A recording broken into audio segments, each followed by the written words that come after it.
What's going on, everybody?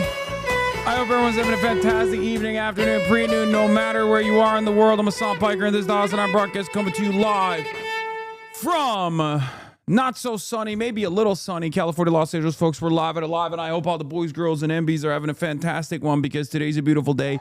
Today's a wonderful day. Today's a day of celebration, joy, a little bit of hope, a little bit of promise for a better tomorrow. We're going to talk about all of that. It is Wednesday, also known as Hump Day. It's Wednesday, Hump Day, March 4th, 2026, 11:33 a.m. I'm a little late, and I apologize. There's a lot going on in the world, and there is a lot to talk about. Saw the ad by the Brave Mujahideen. What? Anyway, folks, this is part of the broadcast where I tell you about my personal news for all the parasocialists out there. Welcome, welcome, welcome.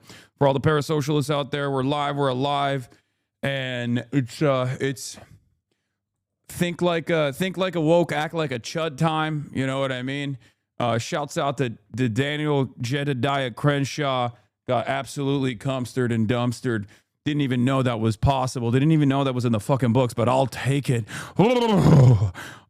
Big business deals, interviews, podcasts. Yeah, I have been doing big business deals, big interviews, no podcasts. I just worked out. I worked out this morning, and I had a bunch of calls I had to do. That's why I'm a little late. But honestly, in a pretty good mood, regardless of the fact that I'm so weak. Okay, I am so insanely weak. My legs, since I had that injury, my legs have been so unimaginably weak. Like I was having a hard time putting up 265, and it's crazy because I used to rep 310, right? And it sucks. It sucks. But just a part of getting older, I guess. Since you got leg lengthening surgery, we know, bro, don't lie. Yeah. Talk to some Kurds, Hasan. You are very ignorant when it comes to Kurdish issues. I don't know. Maybe it's not ignorance, but if you could talk to some Kurds, there are many Kurdish activists you could speak with. I don't know why you assume that I don't. I like that you guys think that, you know, I turn off the broadcast and I just get into a hyperbaric time chamber or something. And or I like that your expectation is I don't do that already. All right, we haven't even started yet though. This is personal news time. As far as personal news goes, yes, I know. We're gonna do a lot of identity politics to defend my CIA imperialist conquest. I know. Why can't we have a better world where I can do standpoint epistemology, but also to defend Amer-Israeli imperialism? Personal news wise, not really much going on in my life, except for there's just a lot going on in my life. Honestly, there's just a fuck ton of things happening and a fuck ton of stuff that we need to prepare for. A lot of college campuses, a lot of interviews with candidates, even though I freaking hate it. I'll be honest. I'm not the biggest fan of doing these goddamn interviews, but you know.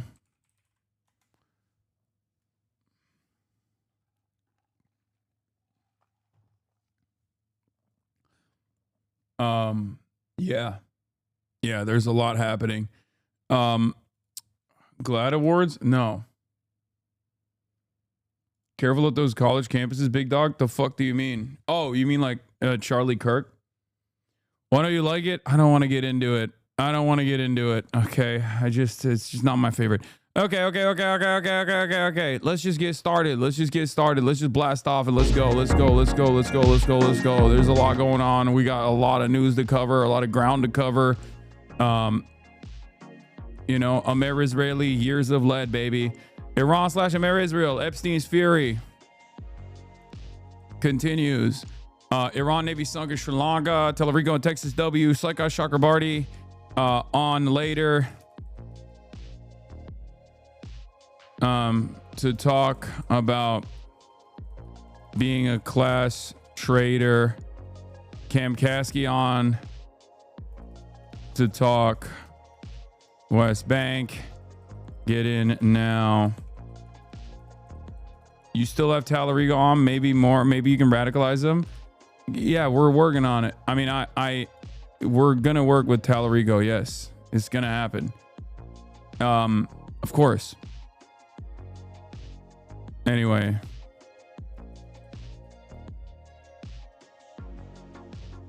All right. Show the t-shirt, please.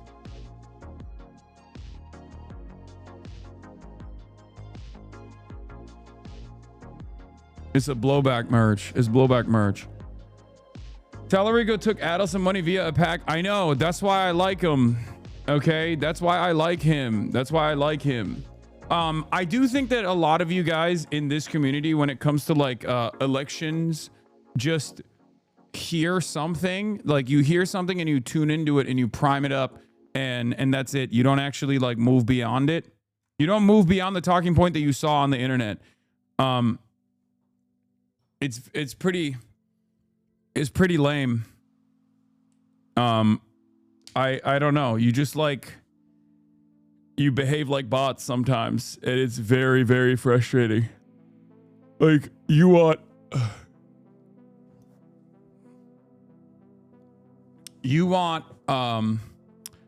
I don't know, you just want like there are definitely a lot more than I expected and than I suspected. There are a lot more like, no, my candidate has to be 100%. And you're just like angry about valid criticism type shit. Like we're talking about a fucking Texas Senate seat, dude. Literally reconfigure your worldviews, please. Backseat election chatters are the most annoying type, in my opinion. Yeah, no, they just like, I mean, these are the same guys who would have probably also said the same shit about Zoran back in the day. They just didn't know anything about him, luckily. So they didn't do this all the time, even though there are still people who chirp about Zoran regularly too. Bro, some days you're very annoying too. Yeah, no, for sure. Except I'm the content creator and you're watching, so you know.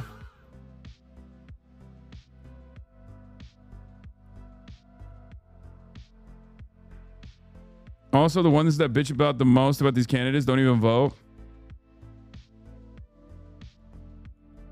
I got a notification for a community note on your come on, man. Like, what do you mean? You got a notification for a community note? I don't get it. I like that this is I like that this is the argument. I own the same sweatshirt as this terrorist. Like, what the fuck does that mean, dude? Like, I didn't even say like, oh wow, it's unbelievable. I was just talking about the fact that this timing is a little bit suspicious, don't you think? The guy literally had an Iranian flag t-shirt and a property of Allah sweatshirt that he was wearing. It's Mike Tyson merch.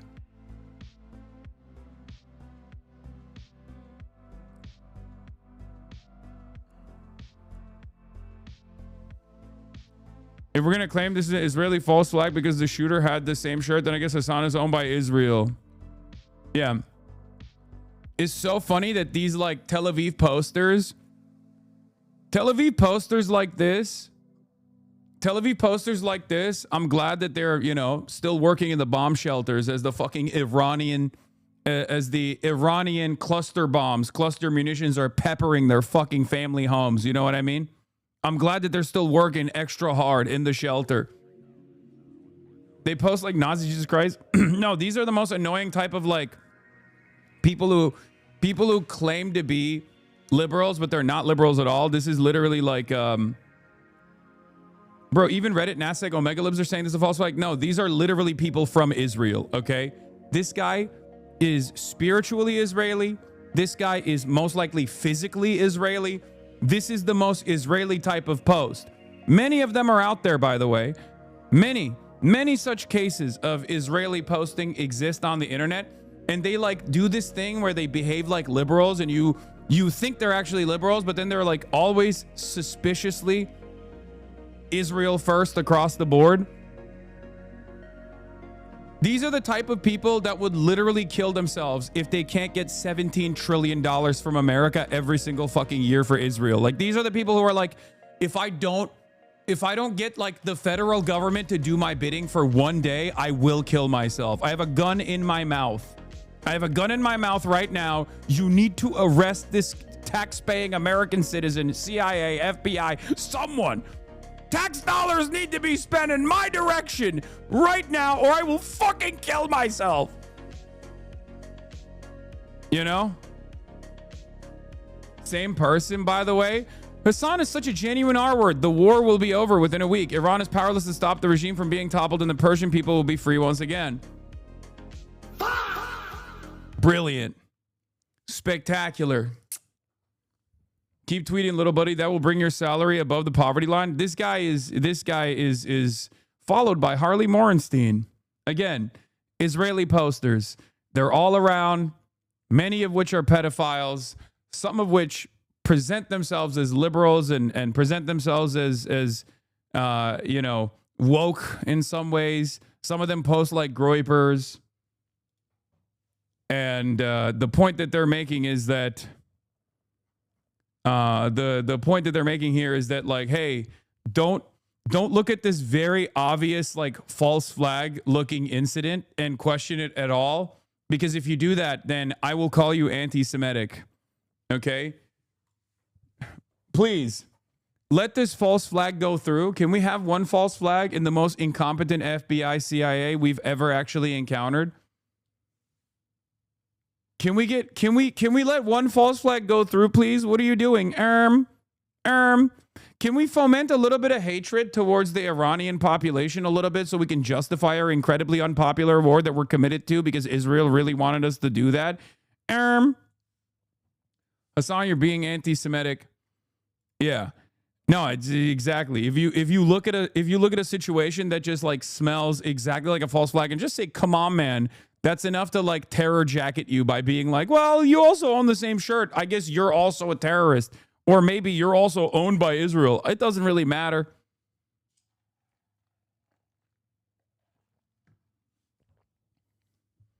Yeah. Yeah, no, definitely. The Epstein files, don't talk about them. Don't talk about the Epstein files. You're being anti-Semitic. Can you stop talking about the Epstein files, please? You're being anti-Semitic. Can you stop repeating that Marco Rubio, the Secretary of State, said we're going to war for Israel? Can you stop doing that, please? It's really making it harder for me to defend Israel and defend Israel's war that Israel has committed America into engaging in. Excuse me.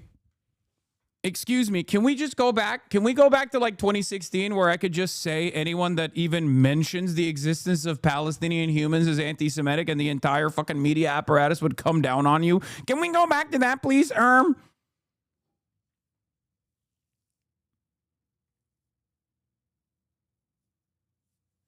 Anyway. Are you sitting higher up? Something is different? No.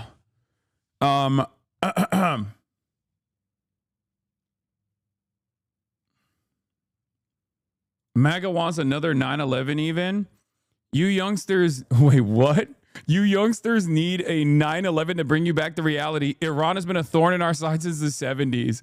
It's about time someone had the courage to stand up to these American hater thugs. Bro said, I hope a 9/11 happens, dude. The average MAGA bot mentality. I'll be honest with you. Average MAGA bot mentality basically reveals what I have been talking about. Average MAGA bot is like, can we have a 9/11, please? So that we can be more invested in going to war at the behest of Israel. Incredible. Way worse than your take. Yeah, no. This guy says America deserves not one 9/11, but two 9/11s. My man said America deserves two 9/11s as long as we can defend the Israeli state.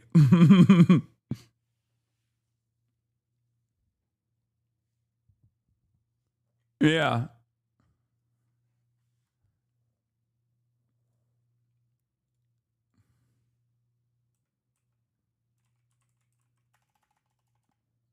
Republicans.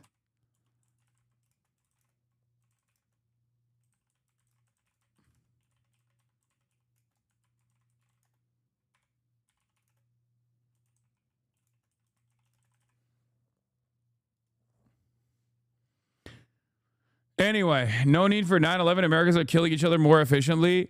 No, the 9/11 aspect of this is just to the 9/11 aspect here is just to like galvanize the American population, to be more invested in like doing unlimited bloodshed, unlimited warfare in Iran, for Israel's interest, by the way, and nothing else. Let's be real. There are many different ways. There are many different methods and many different ways of dealing with Iran. Diplomacy, obviously, is one of the most successful ways, and we have actually dealt with Iran through diplomacy in the past, and it has worked.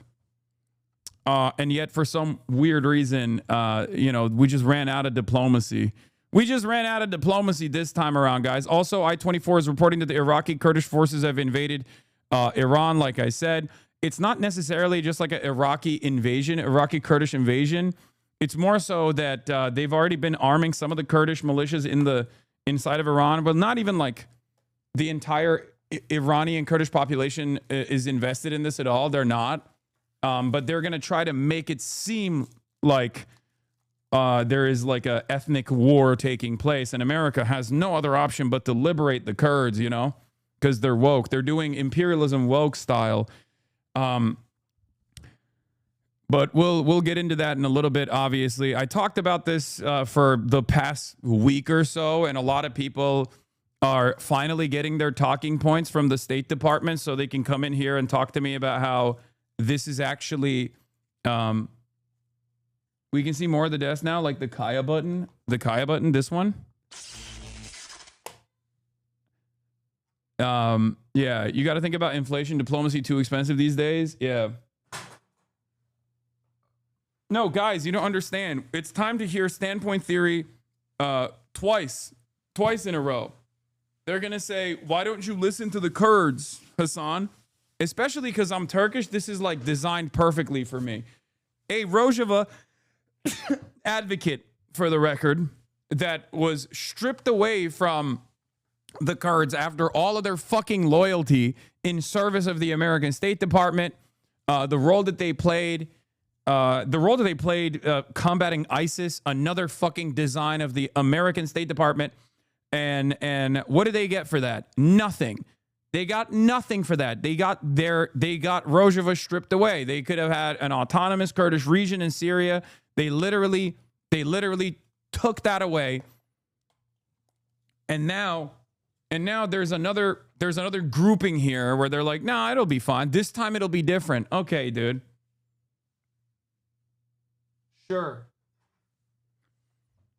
Sure. As I've told you already, what's most likely going to happen is mass instability. IRGC and all the different forces in the region are going to be fighting. I think their goal is to basically get the IRGC, like goad the IRGC into being super fucking aggressive with the Kurds.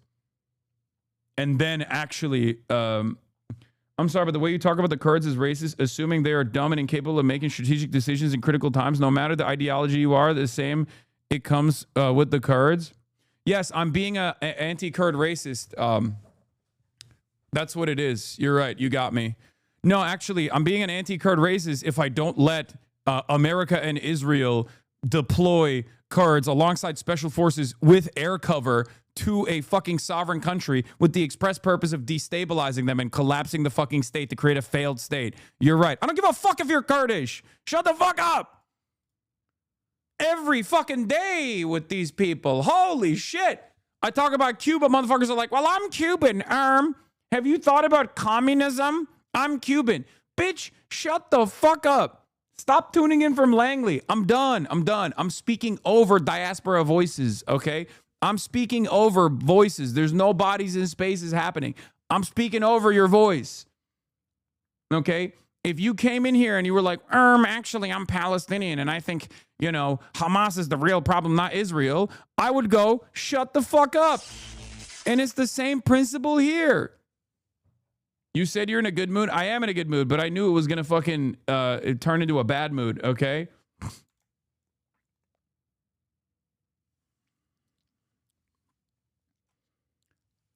I'm in support of Kurdish autonomy. I'm in support of Rojava. I've literally interviewed people who have gone there and fought alongside the Kurdish militias in Rojava and the American State Department. One of my very close friends, one of my very good friends, Brace Belden, literally did the shit, okay? He is that dude. The idea that, like, I'm not in support of Kurdish autonomy is so fucking idiotic, okay? Shut the fuck up. Look what that got the Kurds in Syria. Hey, Hasan, do you believe this, idiot? You are spiritually Israeli, but Turk. You are such fucking Turkish nationalist freak. Holy fuck, bitch, Turkish nationalist fuck. You are exactly like the Israeli libs. You are the equivalent to an Israeli lib. Yes, I am the equivalent to an Israeli liberal because I don't want Israel to fucking collapse the Iranian state. Shut up, bitch.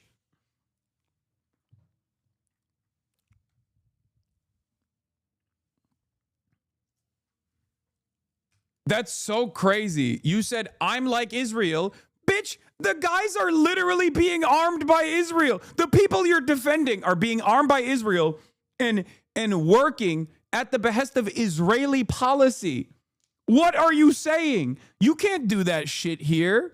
You can't pull a, oh, you're Turkish, you're doing Turkish nationalism to me. What the fuck? Wait, Brace was actually fighting in the shit? I thought he was joking. No, dude, of course he was. What are you talking about? Yes. Working for Israel and the CIA, it don't work anymore. Trump admitted his plans. Yeah. Mossad, trying to get a rise out of you so you don't cover the news, bro? No. It's becoming increasingly clear that Iran is not lying about the targets. Satellite imagery suggests that a fire broke out near the communications headquarters of the new U.S. Navy Arleigh Burke-class destroyer after it was attacked by Iran. We would need to see higher quality imagery before making a better assessment, though. Oh, my God. Maybe they're not lying.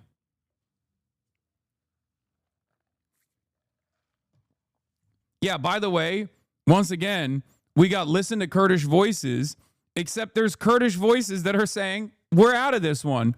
We're staying out of this. PJAC statement on Iran-Israel war, a conflict of power interest, not a war of liberation. The Free Life Party of Kurdistan, PJAC, released an official statement declaring the ongoing war between the Islamic Republic of Iran and Israel is not a struggle for liberation, but rather a conflict rooted in the power struggles and competing interests of global forces. The party condemned both Israel's heavy strikes on Iran's military and command centers and the Islamic Republic's retaliatory actions, describing the confrontation as a consequence of Tehran's oppressive. Like, they're probably at the end of the day going to probably lean into the other side. The Israeli side, and I don't know where they fall on this one, okay? Because there are,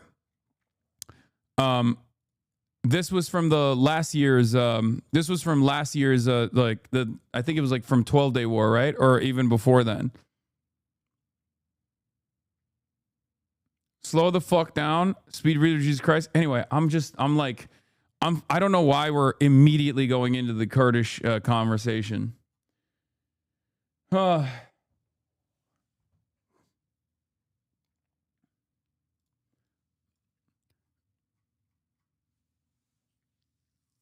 U.S. literally gave them the green light to Jalani and Erdogan to release the same ISIS prisoners to genocide the Kurds in Rojava. It's the Islamic Republic's fault, the Kurds and other ethnic minorities especially, but all Iranians so malleable to Western imperialist propaganda.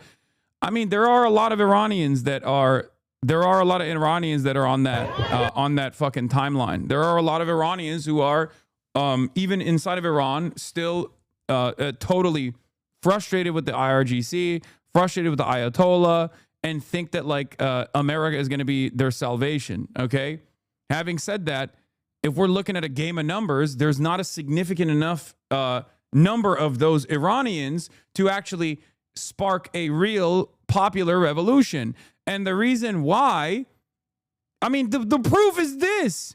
The proof is literally right here. If they had enough numbers and enough motion and enough momentum to actually spark a popular revolution in the country, America wouldn't be trying to game the fucking system this way. So the very fact that they're trying to game the system this way by first 4 months leading up to, even before the IRGC violently suppressed the protests that took place in Iran, they were fucking arming the Kurdish militias inside of Iran. That's just true. And Israel openly admits that, except you know, oh, I guess I'm being an ethnic chauvinist. You know, I'm being a Turkish ultranationalist, right? They were doing that already for months. I saw reports of formation of Kurdish militias in Iraq getting ready, gearing up on the border.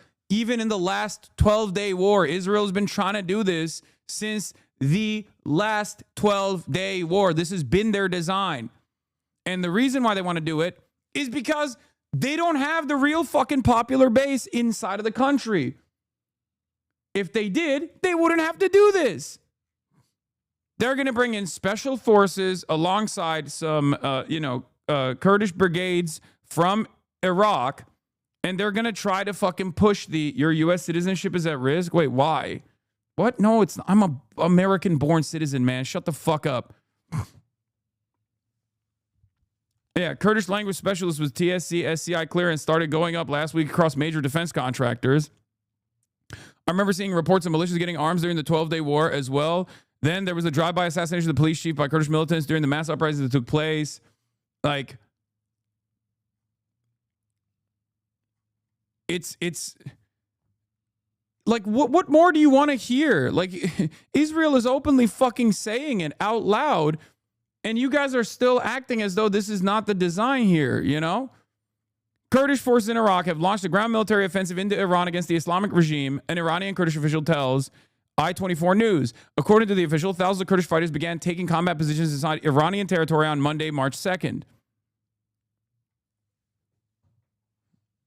I personally suspect that the reason why they're doing this, is because they want to throw as many bodies as possible, and they want to create discontent, anger, and frustration within the Kurdish population, because the IRGC is going to come back and then turn around and fucking start pummeling Kurdish Iranians, okay? Because they're not going to be able to control it. They're going to think, oh, every Kurdish Iranian is now an op. And that's the reason why this stuff leaked ahead of time. That's my suspicion. That's Matthew Petty's analysis as well. Everyone I know who's actually based in Iraqi Kurdistan is extremely skeptical about this planned Kurdish uprising in Iran. What I suspect is going to happen, and this is not based on any sources, is an attempt to put the Kurdish veneer on a U.S. special operation into Iran. I think that's what it is.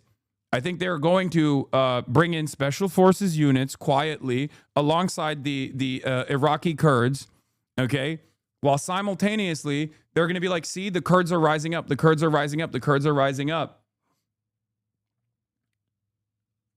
And I think they want the Iranian government to take a heavy-handed approach, because this kind of clandestine operation is not revealed on fucking CNN a week before it happens.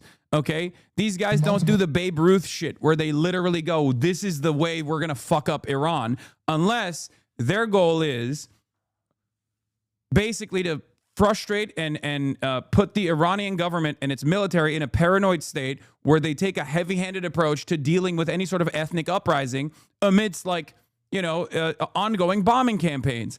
And then when that happens, they film the entire process and they turn around and say, see, look how fucking ruthless these guys are. Now we're going to send in the American ground troops to protect the Kurdish and all of the other, like, Iranian population that hate the IRGC. They're going to welcome us as liberators. That's what I think is happening here. They're throwing bodies into the fucking meat grinder, and then it gives them enough time to potentially potentially bring actual ground units into the region. And then it justifies, like, even further intervention. The Kurds are going to get American and Israeli aerial support in the actions, as they've said, or at least they've demanded American and Israeli air cover. They want a no-fly zone over Kurdish territory, which is fucking crazy. They want to create a no-fly zone on Iranian territory.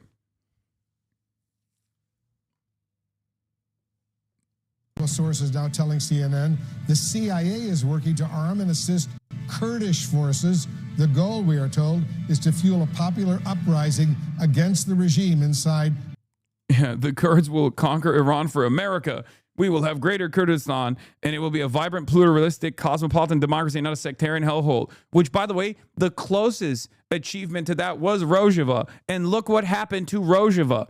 The Turkish government is never going to fucking allow that. They are also going to eat a piece of Iran at that point if things completely collapse. Like I said, America's going to go in. America's going to go in and go, all right, Turks, get at it. It's fine. It's, you know, their money is your money. Go ahead. Go bomb the fucking Kurdish villages with artillery, with drones, with tanks. Roll over, create a fucking barrier between the Turkish border and the Iranian border. And take up some of this Iranian territory. It's all good by us. And then Israel's going to turn around and say, I don't like that. I don't want Turkey to do that, as a matter of fact. That's really fucking bullshit. You better back away. And then Israel and Turkey are going to fucking go into conflict. This is the next 5 years happening, unfolding in front of our eyes right now.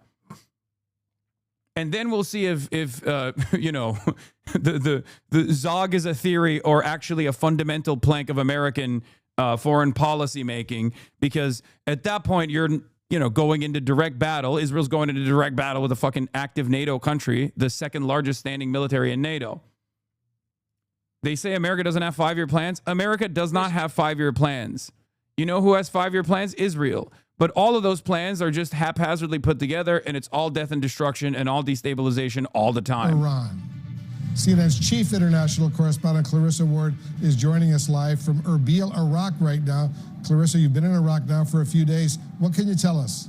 Well, that's right, Wolf. We are now learning from a senior official here in Iraqi Kurdistan that this CIA operation to support these Iranian Kurdish forces has been going on now for a few months. We spoke to a senior leader with the Iranian Kurdish militia groups yesterday who told us that they believe they are going to be participating in a ground offensive into Iran in the coming days, and that they are going to be doing it with the support of the U.S. and of Israel, though he would not say what exactly that support will look like. They already have a long-standing, like, look, the American media already has like pre-written talking points for this kind of shit because they have utilized the Kurds in this way over and over again in the region, and you know, sold them on a lie, said that they were going to get autonomy, and then they fucked them over later down the line. And so they already have all the fucking articles. They're pre-written. Like, I've told you what the headlines are going to look like. Oh, the Peshmerga. Oh, the female, you know, fighting brigade. They're all so woke. They're wokely taking over Iran in favor, in service of Israel's ambitions of destabilizing Iran. Now, the problem here is, for at least America, Kurds are not fully on board with this. KRG official to CNN says CIA support for the Iranian Kurdish groups began a few months ago. It's very dangerous, but what can we do? We cannot stand against the U.S., which is wishy-washy, but they're basically trying to say, like, oh, we're small bean. We have to do that. The Kurds are woke in a conservative region. See, people are already doing it. People are already doing it. They're already doing it. All the fucking anarchists, State Department employees in my chat have already started. They've already started. They're woke. They got women. They got armed women, dude. They're woke. Why don't you like them? They're supposed to be communists, right? Well, because the last time I supported this shit, look what happened.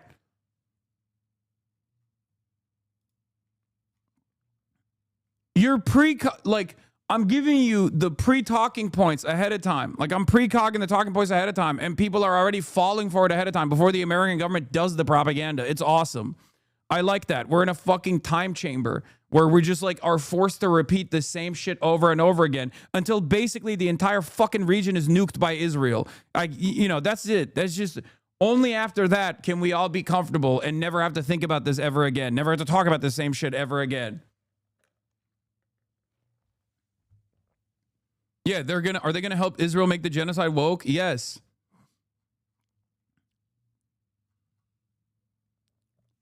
It's unbelievable how haphazardly put together this is and how they're basically fucking promoting it ahead of time, calling the shots ahead of time that they're gonna do this. And there are still dumb motherfuckers who are like, well, they're small bean, dude.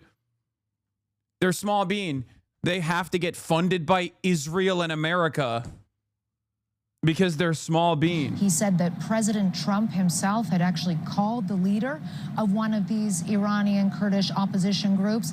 And as if in response to this reporting, Wolf, this morning, the Iranians hit one of those Iranian Kurdish militia bases with a missile. This is the first time we're seeing them use a missile. They've used drones to attack these bases in the last couple of days, but this was a missile. At least one Peshmerga. Of course, famously, Turk bombs Kurdish villages, all monolith entities, PKK, PJAK, Dem Party, Kurds in government, majority Kurdish population, votes for AKP. I guess easy to make this case to Americans like this. Yeah, also, obviously, Kurds are not a fucking monolith anyway, and it's ridiculous. Even the Dem Party actually came out and spoke out against this as well. So, like, obviously, the Kurds in Turkey are I mean, some of them might like this, some of them might not like this.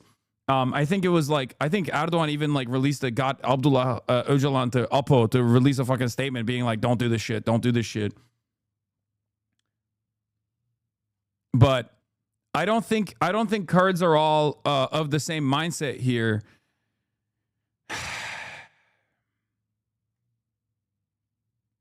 It's just the fighter. Yeah, you got the Azeri Turks as well, potentially also maybe getting armed, but we don't know. Was killed.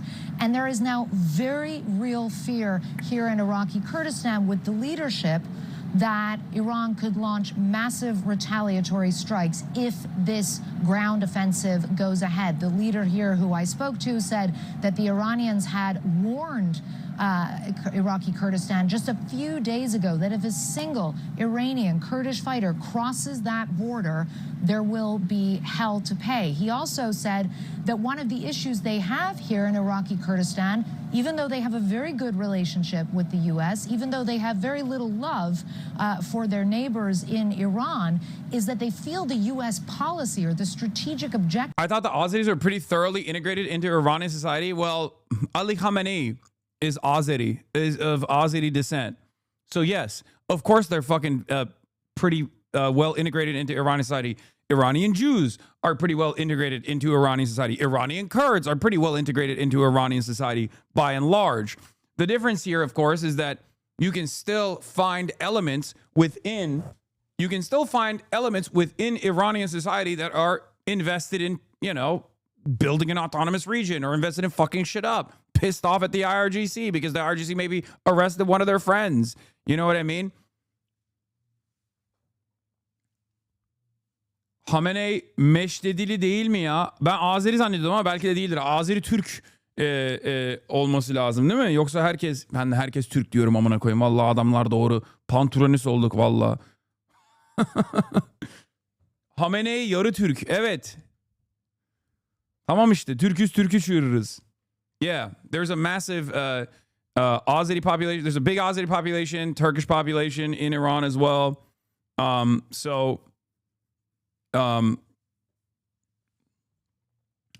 Like it is a very diverse population. Okay, and a very diverse population can be fine, right? A very diverse population can be fine.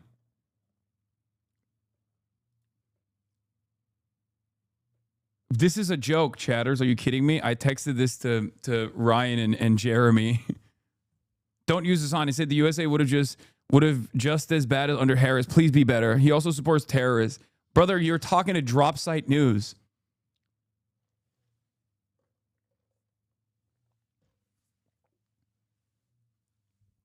Anyway.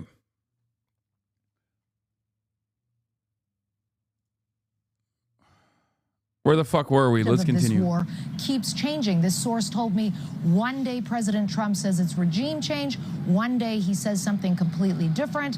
And so they have a really strong concern that among this shifting policy, they could effectively end up getting thrown under the bus, so to speak. And it's important to remember, and I know it gets confusing, well, for our viewers, that there's a difference between the Iraqi Kurdish leadership here in Iraqi Kurdistan and the Iranian Kurdish forces who are being supported by the CIA with the goal of going into Iran and launching some kind of an offensive that they are hoping could foment stability and unrest. And the Iraqi... The way that the Kurds could get thrown under the bus in this operation could literally be instantaneous. Okay? They could just as well accidentally fucking bomb Kurdish positions with Israeli munitions and American munitions and then turn around and go, oopsie, maybe it was the Iranians that did that. You know what I mean? The opportunities here are fucking endless. The goal here is destabilization because they don't have the popular base to actually create instability in the country, because there isn't like actual militancy that is armed and ready to go and angry to that degree with the government, or at least like has the foresight to recognize that if right now they went up against the state and like tried to overthrow it in bloody rebellion, even though they don't have the organizational tools beyond like what Mossad and the CIA has been doing inside of the fucking country, if they like beyond this AstroTurf CIA-backed, Mossad-backed movement, they don't really have a lot of like popular support. They don't have a popular base in the same way that they did during the Islamic Revolution initially. Okay, because while things are bad, it hasn't gotten to a degree where people are like, we need to build cells and we need to go up against the government and we need to do a popular revolution. This is precisely the reason why Israel is trying to develop a popular revolution. Okay. And it's not just my assessment. The Israeli media is openly fucking talking about it. The American media is openly talking about it. It's fucking crazy. Israel Hayom reports that U.S. and Israel are arming Kurds in the northwest, Baluchis in the southeast, another group that I talked about. Remember when I said Balochistan independence movement will also be utilized inside of Iran as well? And Sunni Arabs in the southwest in order to sow chaos in Iran. Oh my God. Oh my God. I fucking told you. What did I tell you? What did I tell you? Even before America and Israel started bombing Iran, I told you that they are going to beef up ethnic tensions to the best of their ability to collapse the fucking state. And now, after I fucking told you all this shit for the last couple of weeks, guess what? I told you all this shit for the past couple of weeks. Now people are going to get their talking points from the fucking news and then come in here and be like, well, I guess you don't care about the Balochistan independence movement. I guess you don't care about the Kurds. Classic Turkish nationalist. Ah!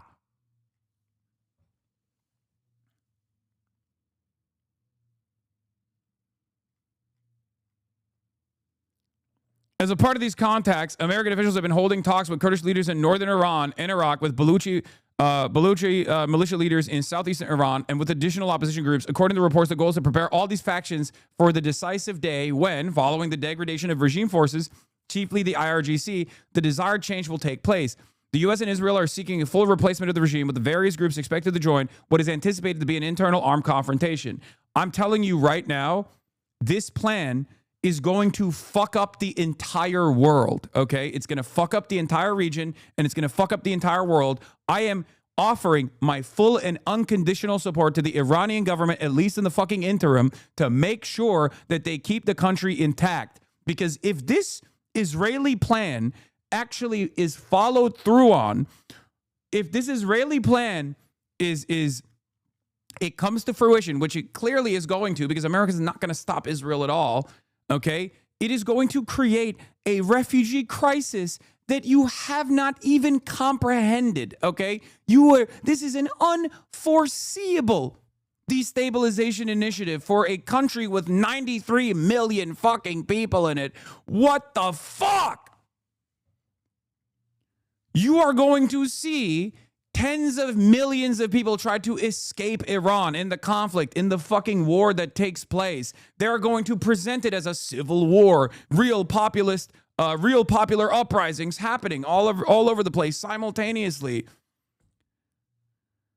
Oh, it's not about regime change even. It's not even about like actually building a new design for Iranian society. Liberal Iranians who fucking hate the IRGC need to wake up to this reality. Your country is gone. Thousands of years of history and shared culture perishes overnight in the hands of the Amer-Israeli imperialist endeavors.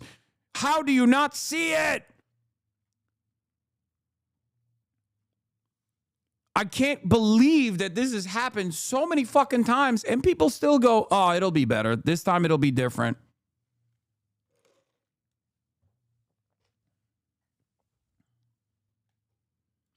You told us Iran will be able to deter the U.S. by attacking their base in Israel. No, Iran already has. As far as state versus state conflict here, Iran is, in the past 5 days, Iran has basically shown every other great power in the world, every other regional power in the world, that America is a little bit of a paper tiger. America is not capable of defending its assets. America is not capable of defending its quote-unquote allies. The only ally America cares about is Israel, and even then they're not doing a great enough job defending Israel, even though they've deployed almost all of their fucking naval assets to defend Israel, okay?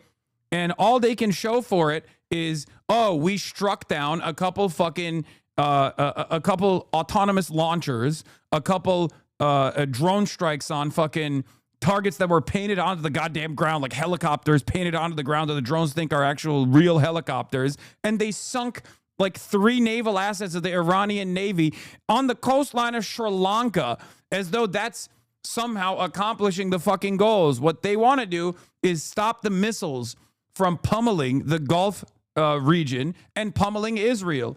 And they haven't been able to achieve that in a successful manner.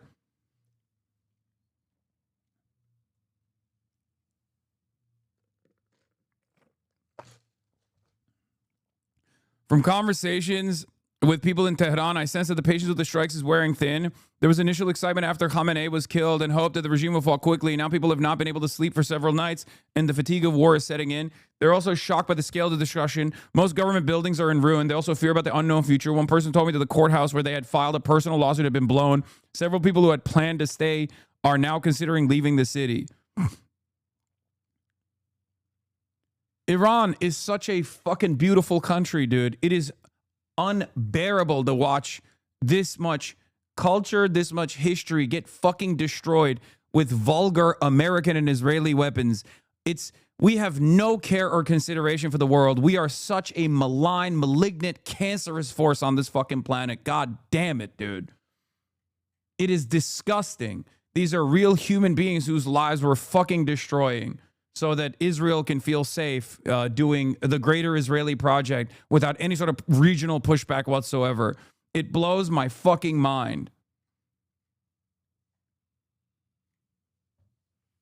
But as far as like a real blow that Iran has been able to deal to American empire, it basically showed China that, like, let me tell you something, okay? If China wants to right now, they could go and fucking take over the Philippines. Straight up. They could take over South Korea. They could take over the fucking Philippines. Any kind of like regional proxy war that America engages with China is over. It's a fucking wrap. I'm not saying that they have this kind of imperialist ambition regardless, but basically, if you understand anything from what has taken place, it is America's inability to defend its own radar installations, America's inability to defend its own supposedly quote-unquote ally nations. They're literally taking THAAD missile defense systems away from South Korea right now and trying to hastily ship them to the motherfucking Gulf. Not even the Gulf necessarily, to Israel, because they can't stop the Iranian missiles from penetrating the fucking Israeli defenses.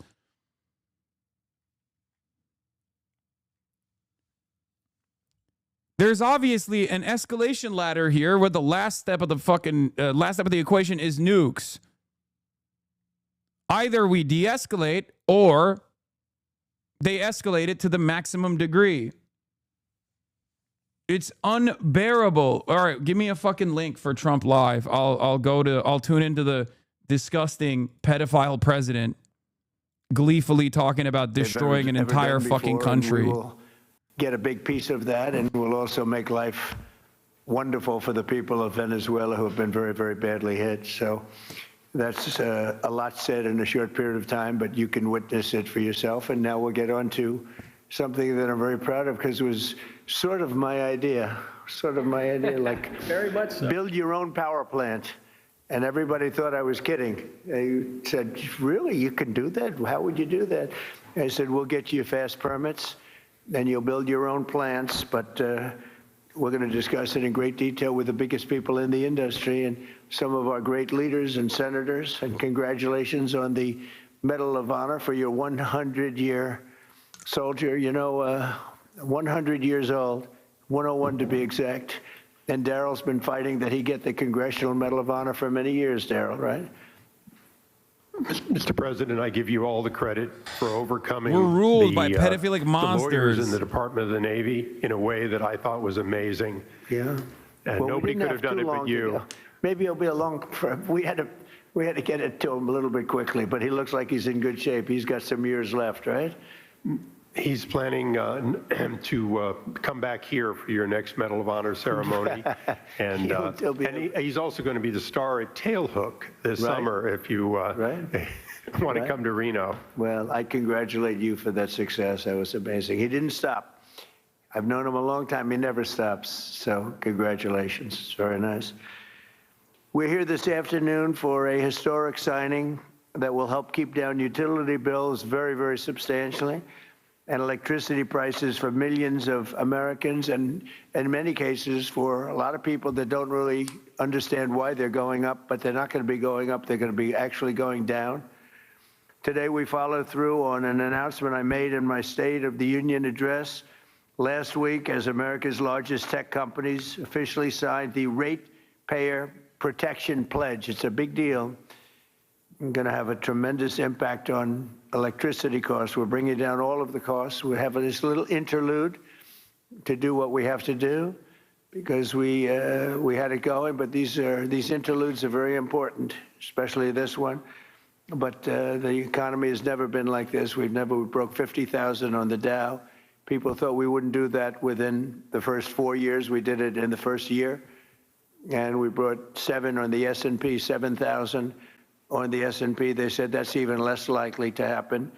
And we did that too, all within the first year. Under this new agreement, big tech companies are committing to fully cover the costs of increased electricity production required for AI data centers. And that would be prices for American communities will not go up, but in many cases will actually come down and very substantially.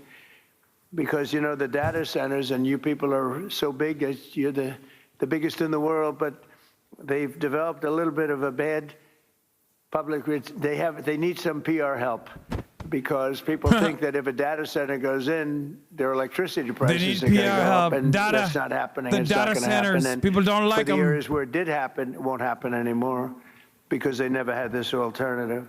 It's actually going to mean the prices come down. You're going to see how badly they want.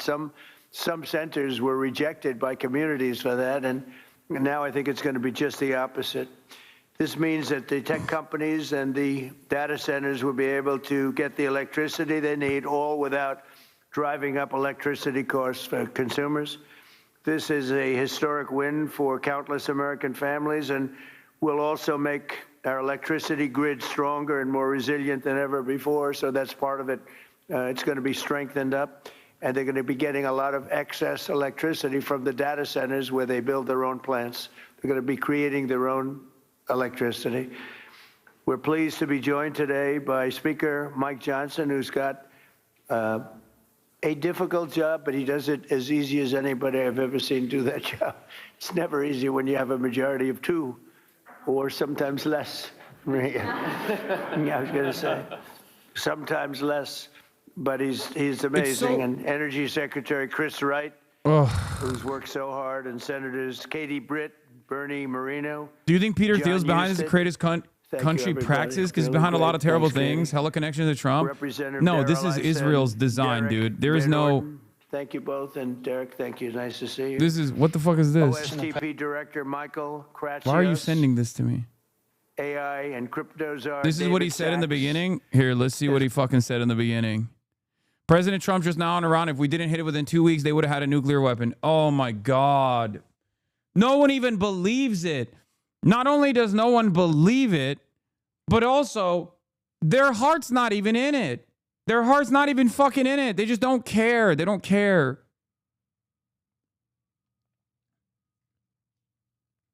What is this? This is a huge story I've barely seen covered. Everyone talking about economic damage via energy is deterrent, but holy shit, tech is expensive. Tens of billions of dollars. They spent $500 billion building a plan to keep chips away from China. Nobody spent $1 on a plan to keep missiles away from the chips. What? I don't know what that is. It's a fun soundboard thing. Come on, man. The world is fucking collapsing right now. Let me lock the fuck in real quick, okay? Let me log in real quick. We got so much shit going on. A federal government contractor for the defense, for the Department of War at Dover Air Force Base, DE, has posted to Indeed.com seeking multiple part-time on-call personnel effects specialists. The position will support, receive, safeguard, inventory, store, process, and make final disposition of personal effects of military and civilian casualties from overseas. This position appeared on site within the last 7 days. What the fuck? They didn't have this already? They needed it. Dude, the number of casualties is far greater. Not for active duty personnel and like reservists. You can't really hide those deaths. But defense contractors. America, war has changed quite a bit. Even from the global war on terror era. Okay, it's changed quite a bit. Right now, America utilizes defense contractors quite a bit. There's also forces there that are in the CIA, you know what I mean? Like they're on the State Department side, and when they die, you won't hear about it. And I think they're probably melting a lot of defense contractors without, and you don't get to hear about it at all. Instead of like active duty reservists, because the active duty reservist protocol for informing like next of kin is intact. I don't think they can, as far as I understand, I don't think they can hide those as well or as easily. I'm sure if there's like a special circumstance, if there's like an entire like naval asset that burned or something, they can try and hide it to the best of their ability in order to withstand the PR shock that will come as a consequence of that. But they can and do with regular frequency hide the total number of casualties and the total number of deaths when it comes down to contractors that they deploy in the region. So if there's like a lot of these at these bases, if you have, I mean, there are chatters in here who might even literally be at the bases right now. There are chatters in here who, well, you probably can't watch right now if you're literally in the Gulf. I suspect that they don't let you watch or use your phone any longer. I think I saw the CENTCOM notification that said don't use your apps at all. But if you've ever been stationed in one of these bases, you can tell me if that's the case or not. But I'm pretty sure. I suspect that like some of the guys that they're some of the people that may or may not have been killed is they're if they're defense contractors, like we will not hear about it. U.S. contractors in Kuwait decry meager bunkers and pay cuts amid Iran war were treated as expendable. Employees say they've heard little from major defense contractor V2X Inc. about safety and evacuation protocols. Yeah, they are expendable.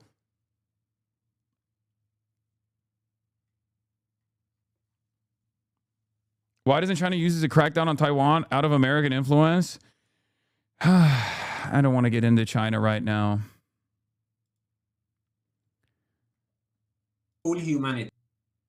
The American people deserve to know what's going on, what kind of conflict their government is doing, how their government is abusing their money, their tax money, their image in the Middle East, in the Islamic world, just in furtherance of the whims of Benjamin Netanyahu. Yeah.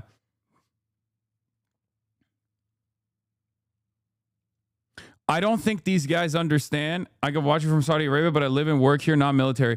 Yeah, no, I'm saying if you're a military, if you're in the military right now, if you're active duty and you're in the Gulf, they don't want you to use, I saw the CENTCOM notification. They don't want you to use, a lot of phone applications because they suspect that either China or Iran is using that for targeting.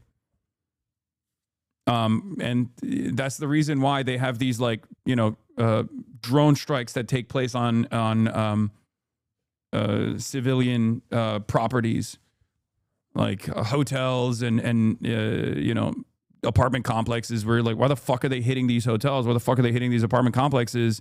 It's because there's assets.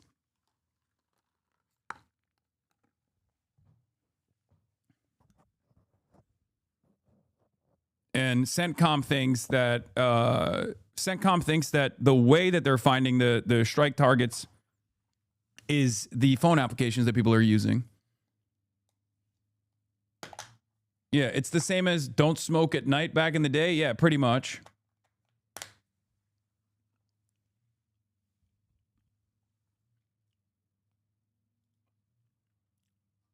What is this? Eyes on Azerbaijan and Armenia. Azerbaijan has become an eager proxy to Trump and Netanyahu axis. That's true. The role remind us what the stake of the U.S.-Israeli war in Iran are. Always and already regional with lethal consequences for Armenians too. Oh, yeah.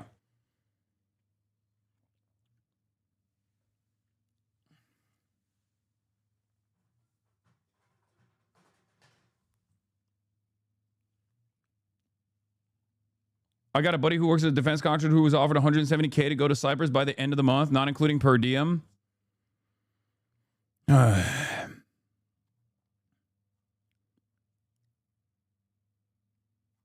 Anyway, my cousin's boyfriend was stationed in London past 2 years. On the 25th, they deployed him to an unknown location, told him to stop using apps. My cousin talked to him on Friday the 27th, but hasn't since. He's an engineer, and she thinks he's in Israel or somewhere with a desert climate because he sent her a Snapchat, but hasn't been on since. He sent a fucking Snapchat? God, the American military is so fucking stupid. I'm sorry. Same with the Israeli military. We're so comfortable.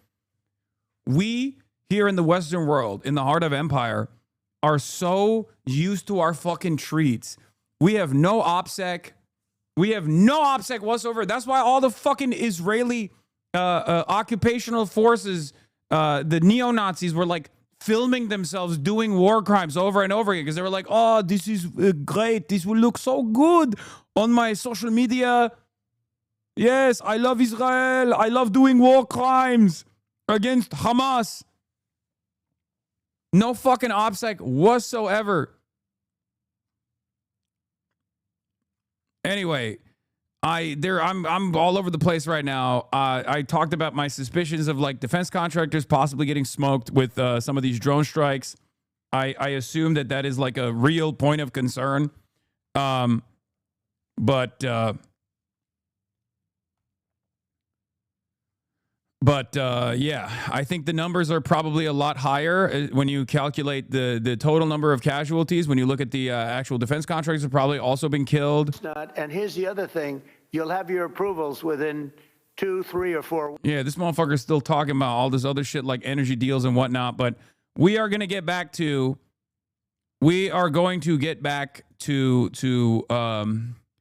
Iran. What the goals are.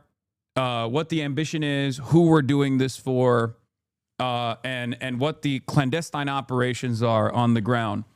As I showed you, Israel itself has openly revealed that their goal here is to create as much chaos as possible against the Revolutionary Guards and utilize the existing ethnic tensions to foment like some kind of to basically create chaos in the country, right? If you get the IRGC's ground units to move around, because on the one hand, you got to squash a rebellion that's taking place over there with like the Balochistan separatist movement. On the other hand, you got to, go to like the Kurdish ethnic enclaves and stamp out protests and discontent and like actual fucking, it's not even like a protest at that point. It's just like straight up warfare. Especially when these guys are gearing up, tuning up the IRGC to react with, to react against what these guys are doing is objectively terrorism at that point, right?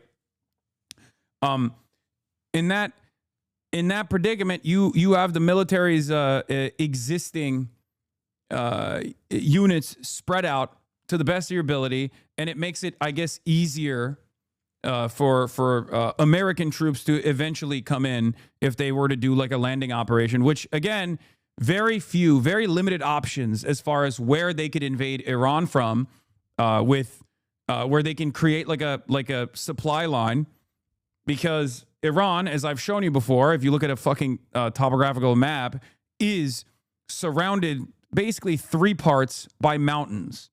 Okay. So they're going to try to divide the IRGC. They're going to try to divide the forces if there is actually additional boots on the ground participation from American units. Let me tell you who's not going to be on there.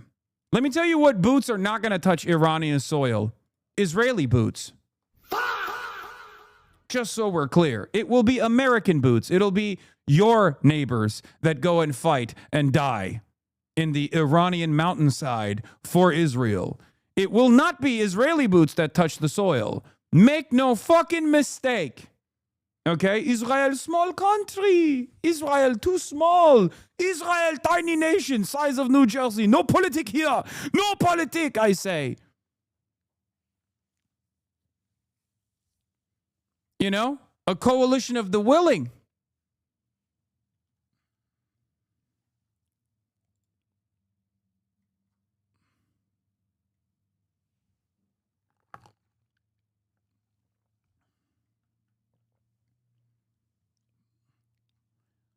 But that's what this is. That's what's going on. That's what they're gearing up for. You know, it's pretty crazy how open the American media is in their coverage so far as well.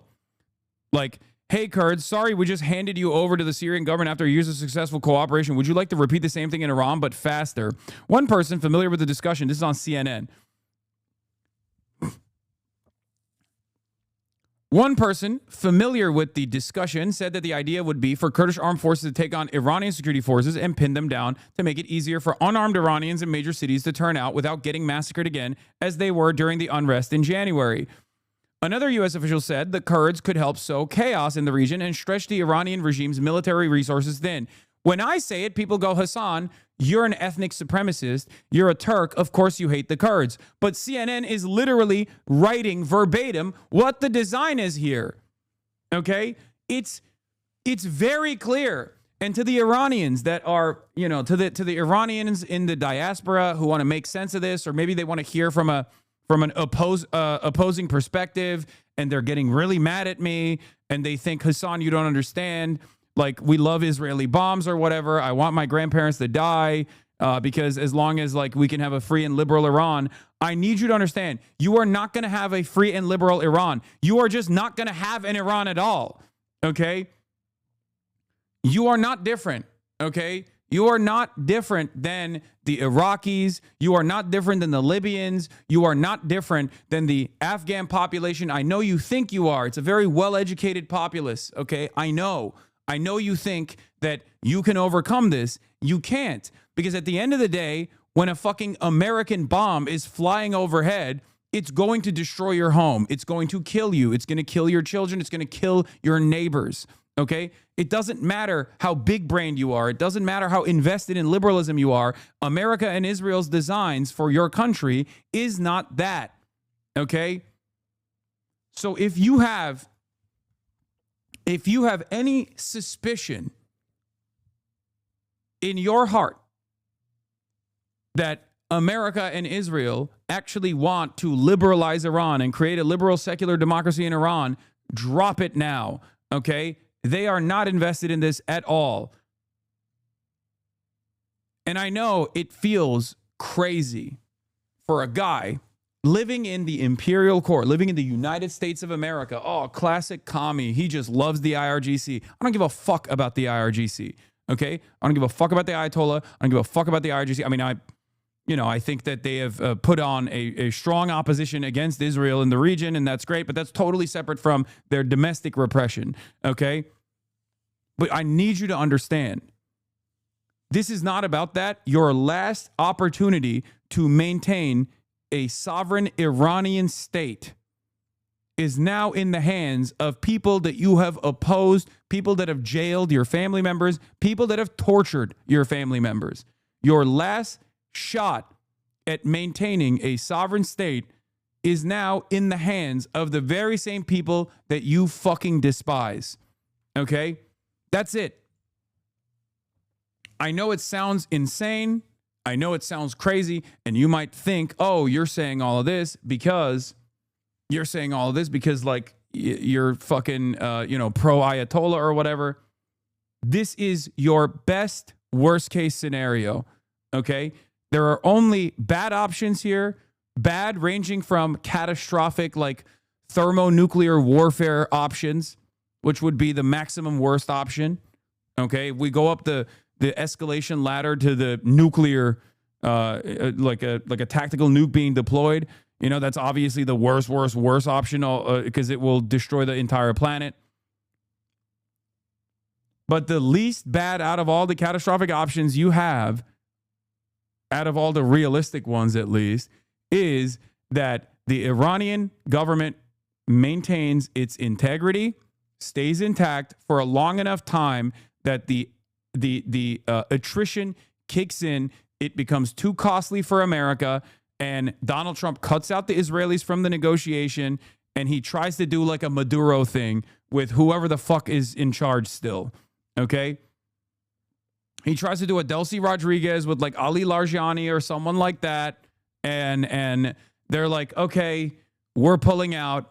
The energy markets have imploded, and all of my fucking capitalist friends are giving me phone calls every single day telling me to cut the shit out. And obviously the opposition internally is going to come from the ultra-Zionists, the Lindsey Grahams of the world, the pro-Israel Dick Riders of the world. But the competing forces there are, how much can Donald Trump molest the money? How much can American empire's integrity take a hit, take a massive fucking blow, and eventually which side caves to the pressure? If it's the Iranian side that fucking falls apart, if it's the IRGC that falls apart, you are not going to get a secular liberal democracy out of that equation. You are not even going to have a fucking country to return to, okay? You're going to have a country that you desperately try to escape, and you are going to have, given the 90 million Iranians that live there of all different ethnic backgrounds, you are never going to be able to see your home again. You're never going to be able to cherish your culture again. You are going to have nothing. All of it will be reduced to rubble. You will have a balkanized state that is constantly waging war with one another, and it will turn into Libya. Okay?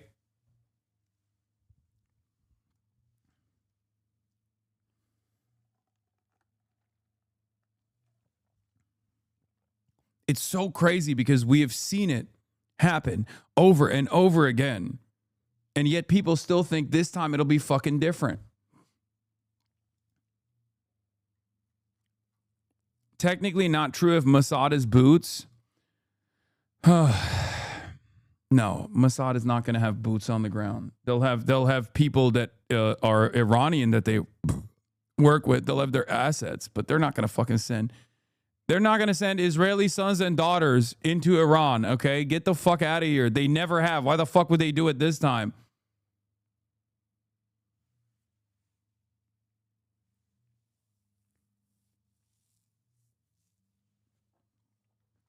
It'll be different because Iranians actually want and ask for the USA to help. Not same for Libya and Iraq, so that's the big difference now. No, you don't know anything. Kurds W, USA W, Turks crying in the corner. Oh my God, you don't know anything. No, of course there were coalitions in Iraq that were also asking and demanding for intervention. What the fuck are you talking about? You're wrong. You just don't know anything about the history. You can only arrive at this position if you are utterly oblivious to the history of American empire in this fucking region. Jesus Christ. In the eyes of Israel, you are no different than a Palestinian, okay? They do not give a fuck about you. You are literally the same as Palestinians.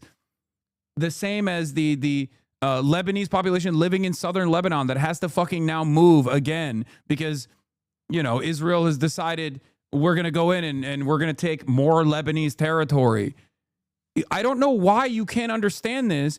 America doesn't even give a fuck about its own service members. America doesn't even give a fuck about its own citizens living in the United States of America, its own taxpayers.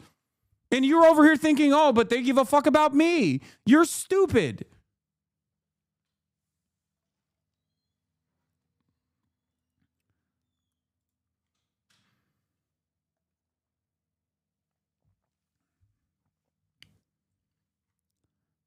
Anyway, this plan includes no political guarantees for Kurds in Iran and no plan to keep Iran and Turkey from at least economically suffocating, at most militarily carving up Iraqi Kurdistan in response. Doesn't make sense for them to go along with it.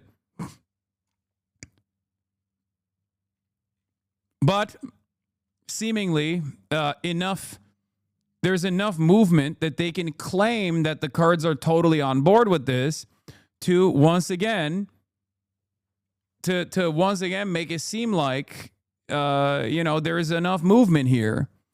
There's also this other side.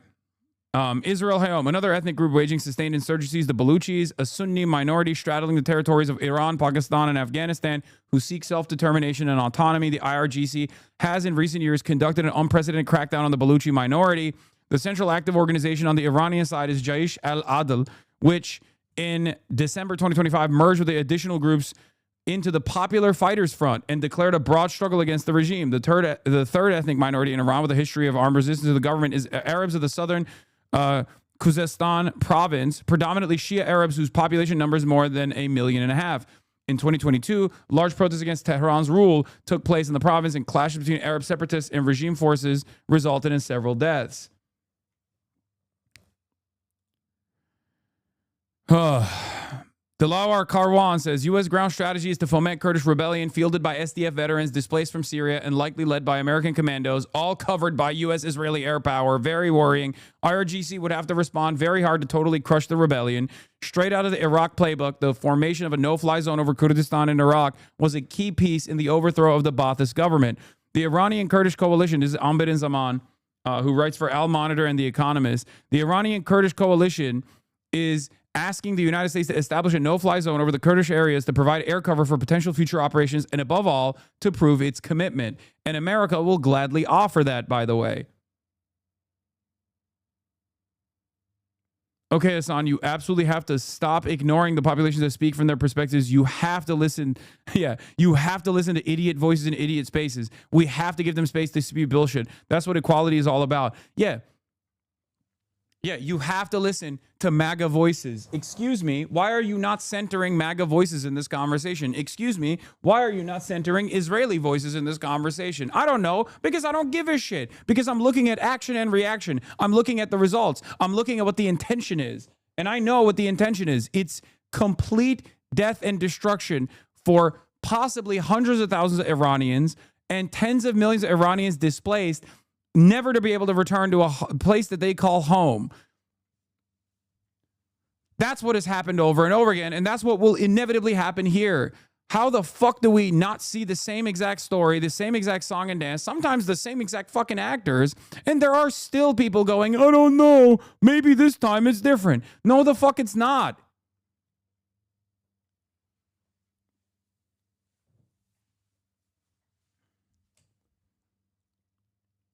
The biggest problem from the American side here,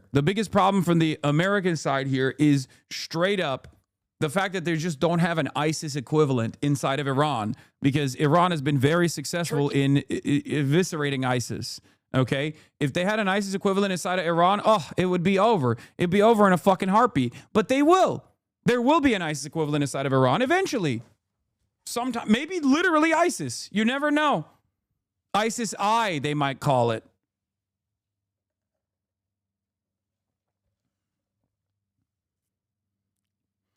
Hasan, is it true that the Islamic Republic has completely cut off the internet communication path so people don't get pre-attack warnings? So many people I follow are posting this on their Insta story. It's saying that the Islamic Republic is trying to kill and harm Iran. Sounds like propaganda to me. I don't know. I mean, I don't think the internet is actually fully cut out in Iran at all, but maybe.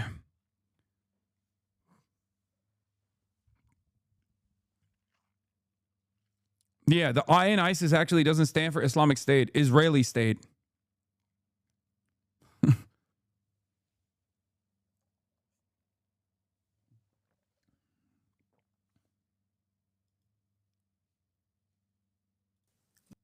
Will be able to. Yeah, this is the guy, this is the guy commanding the fucking forces, by the way. This is the attitude that he has. And a lot of dumb fucks still think that this is not, a lot of dumb fucks still think this is going to be positive for the Iranians, dude. Holy shit. To do nothing about it. B-2s, B-52s, B-1s, Predator drones, fighters, controlling the skies, picking targets. Death and destruction from the sky. All day long. We're playing for keeps.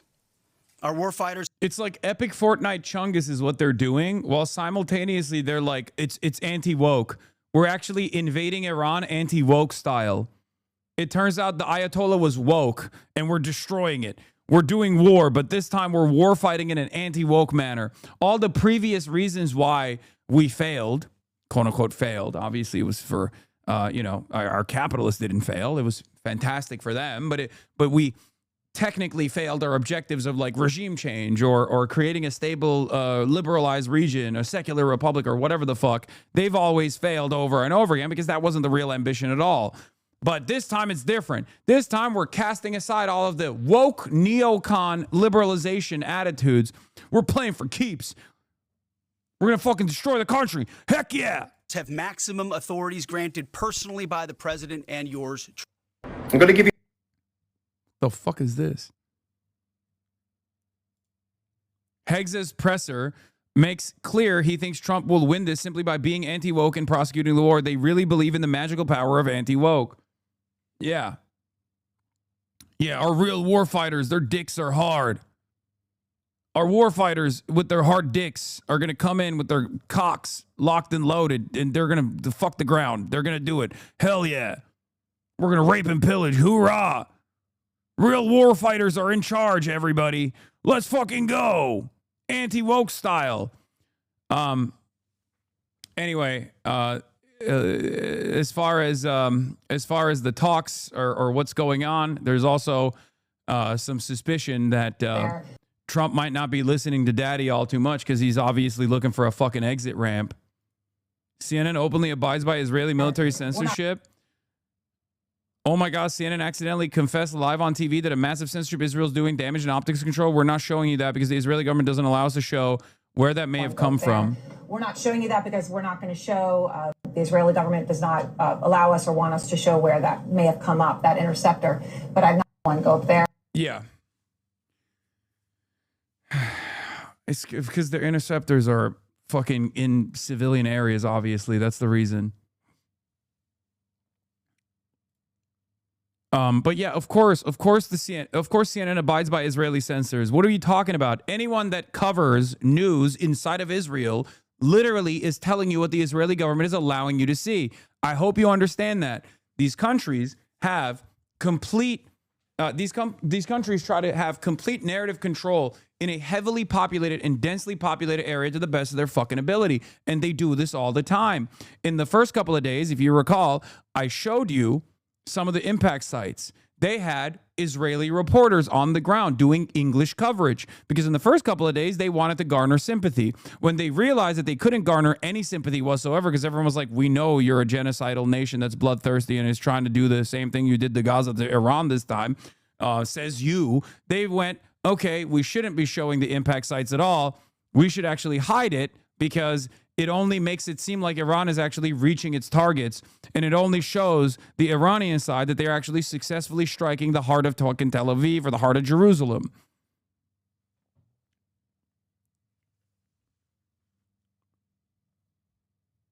Saudi former intel chief is saying Israel is why the U.S. is doing this. Yeah, everyone is saying Israel's doing this because, of course, that's it. That's the truth. It's hard to fucking look at this as anything but the truth. As you guys know, I have said over and over again that I am the number one guy for the American asset in the region, the aircraft theory. Okay, but this is an instance where it 100% is Israel's ambitions. That's it. We are following along Israel's ambitions, and we're expending billions of fucking dollars worth of assets in an effort to go along with what fucking Israel wants here. Well, I am surprised at the president's surprise. Respectfully, I would recall that the Crown Prince and other Gulf leaders have been urging America not to undertake military action against Iran because all of us believe that that action will not remain confined to Iran, that Iran will retaliate against American presence in the area, which is present in all of the Gulf states, and as far away as Turkey, apparently. So if he was surprised, I don't think Saudi or other Gulf leaders were surprised. They've been warning. I'm going to come. Oh, what the fuck? I accidentally hit that button. That's crazy. I can't believe it. That's sorry. My keyboard actually clicked on the soundboard for a second. I was like, where the fuck did that come from? It shocked me. Yeah, here's the Financial Times. Israel expects weeks-long war against Iran. Summarizing the Israeli government's position, Sitrinovich said, if we can have a coup, great. If we can have people on the streets, great. If we can have a civil war, great. Israel couldn't care less about the future or the stability of Iran. That is a point of difference between the U.S. That's the point of difference between us and the U.S. Oh my God, they're just saying it out loud. They're dabbing on us. They're fucking dabbing on us. They're dabbing on us. You want to know why? Because we're fucking cattle, okay? Wake the fuck up. We are literally cattle. We are cattle. We are a nation of cattle, okay? It's literally like they're writing it in the Financial Times. They're saying it out loud. They're openly saying over and over again, what are you going to fucking do about it? It doesn't matter. Because guess what? A big chunk of people are going to hear Donald Trump go, this is a good thing. And they're going to say, this is a good thing. A big chunk of liberals are too predisposed with like how much they fucking hate Donald Trump, but they haven't figured out what's going on in front of their eyes. And 90% of Americans don't give a fuck about what happens to the Iranians. Okay? That's it. Because they think, oh, it's happening over there. We've done it so many times over, and we've been sheltered from the impact over and over again. So it doesn't fucking matter. We're a nation of fat treatlerites who don't give a fuck about anything, and America and Israel takes advantage of that over and over again. Holy fuck. That's a point of difference between us and the U.S. I think. Washington is more concerned about nation building and threats to their regional partners, he added. On Tuesday, an Israeli airstrike tore through a building in the Iranian holy city of Qom. The target was the gathering place for the Assembly of Experts, the 88-person clerical body meant to choose Iran's next supreme leader after Ayatollah Ali Khamenei was killed at the weekend. It remains unclear whether Israel believed the body was meeting at the time, but an Israeli military official said afterwards that the goal was to stop Iran from choosing a new supreme leader. We want to ensure Iran stays in disarray, they said.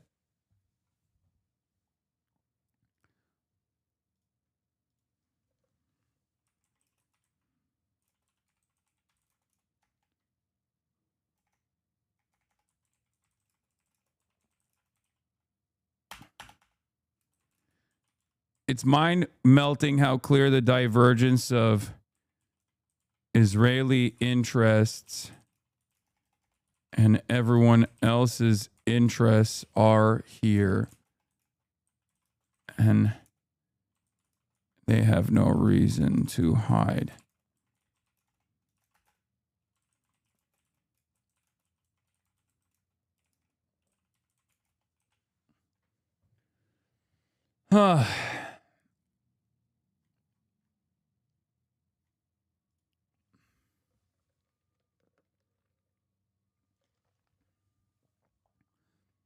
I watched Lavrov today after I saw snippets of Hegseth's speech, and I must say, regarding Iran, Lavrov sounded fairly reasonable to me. Of course, it's in his interest if U.S. was restrained by international law, but nevertheless, Russia right now sounds more reasonable than the U.S. and Israel, saying this as a Euroid.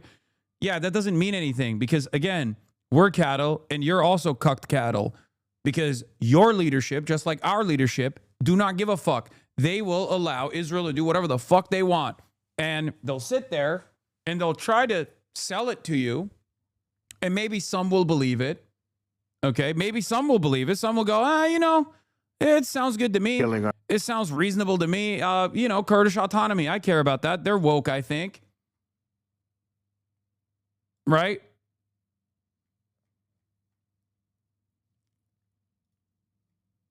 Here's Donald Trump, by the way. Remember when I told you yesterday that Donald Trump was going to fuck up Marco Rubio's response because he's like the worst guy to have on board?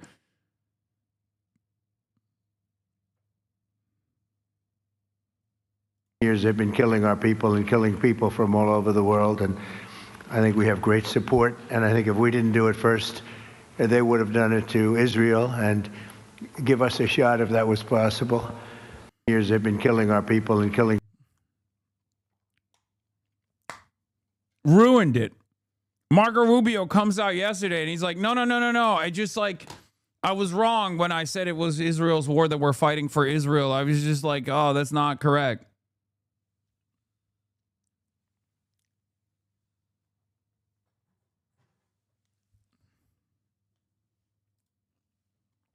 Looks like the Kurds are in. Yes, I already mentioned this. Yes, Kurdish forces in Iraq have launched a ground military offensive against Iran.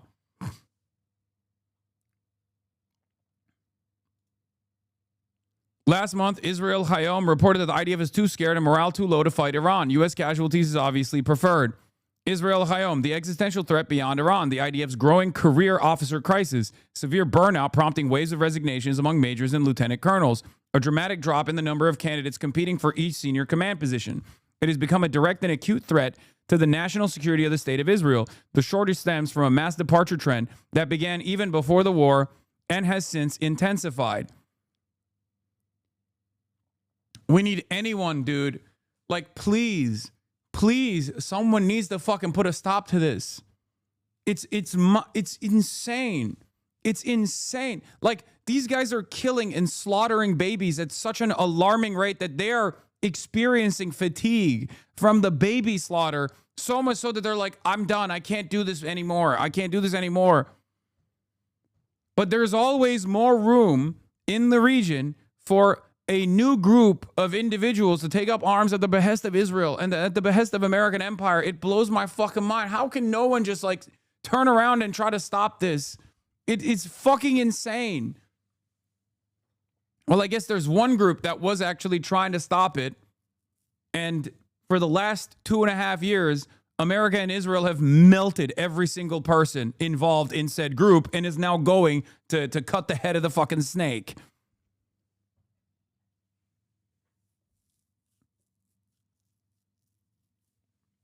It's crazy. They're just fucking Nazis, man. They're Nazis. I don't know what else to say. They're just Nazis. And America is Nazis too.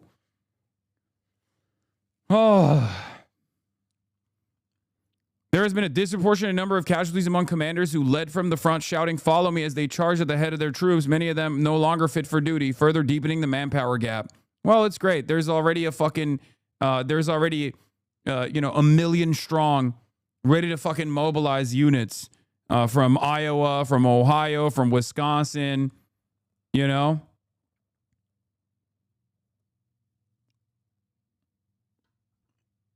They'll go out and fight Israel's battles for them when their military experience is fucking fatigue, genocide fatigue, fatigue from all the baby murder that they've contributed to. Great.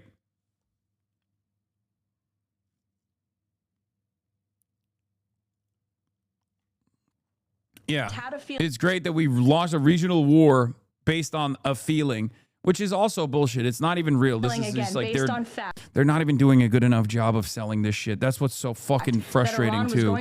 They're not doing a good enough job selling this shit.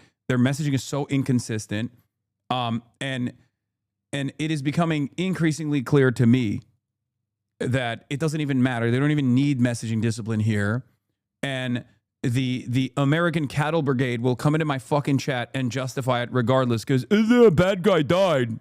The United States was going to strike our assets in the region, and he made a determination to launch Operation Epic Fury based on all of those reasons. And the president had a... Kegsbreath also called it Israel's war. Oh, fantastic, fantastic. To our steadfast partner, Israel, your mission is being executed with unmatched skill and iron determination. Fighting shoulder to shoulder with such a capable ally is a true force multiplier and a breath of fresh air. We salute your courage and your contribution.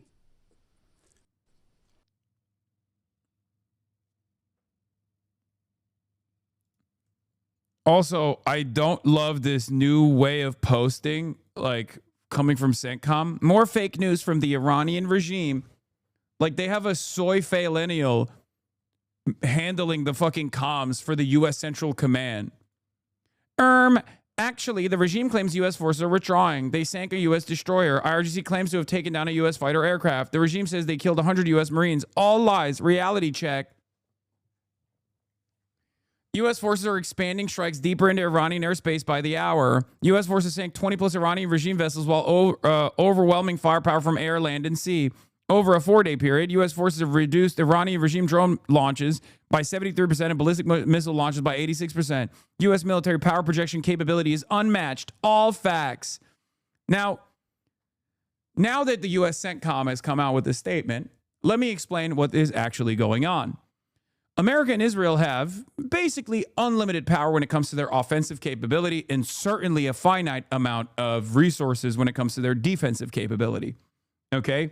So their goal here has been trying to eradicate the silos to the best of their ability or just close off the openings that they can find in these fucking caves on the mountainous region of Iran, okay, where the missile silos come out. They have single-use TELs that they deploy these missiles from, and America's job is to try to blow them up to the best of their ability.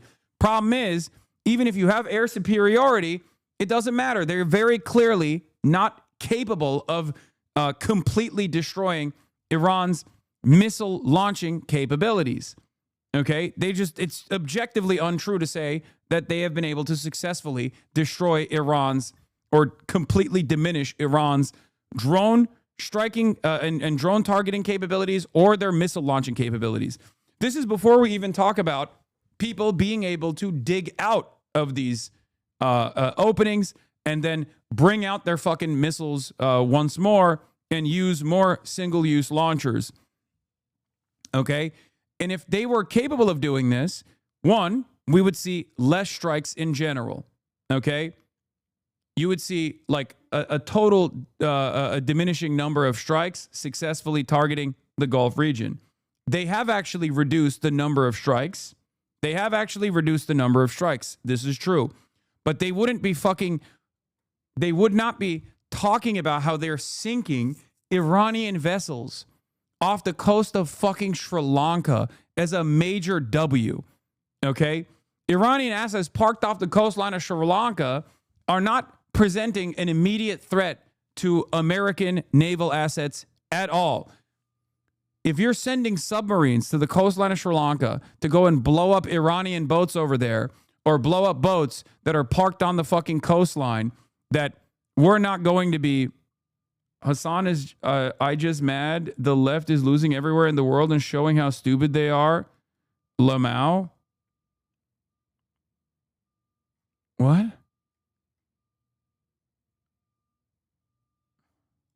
Okay, confusing. I just mad.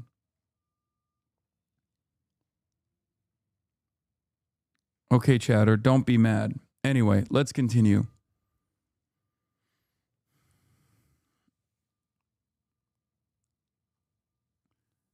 Like, spectacular victory for the Amerifat empire that doesn't even benefit the Amerifats over here in, the Amerifat continent, for the record. But that's besides the point. You're cattle, okay?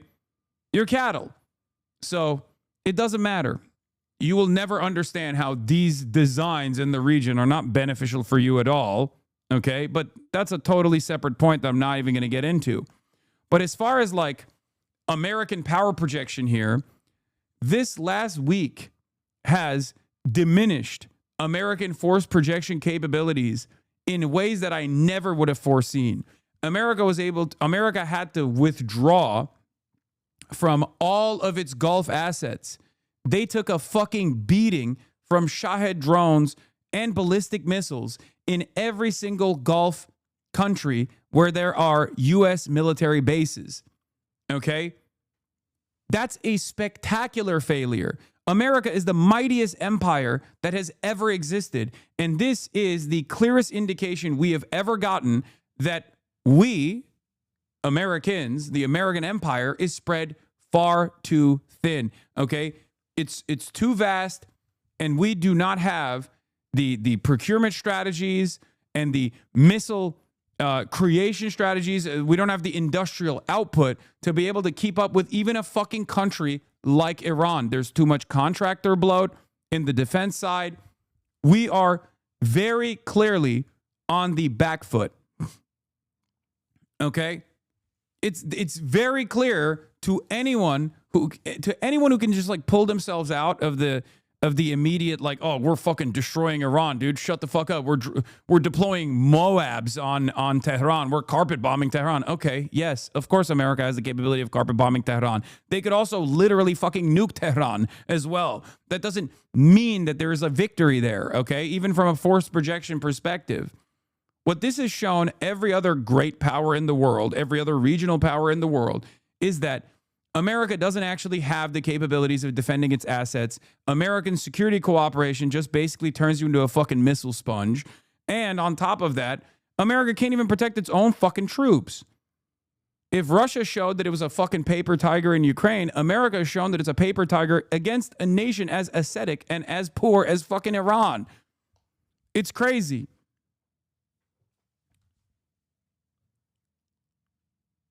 It's crazy. Like, if we're having this hard of a time defending Gulf security partners while simultaneously defending Israel, the most important country on the planet in the eyes of the American state, okay, what makes you think America is capable of defending South Korea or the Philippines if China was like, yeah, I'm taking this shit, fuck it? If China engaged, if China had the smoke in the same way that Russia did as far as like waging proxy wars with the American state over irredentist actions in its region, how the fuck do we fight back against China? China has a massive technological gap between Iran and China. China has a manufacturing gap between Iran and China. And American manufacturing versus Iranian manufacturing, the low cost Iranian manufacturing in terms of missile defense is clearly enough to strike a devastating blow to American capabilities in defense. It blows my fucking mind. Anyone that looks at this and goes, oh, dude, China is so scared right now, does not understand. They're deluding themselves into thinking that America is still this like mighty fucking country. It's mind-boggling.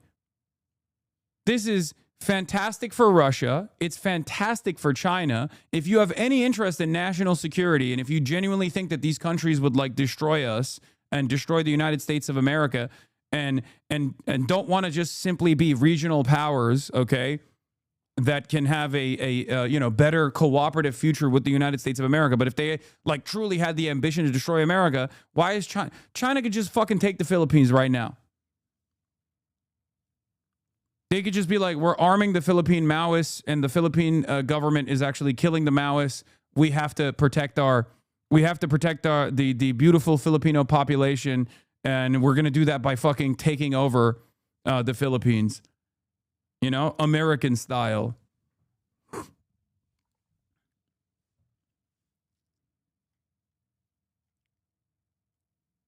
What's America gonna do? What's America going to do? Taiwan is 2 weeks away from having nukes. We have to go into Taiwan. What's America going to do? Are we going to tell China this is why we don't have health care? Is that what we're going to do? Is that what we're going to do? We're going to show them how epic we are. We're going to do epic Fortnite Chungus, Israel style defense. We're fucking panic shipping THAADs away from South Korea right now into the fucking region so we can defend Israel, because a country that has the economy the size of not even the state of Texas is capable of still pummeling fucking Tel Aviv in spite of 60% of our naval assets directly parked in the region to defend Israel. What the fuck are you talking about? China has no combat experience. China has no combat experience. This is embarrassing how much you're coping. Honestly, I'm a fan, but just stop, gang. You make no sense. Yes, I'm the one who's coping. China has no combat experience. So what's going to happen to their fucking missile systems then? Are they just going to implode? Is that what that means? Is that where the combat experience comes in? There's a technological gap here. What the fuck are you talking about? There's a manufacturing gap. There's a technological gap. This is before we talk about export controls. Okay, let's say China's like, we're liberating the Philippines. We're liberating the island of Philippines. It's the only country in the Asian region that does not cooperate with China and does not want to create a security cooperative agreement with China. They go in and they say, there's already a base of support amongst the Philippine Maoists that have been violently suppressed by the Filipino government. We have to protect these Filipino, we have to protect the Filipino population. We have to go and, like, you know, we have to go into the island, okay? We're going into the island. We're encircling the island. We're taking over the Philippines. What the fuck is America going to do? What is America going to do? America can't defend Ukraine. America can't defend Israel. America can't defend any of the fucking Gulf countries. How is America going to defend the Philippines?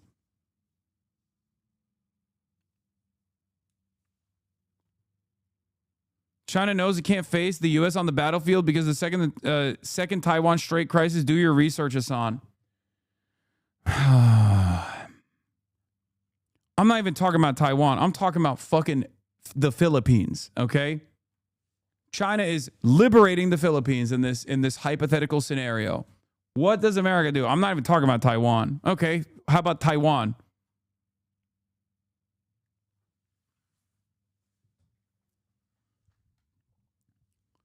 It's pure imperial hubris. Wake the fuck up. They got their asses handed to them straight, with straight American support, which was happening in the Philippines too. Okay. All right, chatter.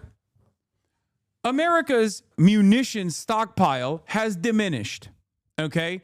It still has offensive capabilities that are virtually unlimited, but their defensive capabilities have diminished spectacularly.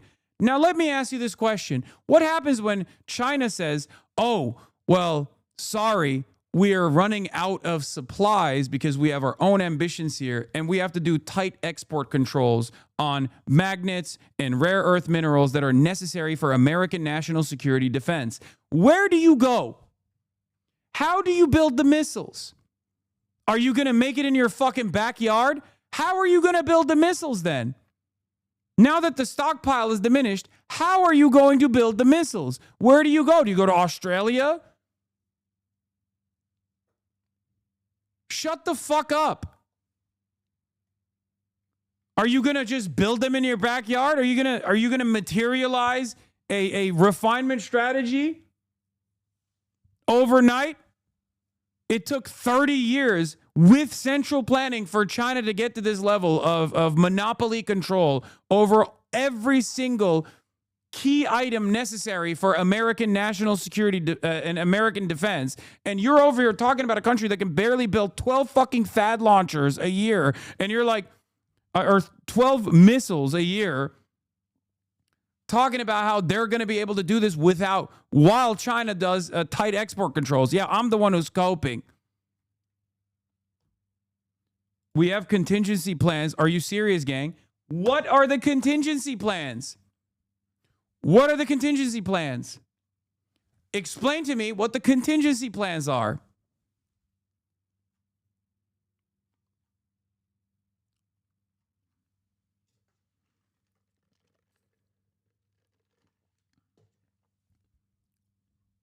What are the contingency plans? Nuclear holocaust? Mutually assured destruction? Is that the contingency plans? 1,000 Iraqi Kurds have launched a ground offensive in Iran. U.S. official tells Fox.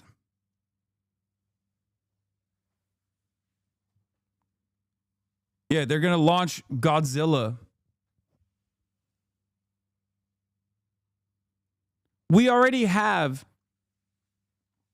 We have a fucking unlimited budget in the military, and we're having a hard time dealing with Iran. We can't even stop Iran from blowing up the fucking Gulf countries' American bases. They've taken out billions of dollars worth of fucking radar systems in the goddamn region. And you're over here going, oh, dude, there's a will, there's a way, brother.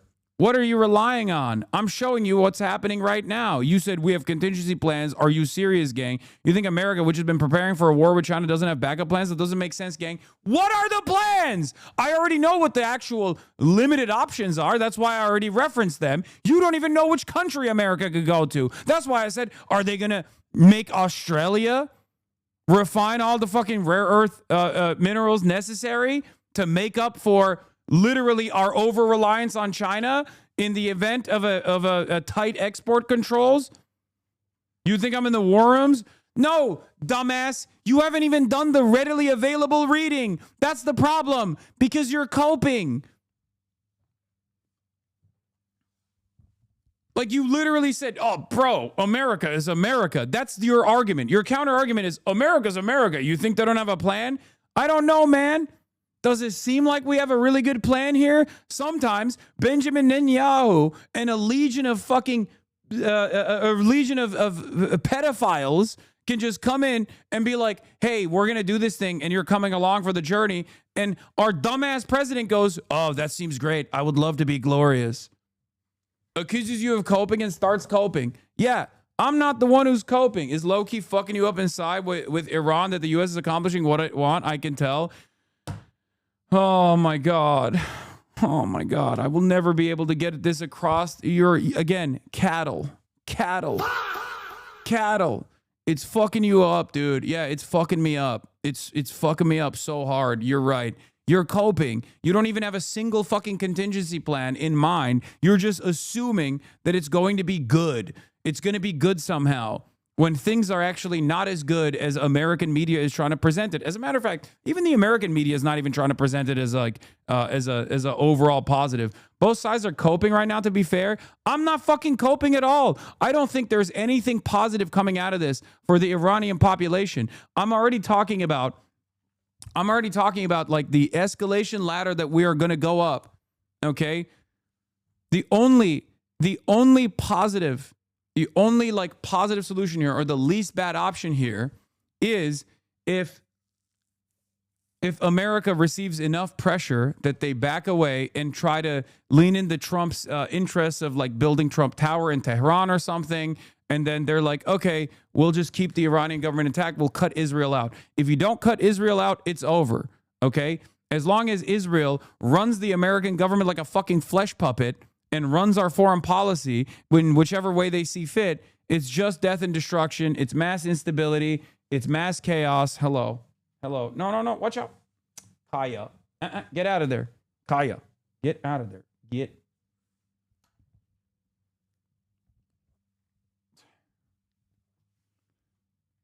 No end game. Chaos of war, profiteering, oil and gas. Yeah. Pentagon prelim assessment says $1 billion a day already. Nice. That's why I told you the notion that it was only $2 billion in cost is ridiculous. That's $2 billion worth of assets that have been destroyed. But the daily cost for waging Israel's war right now is $1 billion a day. It's probably more than that, actually. It's probably a conservative estimate.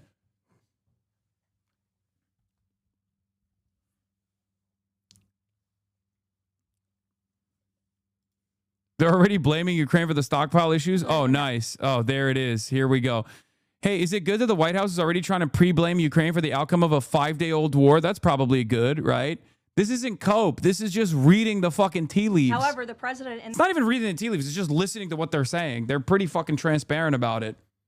Does it seem like it's going really well?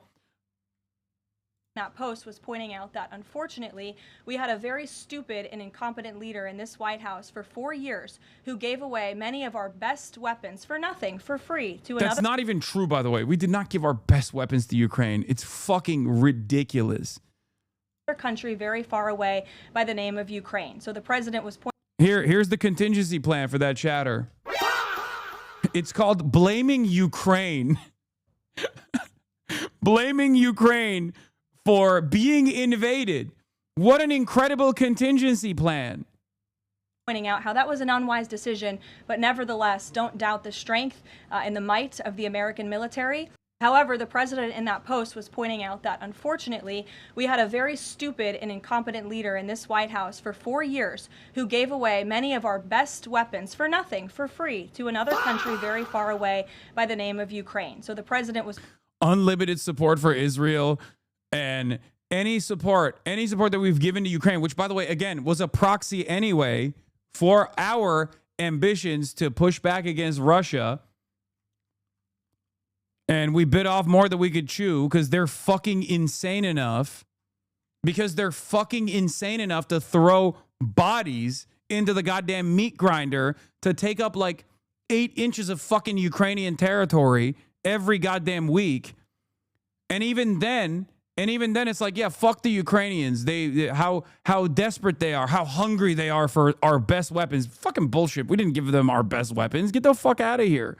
And now the EU, out of the gas crisis pressure that's taking place, that's taking place in the fucking Strait of Hormuz because of Iran, is urging Ukraine to allow access to pipeline carrying Russian oil.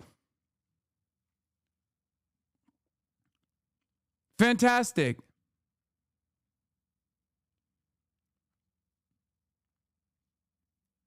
Meanwhile, the EU is turning to Russia for gas now with Nord Stream gone by the CIA. Also, Putin said maybe he doesn't give them gas. There's no shot Putin doesn't give them gas. Russian President Putin says it may be time to stop supplying gas to European markets. No shot. Just said,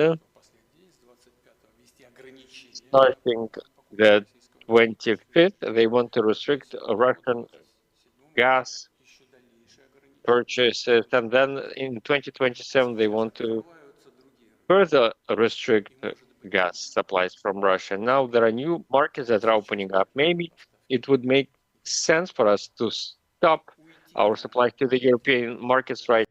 Dude, is there a continent more cucked? Like, I yell about the Gulf nations all the time. But is there really a group more cucked than Europeans, than the Euroid nations? He'll have buyers in India and China and South Korea and Japan since the supply to Asia is blocked. Oh, yeah, no, I know. He doesn't need to fucking sell to Europe. I think he could use this as an opportunity to restart relationships with Europe after fucking pummeling Ukraine. But like Europe, every decision America makes, Europe gets fucking destroyed in the process. Every single decision that America makes, Europe is fucked. And they still haven't figured it out. Or at least if they have, they're like, well, we gotta abide by our masters. Spiegel, Mr. Lux, are the Israeli and U.S. airstrikes against the Iranian regime a cause of joy or concern for you? An armed conflict is always a cause of concern. What bothers me about the debate we're having in Germany is that we're only discussing principles. International law is undoubtedly important, but we should adopt the perspective of the people who are so oppressed by the regime that they welcome bombs falling on their own country.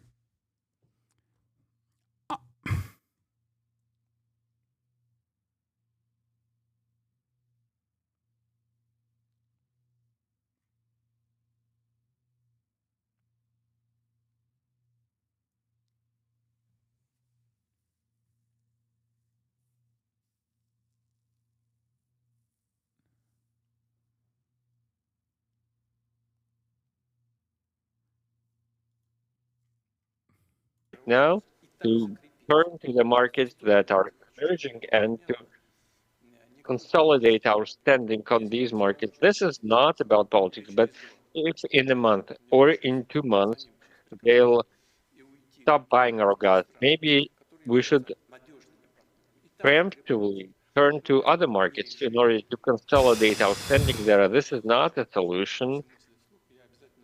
This is just what I'm thinking. It's not a done deal. I will instruct the government to work with our companies on this matter.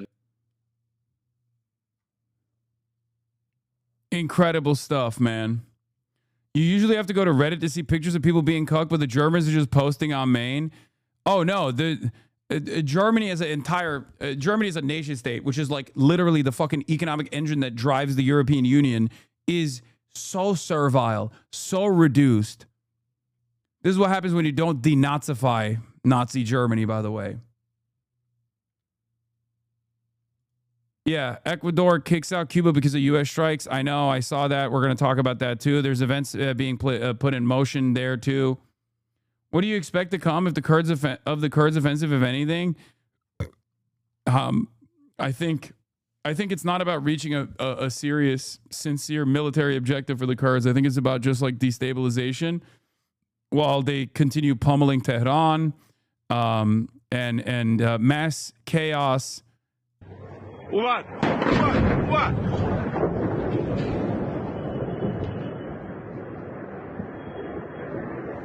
It's just, yeah, it's misery maxing, if you want to call it that.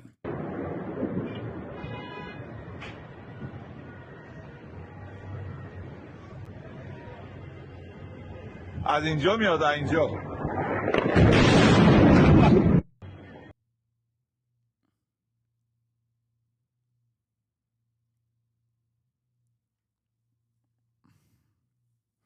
I don't understand how people can't comprehend it. Like, what's going on right now is literally so fucking devastating and so destabilizing. And people think like, oh, I have like a hidden investment in the IRGC or something, and that's why I'm coping, and not because I'm terrified of the death and destruction that's unfolding in Iran right now, and also terrified of what comes next.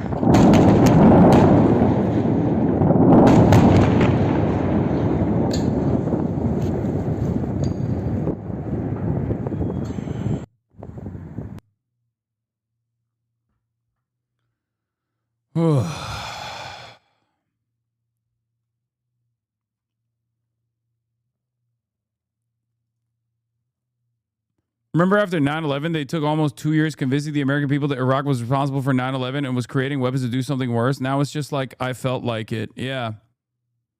Definitely a reduced media capability, a reduced government in terms of propaganda. But I think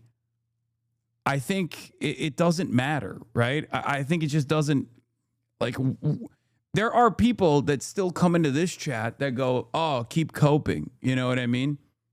Like, as though every bomb that drops on the Iranian population that kills the Iranian people is not paid for with your tax dollars that could have gone to fixing your fucking roads, that could have gone to giving you health care.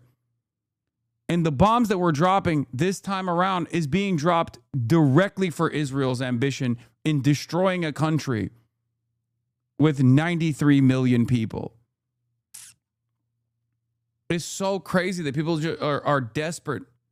They're so desperate to like feel like they get a W here. Like they want to feel like they have an investment in this. And most of the Americans that look at this in horror realize that they have no power. They have no way to put an end to this because, let's be real, what democracy exists when it comes to foreign policy?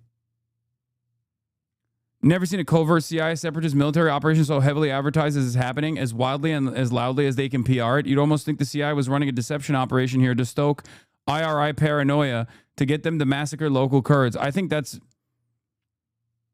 If I was a very real force like PJAC and I was covertly sneaking my fighters into a war zone, I don't think I'd be thanking my sponsor for blabbing it to my enemy. Yeah, I think that's... I genuinely think that that's the case here too. I don't think these guys reveal the cards this early. You know what I mean? In the past, they never would have blown their load this hard and gotten a CNN hit. I suspect they don't have the popular support inside of Iran. And they have like a reduced capability of like maybe doing some terror campaigns here and there. And they hope that the government comes down super hard on the Iranian population to create a popular mobilization.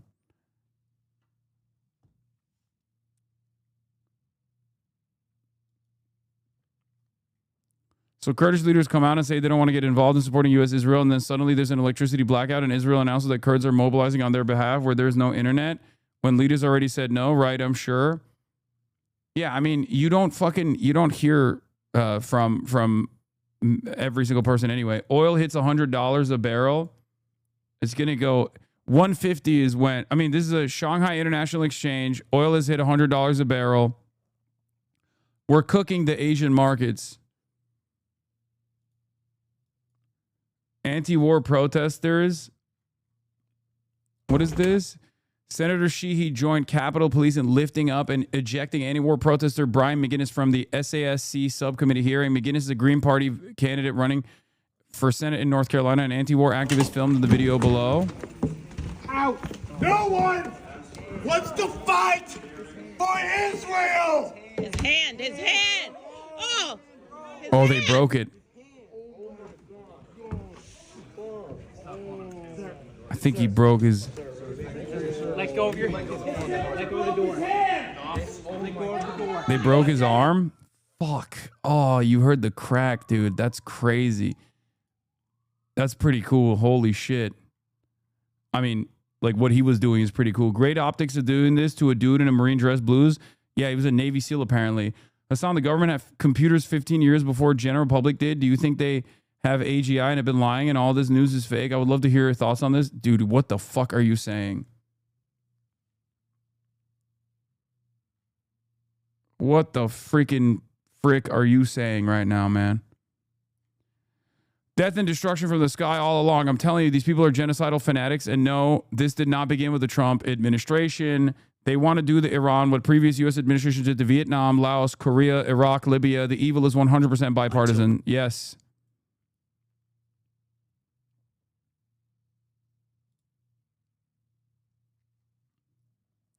The gas station near me went from $2 to $3 overnight.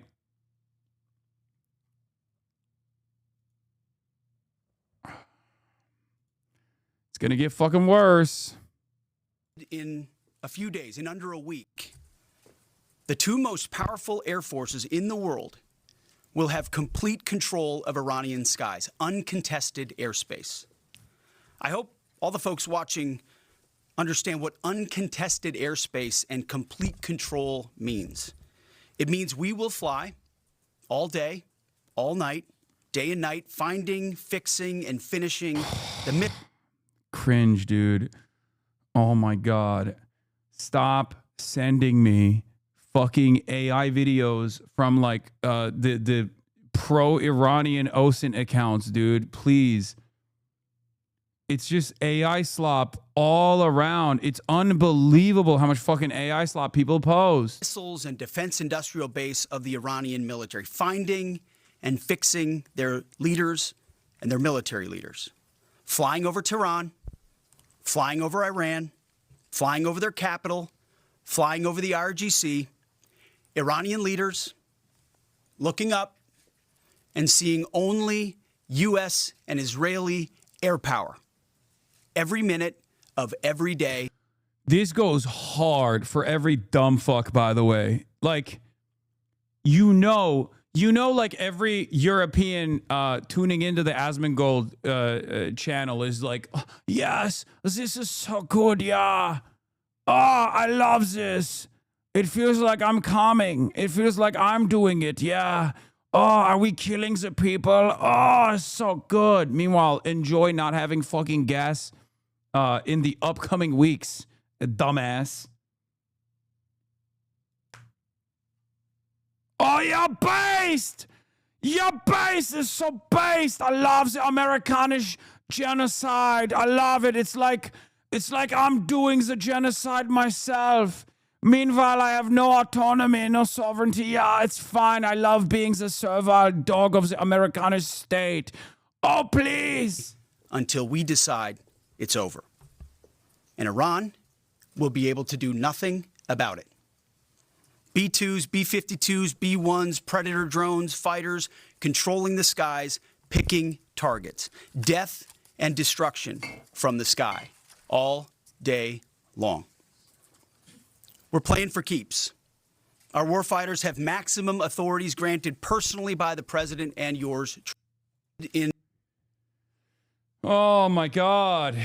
12-year-olds with fighter jet magazine collections are so stoked about this. No, it's not. It's worse than that. It's like 45-year-olds living in their fucking parents' basement with no job prospects and no positive outcomes for a fucking future that are lucky enough to maintain that shelter for as long as they can until, God forbid, their parental unit experiences a debilitating medical disaster and therefore collapses the family's finances, and he no longer has that shelter anyway and no job prospects. Remember, I need to explain that to you one more time, because guess what? AI is taking over whatever kind of IT position they could have possibly gotten in the fucking future, okay?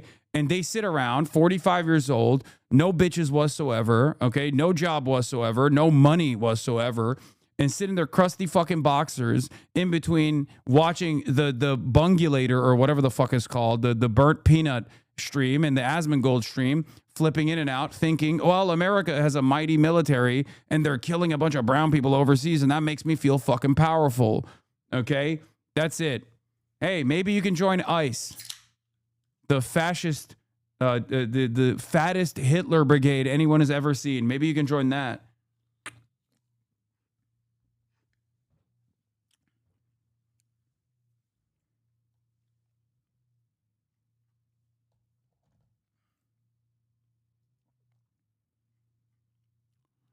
While American officials could not be more explicit that this is a war intended to maximize death, destruction, and despair inside of Iran, there are Iranis outside of Iran who believe this war is for democracy. I don't even care about listening to fucking Iranian voices, the diaspora voices. I don't really... I think many of them that celebrated will come to that conclusion fairly shortly, okay? Yes, right now they think, oh, this is to liberalize Iran or whatever. They're silly enough to believe that Iranians will be different. Okay? However, very soon when they get that devastating phone call from the remaining family members that, you know, their grandparents got fucking ethered by American weapons that they paid with their tax dollars to go and bomb Iran, an act that they celebrated, they'll probably change their fucking tune. They'll change their attitude, okay?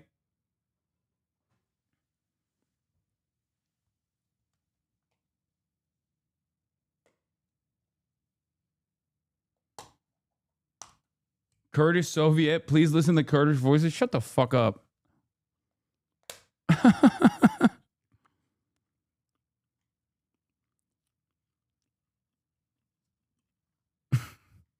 I'm disappointed. Please listen to Kurdish voices.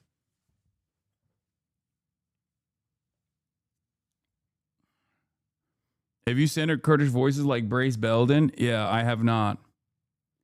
I have actually. There's been a second awful burnt peanut tattoo.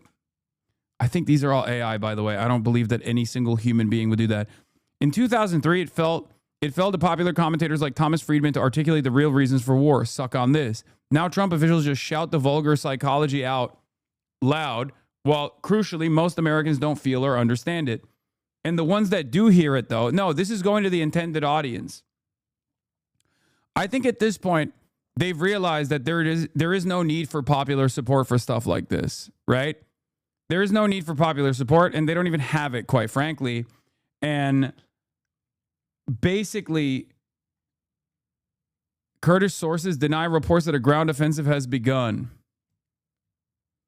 Okay, this leads me to believe that Israel is trying to get the IRGC to go blow up Kurdish villages. I think that's the reason why they're leaking these reports ahead of time.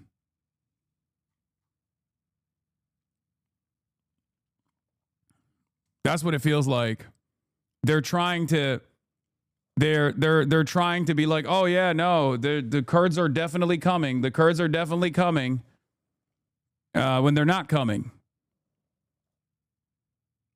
One must ask the question why they are so forthcoming with this otherwise covert operation. Do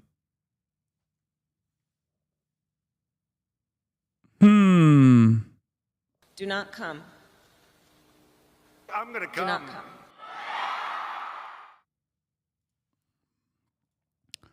Every American outlet is reporting based on administration sources that the Kurdish offensive has started while journalists who's plugged into Kurdistan is denying it. Something is up. I spoke with 4 Iranian Kurdish officials. They denied the report that any ground offensive has started.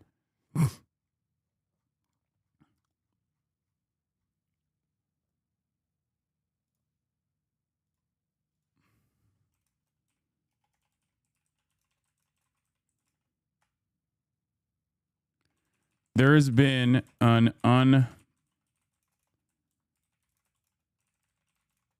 coming from Israeli sources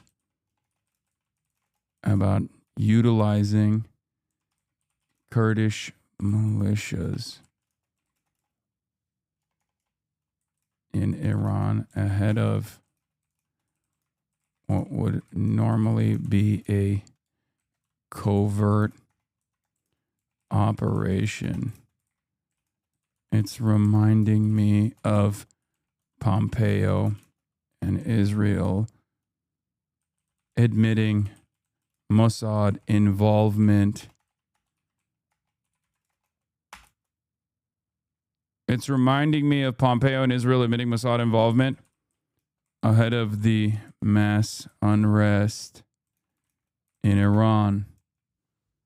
Do with that information what you will.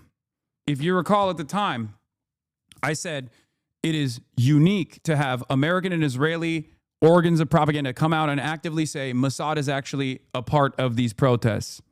Okay? I think they're trying to do the same thing. I think they're trying to say, oh, any day now, any moment now, our forces are going to mobilize. We're coming for you, because they want a heavy-handed approach from the IRGC. It has to be true. Hasan, billionaire media says it's true. Come on, paid media can't be lying. There's been an unprecedented amount of reporting coming from Israeli sources about utilizing Kurdish militias in Iran ahead of what would normally be a covert operation. It's reminding me of Pompeo and Israel admitting Mossad involvement ahead of mass unrest in Iran.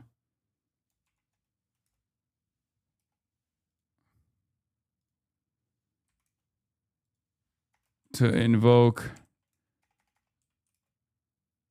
a heavy-handed response.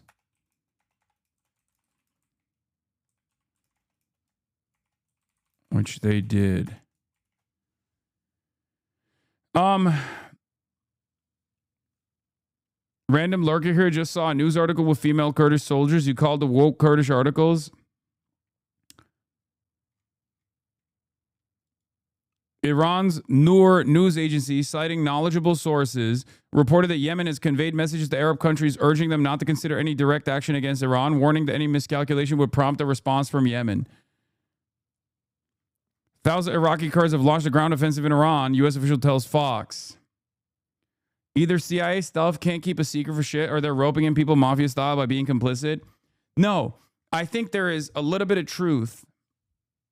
I think there is a little bit of truth in, like, obviously Mossad involvement, both in the protests that took place.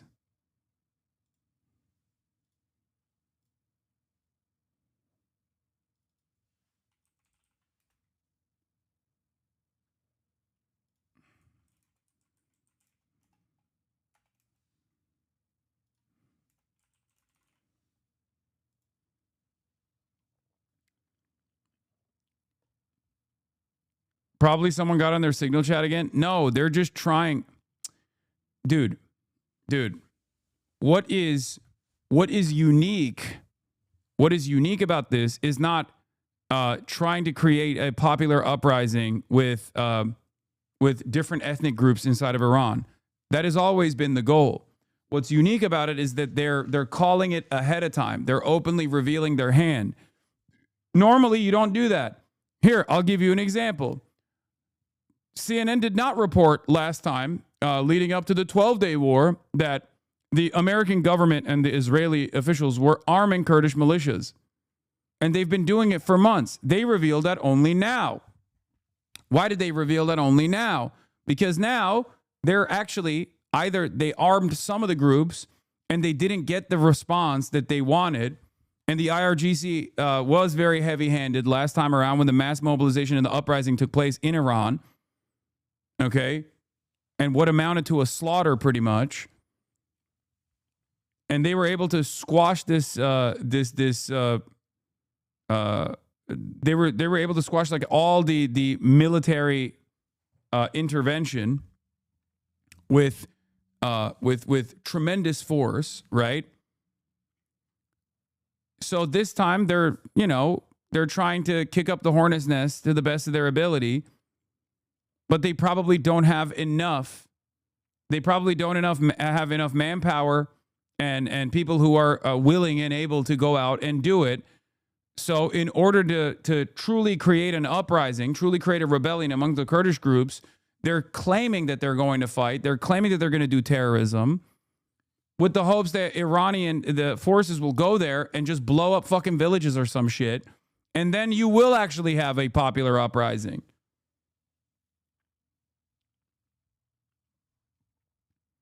Because normally this would be covert.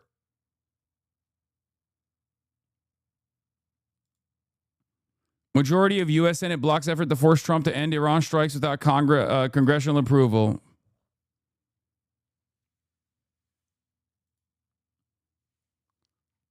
More Israeli Air Force Commander Major General Tomer Bar said today that IAF Special Forces are currently carrying out extraordinary missions that can ignite the imagination. Israeli Air Force operatives, elite special units such as Shaldog, Unit 5101, and Unit 669, which conduct deep reconnaissance, target designation for airstrikes and combat search and rescue missions, often behind enemy lines and alongside IAF strike operations.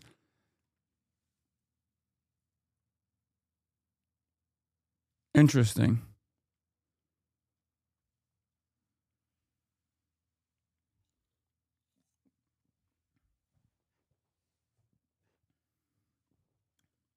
This has always been bipartisan. I want the Iranians to know that if I'm the president, we will attack Iran. Whatever stage of development they might be in their nuclear weapons program in the next 10 years, during which they might foolishly consider launching an attack on Israel, we would be able to totally obliterate them. That's a terrible thing to say, but those people who run Iran need to understand that, because that perhaps will deter them from doing something that would be reckless, foolish, and tragic. Is this real or AI? Yes, dude. What do you mean? Is the butcher of Libya? You think she's fucking around? She couldn't do it to Iran under the Obama administration, but at least she was able to get it off on Libya. And also kickstart the initiatives for what would take place in Ukraine. And also kickstart the initiatives of complete collapse in Syria as well. So at least she got a couple of her wishes across. You know? PJAC, the group that claims they're in contact with the Trump administration, is a designated terrorist organization by the State Department. Yeah, America famously hates arming groups that they consider designated terrorist groups by the State Department. This is really gonna... Do they know that? Someone should tell the American government that they're talking to an admin designated terrorist organization. They've never done that before.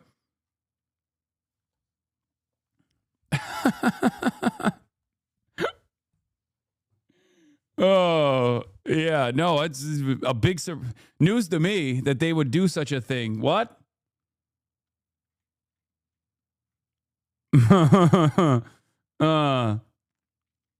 Oh, man. I decided to check out other streamers last night. And it turns out there really are anti-Semitic leftists out there. Hog. Why do they need an IRGC response when AmerIsrael can bomb the Kurds for the IRGC? I mean, they could do a false flag.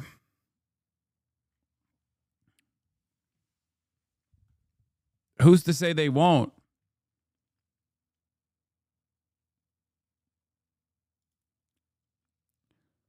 I spoke to senior PJAC official who denied this. I think they're wrong when they say that we have already started the war now, but we are preparing for the right opportunity. That are currently based. So really groundbreaking reporting by our senior producer, Yulia Pobegailova, indicating that Kurdish forces that are currently based or that are based in Iraq have begun launched a ground offensive into Iranian territory. This Hold on. Kurdish leader in Iran, Mustafa Hizri of the KDPI, urges Kurdish soldiers to leave their bases and go home, saying the U.S. and Israeli strikes on the security and military bases pose a grave threat to the lives of civilians and ordinary people. Mustafa Hizri, the U.S. and Israeli strikes on the security and military base of the Islamic Republic of Iran's regime often pose a grave threat to the lives of civilians and ordinary people. I urge all soldiers and personnel who possess choice and a desire of freedom across Iran, and especially Kurdistan, to abandon the barracks and security and military base of the regime's IRGC. Yeah, he's talking to the Kurds that are in the IRGC. He's telling Kurds to desert.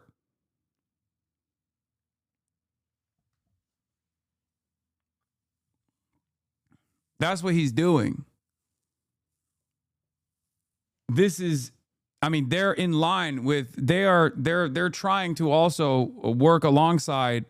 They're also trying to work alongside some of the leadership is also trying to work alongside American and Israeli interests here. Okay, look. I urge all soldiers and personnel who possess choice and a desire for freedom across Iran, and especially in Kurdistan, to abandon the barracks and security and military base of the regime's IRGC, army, and security forces, to refuse to carry out the duties assigned to them, and to return to their family homes. This would be in their own best interest, both during these strikes and afterwards. It would spare them from the fate of the security forces and regime's crackdowns.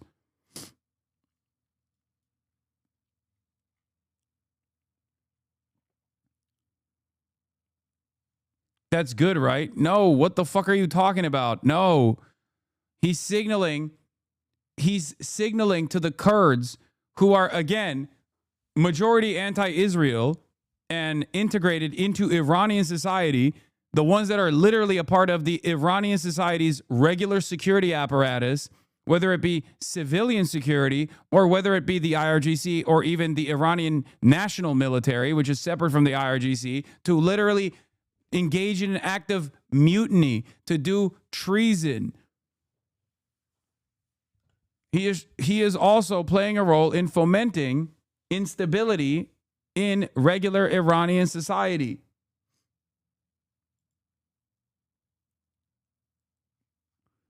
Aiden simmer down. Kurdish offensive in Iran will backfire. The war will end with the Islamic Republic intact. After that, they'll call open season on the Kurds. It's open season on the Kurds regardless, by the way. I need you to understand something, okay? It's either open season on the Kurds if the IRGC goes and starts bombing Kurdish villages, or it's open season on the Kurds after mass destabilization occurs, and then the Turkish government, the Turkish military comes in and bombs Kurdish villages. The best bet for the Kurds, as well as everyone in Iranian society right now, is that the government remains intact. This is why I'm saying mass instability is not going to lead to an Iranian Kurdistan.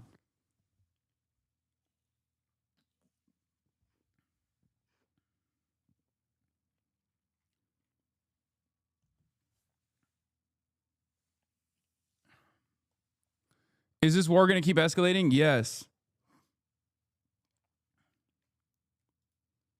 What is this? Our perfect Dubai life is under threat. How British families are dealing with the attacks. Oh my God, dude, you're not serious, right? Like, are they writing this to get fucking people to support the IRGC strikes? Like, are you fucking kidding me? Oh, shut the fuck up. No. That's too, I'm not even entertaining that. That's bait, right? That's gotta be bait. That's crazy. Marine interrupts Senate hearing. Yeah, I already covered that. So especially with the Kurdish stuff that's going on, there's some fuckery about, okay? There is some fuckery about, and I don't know I don't know what's going to inevitably happen, but what I do know is anything that Israel touches turns to dust. So here is the Israeli media embedded with the armed Kurdish PJAK during the protests in January. Israeli documentary shows the Kurdish mercenaries they're training for war on Iran. Oh yeah, this is from...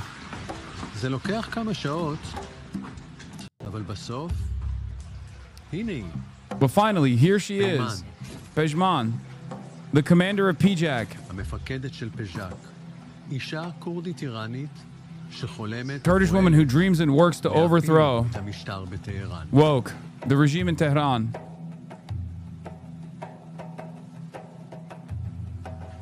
Peyman, you are now one of the most wanted persons by Iran and by Turkey. Aren't you afraid? Drawing on Nina that they want to kill us, that they want to capture us.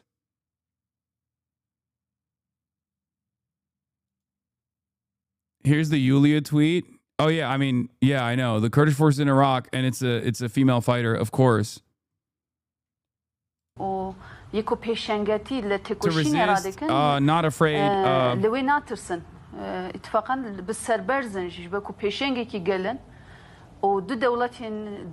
Governments that cooperate with Turkey. Is the Iranian regime a fascist regime? I know it doesn't matter, but leftists seem to think that Iran is somehow not responsible for killing protesters. Okay, I'm going to try to do this to the best of my ability to help you understand. Who do you think between the Iranian government and the Israeli government is more ruthless, more cruel, more violent, maintaining an apartheid structure? The answer is not Iran, okay? Iran has a theocratic governance structure. Iran is very repressive, oftentimes even brutal to its own citizens from time to time. Part of that is because of this, what you are seeing right now. Part of that is because they have a very heavy-handed approach, so much so that it actually creates a national security problem for Iran. This is true. Having said that, however, every part of the Israeli design is not for the betterment of the Iranian people or the Iranian government, for Iranian culture. Israel does not want Iran to exist, okay? Israel does not want Iran to exist. They openly admit this all the fucking time. I just showed you a Financial Times article where an Israeli envoy straight up said it. They said, we don't give a fuck what happens. It doesn't matter. What are you going to do about it?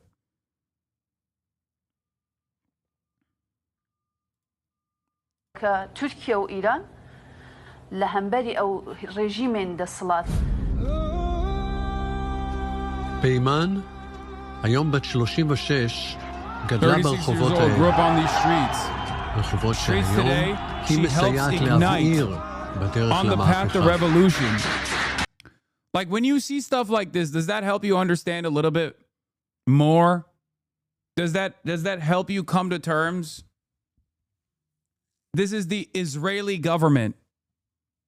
This is the design by Israel. Okay? Like wake up a little bit, please. It's hard to have to like relitigate this over and over again. Okay? Yes, this is a documentary on the Israeli side in Hebrew where they go into the tunnel systems under Iran, or I think this might be in Iraq, where they're openly saying like, oh, our assets are fomenting discontent, trying to spark a rebellion, trying to spark an uprising. כי החיים באיראן לא הותירו לה שום ברירה אחרת.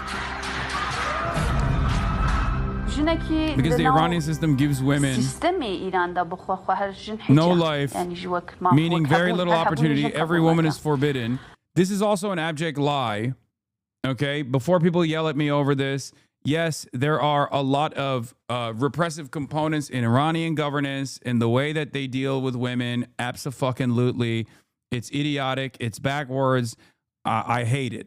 Okay, but the idea that like Iran is like the Taliban is fucking ridiculous. So why is she saying that? Why is she making it seem like Iran behaves exactly like Afghanistan to an Israeli audience? Why is she leaning into this notion? Iranian women have a higher level of educational attainment than Israeli women do. That's not even a fucking joke. That's not bullshit. That's just facts. Okay? Iranian women have the highest level of educational attainment per capita than virtually every other country on the planet. Okay? Just so you understand. there are repressive elements that deny Iranian women freedom in regular society. But they're trying to make it seem like Iranian women have no options. They don't work in the workplace. They don't do this. They don't do that. This is not a reality in Iran. کچێکی نۆرمال کچێکی لە ماڵ کچێکی کۆد بەس کچێکی بووم کۆ بەردام گرایشی منی کۆ ئەو سیستەمە قبول نەکەم هەبوو ئەمە ئەو گرایشی ئازادی بوو. Why did they just give up on the fucking English subtitles, dude? I think she's saying, what? What is she saying? She's saying that they force women to wear the niqab, right? I can't tell. Kurds! What is she saying?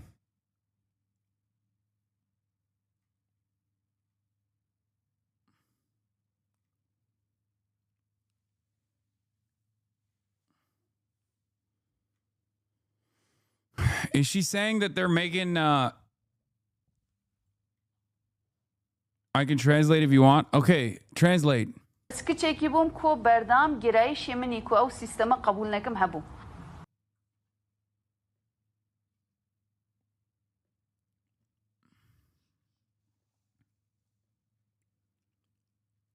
Oh, now you want to hear from Kurdish voices? Yes.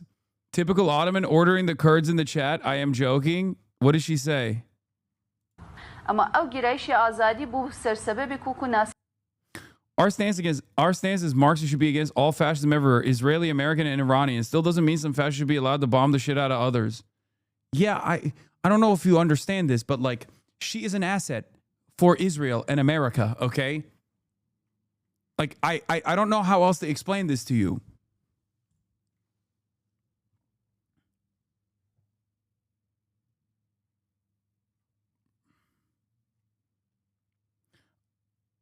I understand your concern about funding and priorities. It's natural to want to see investments in our own country. The aid we provide to Israel is actually strategic investment in our own security and prosperity, as they're a vital ally in the region. Sharing intelligence and technology to help us safe from terrorism. And most of the aid is spent on American-made defense equipment, which benefits our economy. Shut the fuck up. She did not say that. I'm going to text. Okay,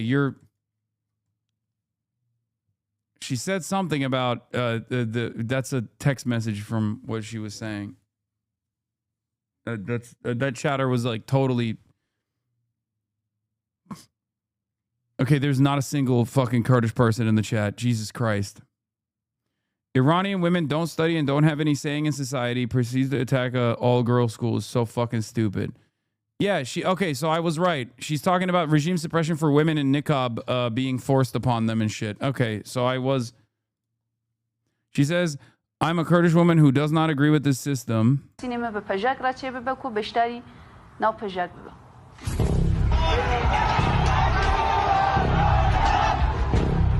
לא מעט מהמחאות שאנחנו רואים, בעיקר באזורים קורדים באיראן, הם יוזמה של פז'ק. זה מתחיל הרבה לפני, שנים של חינוך למחאה. Years of education for protest. Okay. Anyway, here's what Israel's saying. Already on Monday, we're talking about thousands of Kurdish forces crossing the border, taking offensive, I should say, positions in the mountainous area of Mariwan. This is the mountainous range really on the border between Iran and Iraq. This is based on information from an official from the coalition of political forces of Iranian Kurdistan. These thousands of Kurdish fighters, mainly from the Pejak, these are Iranian Kurds who have fled into Iraq, trained for this moment exactly, and have now launched their offensive into Iranian territory. And as we speak, there's reports of intense airstrikes on IRGC positions in Mariwan, which would indicate coordination between the Kurdish forces and whoever is striking those positions, be they American or Israeli forces. You know, throughout these past couple of days, there have been numerous reports of coordination between the Trump administration and Kurdish forces in Iraq, including direct conversations between President Trump and Kurdish leaders. Coinciding with that, there is also a phone call between the Iranian foreign minister and the president of Iraqi Kurdistan warning against any operation along the border between Iran and Iraq. And so we are seeing right now that that ground offensive has already begun.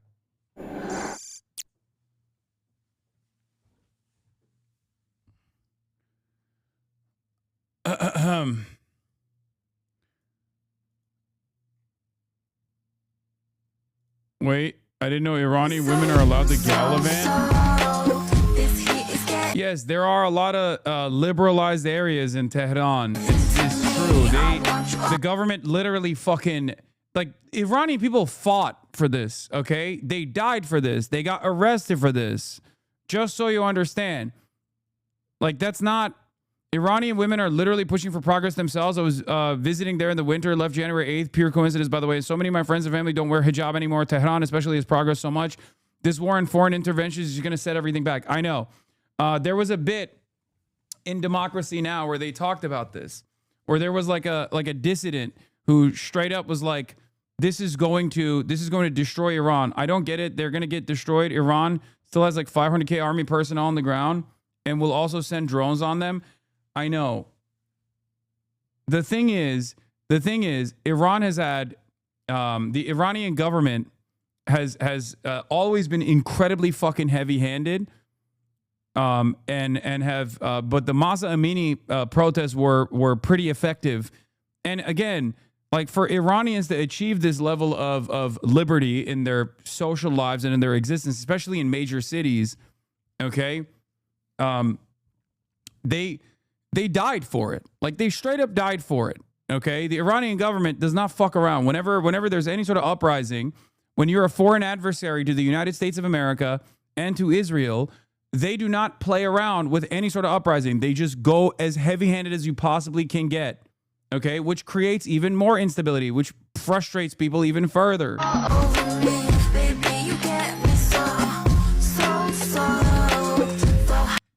Murdering civilians is just heavy-handed. I don't know what else you want me to say. I'm saying they're fucking ruthless. They're brutal. What the fuck do you want? Do you want me to sit here and justify nuking Tehran? Because that's not going to fucking happen.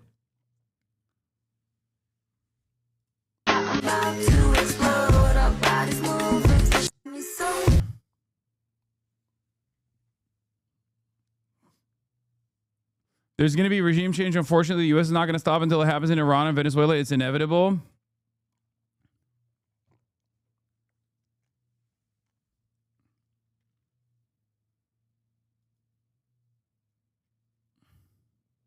It turns out the Iranian warship sunk by Trump forces was at India for a Navy event invited by India. It looks like India deceived Iran and sold them out. This is a blatant war crime. Oh. How'd that fucking... To the Ayatollah, who already passed away and probably wasn't watching to begin with, and the rest of the old guard in the IRGC, how'd that Indian deal work out for you instead of working with the Chinese state? How'd that work out? Yes, after Mahsa Amini got brutally murdered, they were a little relaxed on Iranians defying hijab laws, but it's not the law, meaning they can fuck with you anytime they want. It's like the IRGC imports alcohol, and they have a monopoly on alcohol and liquor, but if they want to fuck with you, they can arrest you. Yes, I know.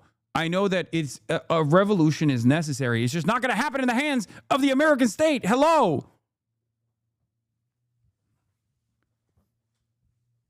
My argument is not about fucking social liberties for the Iranian people. We've moved way past that point, and I think you know that, and I hope you understand that.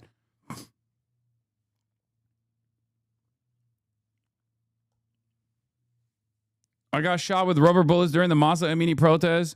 We lost around 5,000 people and 10,000 got arrested. We gained some social liberties, but the economy has gotten worse ever since. I got out of Iran by 2024. Exactly. And now it's going to get so much fucking worse. That sounds like the U.S. police too, though. No, there is no... The United States has free speech because it can get away with free speech because it has 800 military bases and no other fucking competing global power that can actually disrupt its domestic affairs and its foreign policy goals. Okay? Countries that are in the periphery that are designed as state adversaries, foreign adversaries by the U.S. state, cannot get away with allowing any sort of discontent to go on, because even a fraction of discontent yields mass instability and potential regime collapse. This is why they get more and more aggressive, whether it be Cuba in the way that people talk about the Cuban government, which has been, I mean, in comparison to like Iran or even China, the Cuban government is obviously a liberal bastion. But once again, the reason why America is losing its free speech protections right in front of our eyes is because America is losing its power around the globe. It's losing its fucking hegemonic superpower status. And that's why we're now thinking a little differently about our domestic affairs. Our police will get even more ruthless as time goes on. The same goes for policing and policing domestic affairs in countries in the periphery, in countries that are designed as foreign adversaries. Historically speaking, the only fucking way, the only time when any sort of instability happens in foreign adversaries, they strike way harder to be able to stop it. Okay. And in the process of striking hard, if they can't overcome it with like economic development as China has, that leads to mass instability. That only foments more instability. And the ultimate goal is always regime collapse. Do you understand? This is not a defense of what these countries do. But the reason why you can't compare it to America, when you say, oh, well, America kills like 1,000 people a year. Our police kills 1,000 people every year.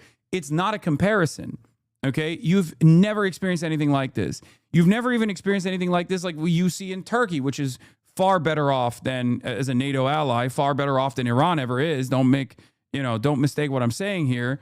I'm not making a comparison between the situation in Iran for dissidents in Iran versus the situation in Turkey for dissidents in Turkey. But the reason why these countries react the way that they do is not for some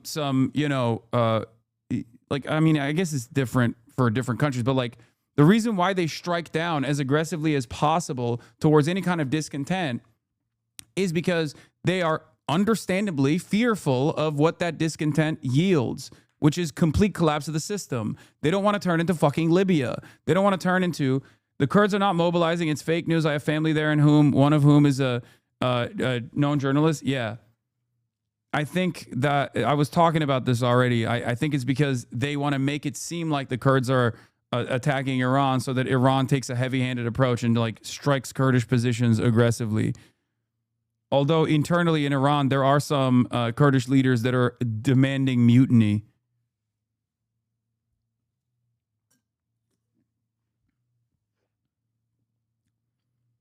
America gives these countries no option out, right? Where the only opportunity is either a permanent power vacuum and ISIS-style fucking groups like warlords dominating the goddamn land, okay? Or a hyper-authoritarian form of governance that looks a lot like a fucking dictatorship. And it's ironic because given those two options, the hyper-authoritarian government is still better than like a bunch of different regional warlords constantly duking it out with open-air slave markets and shit like that. Do you understand?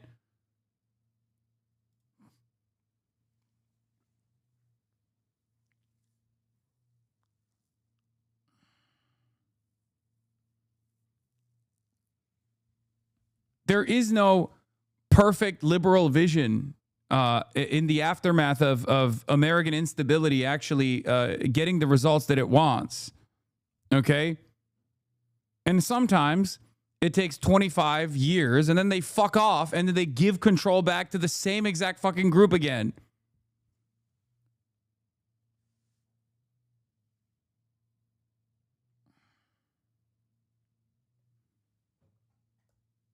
Do you understand?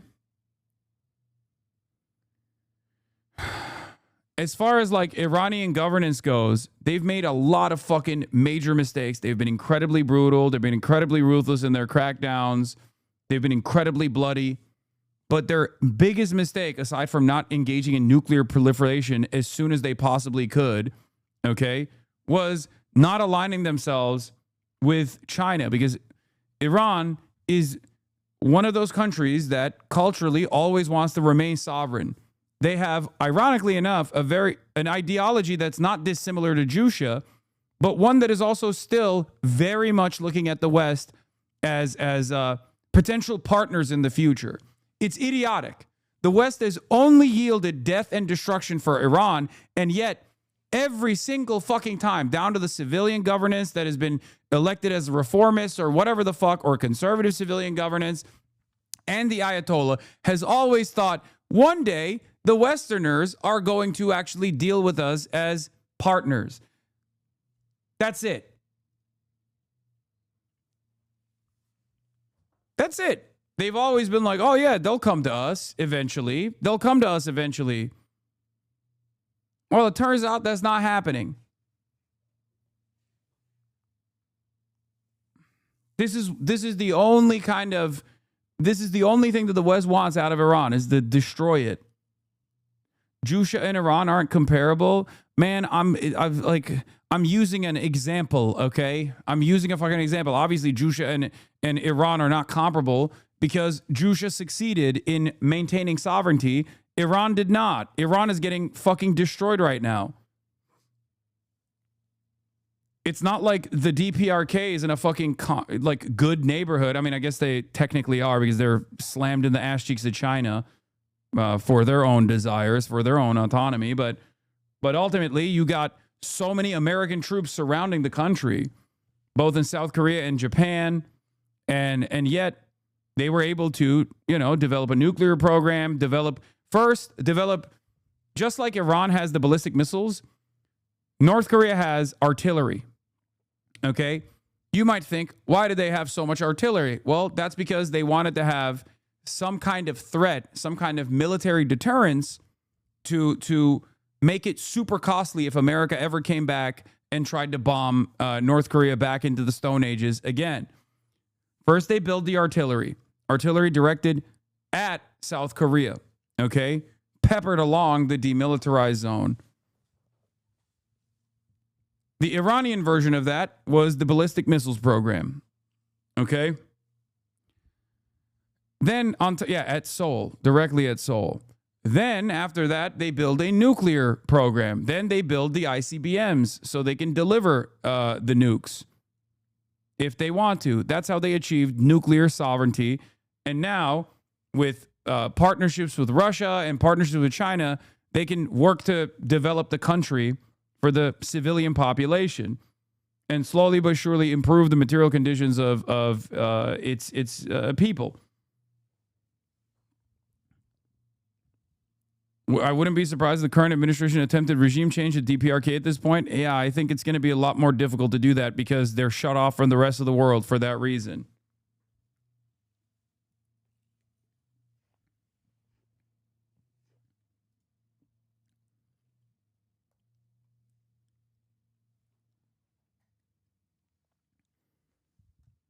The two major mistakes for Iranian foreign policy, or the three major mistakes, was obviously not developing nuclear arms.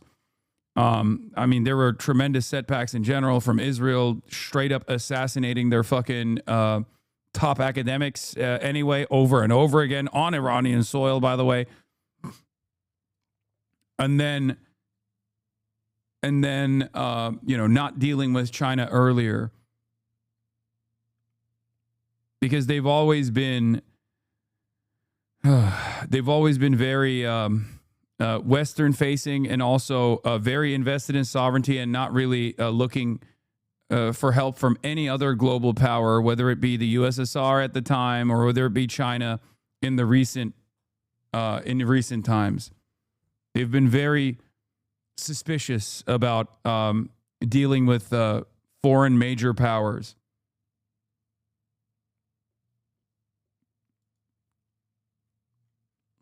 It's been 4 days already. Why haven't the U.S. and Israel been banned by the IOC and FIFA for launching a war of aggression?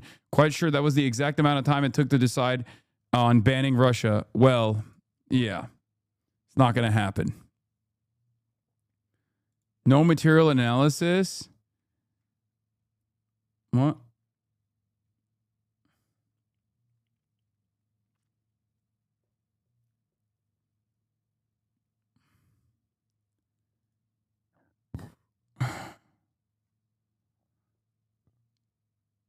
You should get former Washington Post reporter and political prisoner Jason Rezaian on stream and his podcast, Book 544 Days. Really interesting and informative. What is this? Is this Matt Iglesias? And Israel launched a joint attack on Iran. Hundreds of people have been killed, including the primary target, Iran's supreme leader, Ali Khamenei. I've been getting a lot of questions about if this is a good or a bad thing. And the answer is that it's complicated. And I'm feeling a wide range of emotions. It makes sense that many Iranians are celebrating Bro looks exactly like Matt Iglesias. No the disrespect. death of a tyrant. And at the same time, that some are scared about the uncertainty of what will come next in their country. Both things can be true at the same time. I'm also anxious because the system he ruled over is still intact. And of course, as with any war, the real price is being paid by my anxieties are not that the system is still intact. I'll be honest. by innocent people in Iran. And are you now saying Iran is losing right now? Brother, are you guys fucking insane? Are you insane? America and Israel are carpet bombing Tehran. Of course, as far as the Iranian population, they're losing big time. Everyone is fucking losing. You're losing. Gas prices are going up. You're the average American, you're losing. Okay? If you're the average Iranian diaspora that were demanding that this death and destruction campaign befall your family members still living in Iran, you're losing. You're losing loved ones. Everybody fucking loses in this process. There is no winners in this situation. There's no winners when an imperial superpower wages war against another country, okay? Even in the imperial core, the sons and daughters that go to wage that war, they lose. They lose their loved ones too.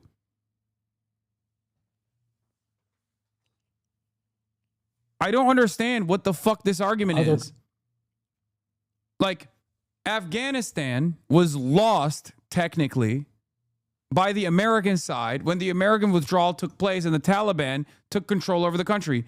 Who won in that situation? Was that like a resounding W? Is Afghanistan better off now? No, it's not. The only people that win when America or any imperial superpower wages war are defense contractors and people who have financial interests in the continuation of this war. It's not good for anyone. As far as the state remaining intact, if that's the Iranian W that you're like trying to seek out here, yes, so far the state is intact. Okay? If that's your W or L, so far the Iranian government is intact. So far the Iranian military is intact. countries in the region. There are massive shifts happening inside Iran right now. Bombs are still dropping. But there are few international news outlets with a presence inside the country. Many reasons explain why journalists are ill-equipped to cover this story right now. A lot of that is because the Iranian government has made it all but impossible for journalists to operate inside the country. But it's also because the media often distills the story of Iran into simply good versus evil arguments or discussions about the country's nuclear program. It's a massive country of over 90 million people from a wide range of ethnic, religious, and linguistic backgrounds, and it has more than 2,500 years of history. It simply can't be distilled into black and white. An audience... Yeah, all of that's going to go away, by the way, now that the Amer-Israeli pedophilic cabal is fucking lasering all of that every day with American tax dollars, by the way. And American sons and daughters are the ones who are directing those bombs. It's fucking awesome. I know. I'm going to talk about Ezra Klein's like laughable argument here. It's so funny. The real victim. Does also have a responsibility to demand more nuance, not less. Bro, he didn't. God, he didn't say anything, chatter.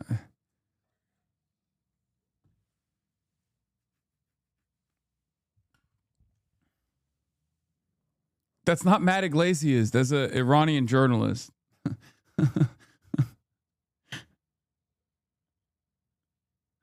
Are people so brain dead now that it's shocking the U.S. can project this much power that doesn't mean anything for morality? It's also, okay, the United States has basically unlimited munitions when it comes to its offensive capabilities, okay? no one, I hope no one, is surprised by the fact that America can carpet bomb civilian populations. What is surprising so far is the resilience of the IRGC in terms of maintaining its targeting and striking capabilities in spite of the American and Israeli bombing campaigns that are fucking taking place. Okay? It's also a major blow to American empire because they had to literally pull out and leave the Gulf states that are supposed to be in a security cooperation with the United States of America, and even the assets, like even the energy productive capabilities in the region, basically left defenseless to be pummeled by Iranian munitions if they see fit. That is a huge blow to American imperialism, a huge blow to American empire and its force projection capabilities. Okay? And a lot of people do not understand that. They think, oh, you're coping or some shit. It's not. This is not cope at all. If you think that China is not like looking at the situation and recalculating, recalibrating what kind of power they actually do have and what kind of power America has, you're wrong. The whole humanity, the American people should really be alarmed at the level of these bloodthirsty operations. Why are they trying to kill everyone in Iran? I can call it a kind of genocide. On the one hand, I mean, look, the same day, the same hours that they targeted our leadership's compound at the heart of Tehran, and they assassinated the supreme leader, his family members, including a 14-month granddaughter. They targeted a school in the city of Minab, south of Iran. They killed 181 little angels. What does it mean? That's genocide, because they are killing not only the leaders, but also those who are going to be the future generation of Iran.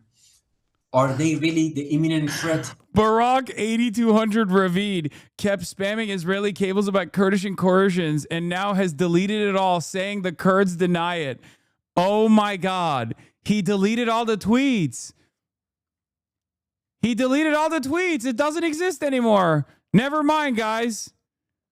Nip it in the bud. Sorry. I guess the Kurdish revolution hasn't taken place yet. To the United States, I think. No, it's not even backtrack Ravid. He is Barack 8200 Ravid, okay? The reason why he was doing that was because that's the Israeli goal. That was the Israeli goal at the time, and he works for the state of Israel still. I'm sorry. Deserve to be contemplated. The American people deserve to know what is going on, what kind of conduct their government is doing, how their government is abusing their money, their tax money, their image in the Middle East, in the Islamic world, just in furtherance of the whims of Benjamin Netanyahu, who is, by the way, wanted by ICC, who is a genocidal killer in Palestine. So far, he has killed more than 72,000 people. So what we are watching right now is the continuation of an unprovoked, unwarranted act of aggression. First, they claimed that Iran posed an imminent threat to the United States. What kind of threat can Iran pose to the United States? Did we come to the Gulf of Mexico to target Los Angeles and other US cities? Or they come 6,500 miles away from. Is there any people on the side of AmerIsrael who has said that they were responsible for the bombing of the school? The Iranian diaspora is adamantly claiming that it was the IRGC themselves. Anyone that thinks the IRGC itself bombed that fucking school is a delusional moron. Okay, wait, hold on. Where is the...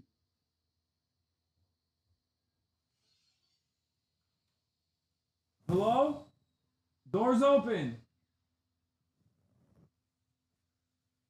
Right. Iranian shores. And they are just targeting every part of Iran. They are killing our citizens.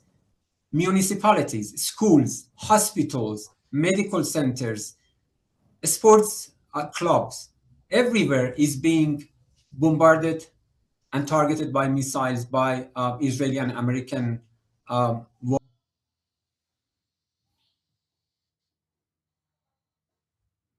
Okay. Local authorities declared it's not true for PJAC attack.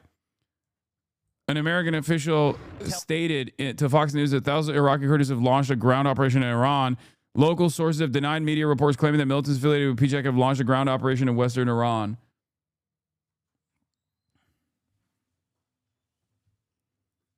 Yeah, I guess it's they're holding off for now. It's not happening for now. Can I get the red sauce too? Here, I'm gonna give you the white one. I don't need this. But I think so. Let me see. Yeah, just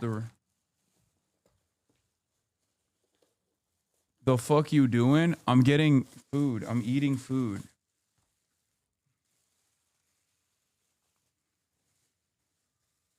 Am I allowed? Am I allowed to eat food before I do this interview? In a little bit.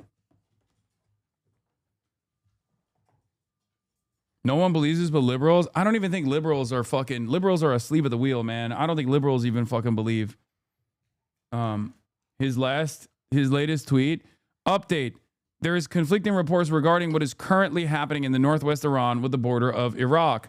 It's unclear whether a ground operation by the Kurdish Iranian militias has indeed begun or whether this move may take place in the coming hours. A senior official in one of the Kurdish Iranian factions denied to me that a ground operation has begun. I will update as soon as the situation becomes clearer. It's very strange, man.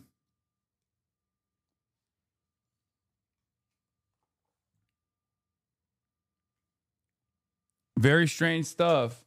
If left alone, Iran would come to the Gulf of Mexico in less than 10 million years after Pangea is reconstructed, but nobody talks about it.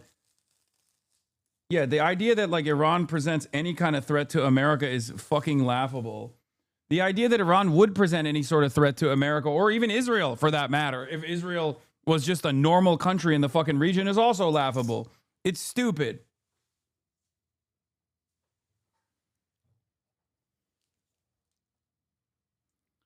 Anyway, as far as the I like I said, I think the reason why they're doing this, shit, the reason why they're doing this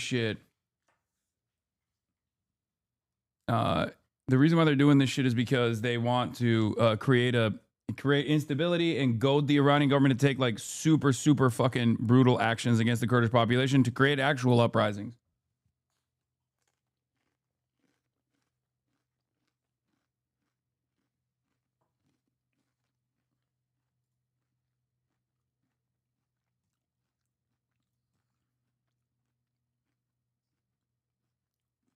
Anyway.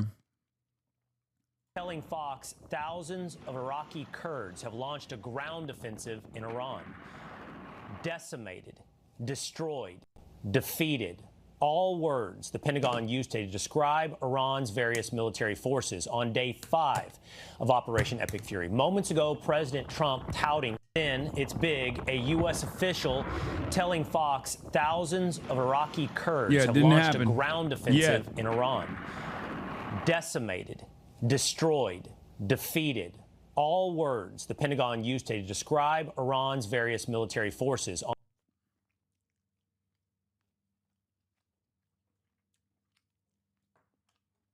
Anyway.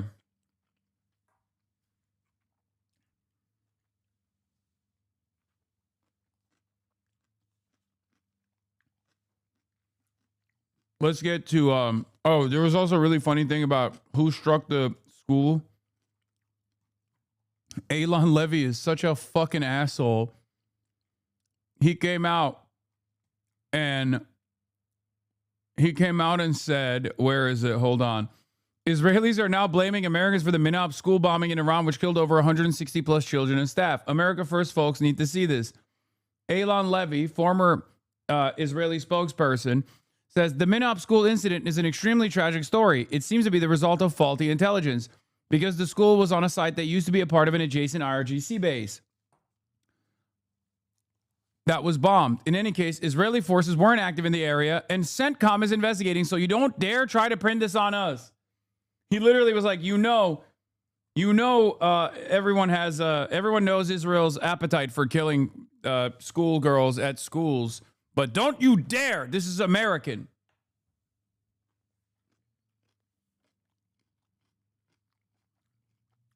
We're friends like these, man.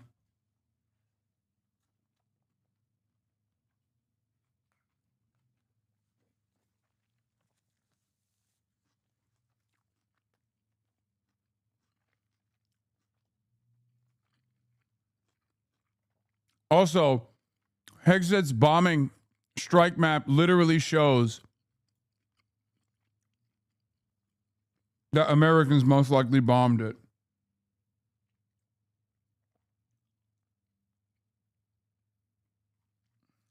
Okay? And while we were talking, Senate voted in favor of war. We have there that sort of 48-52 U.S. votes in favor of war. A bit better. Shouts out to John Fetterman. He did that shit. All right, let's get to the elections that took place last night, and then I'll talk more about Iran if there's more updates. James Talarico has defeated Congresswoman Jasmine Crockett, while longtime Republican Senator John Cornyn will face a runoff against State Attorney General Ken Paxton. While Paxton is... Talarico bros, we're going to make it. For all the Talarico bros in the chat, things are looking up, okay? We're going to war with Iran. It's insane. We are already in war with Iran, chat. What do you mean? We've been in war. An ally of President Trump, the president did not endorse any candidates in this primary. Ed O'Keefe is in Austin with the latest on this first key vote. It is officially midterm election season. Ed, good morning. That's right. Get excited, Adriana. Good morning. Record Democratic turnout appears to have paid off in Talarico's favor. As you mentioned, CBS News projects that he has defeated Congresswoman Crockett with more than 50% of the vote and avoids a runoff in May. The 36-year-old is a state lawmaker from here in the Austin area who put off his seminary studies in order to launch this campaign, believing he can combine support from Democrats, independents in this state, and Republicans upset with the president to successfully win. Now, over on the Republican side, failing to get 50% of the vote, Senator John Cornyn is now in a runoff with State Attorney General Ken Paxton. The senator saying last night he won't allow what he called a flawed, self-centered, and shameless candidate like Ken Paxton to risk decades of GOP success. Paxton has spent years facing multiple investigations, an impeachment attempt, and allegations of corruption. He says while national Republicans may be ready to spend tens of millions of dollars against him, quote, the people are on our side. Early polling shows Talarico could defeat Paxton in November. That's the nightmare scenario for Republicans. Remember, Democrats haven't won a statewide race in a Lone Star State since back in 1994. One other thing we're watching here in Texas, bad signs for members of the House of Representatives. Already one of them has lost his job, Dan Crenshaw. He was not endorsed by President Trump, so his more conservative opponent prevailed in that primary, and we're keeping an eye on at least two Democratic House incumbents in this state from the Dallas and Houston areas who either are headed to runoffs or may have lost their primaries. And they were in those districts that were redrawn by Republicans in this state at the request of President Trump. Redistricting, Kelly, is indeed a factor in these races. Oh, it definitely is. Those were some very surprising results. Ed, thank you. Because I recognize this is Reverend Frederick Douglass Haynes III, who also is replacing Jasmine Crockett's seat in Texas's 30th congressional district. This speech, this sermon he is delivering, is from October 8th, 2023. Listen to my man's words. I recognize that we got to be pro-Israel. Yeah, we got to do that. Or we get in trouble. Well, I'm coming to get in trouble. Israel, and I'm going to quote Jimmy Carter. Jimmy Carter says that Israel is engaging in apartheid with Palestinians.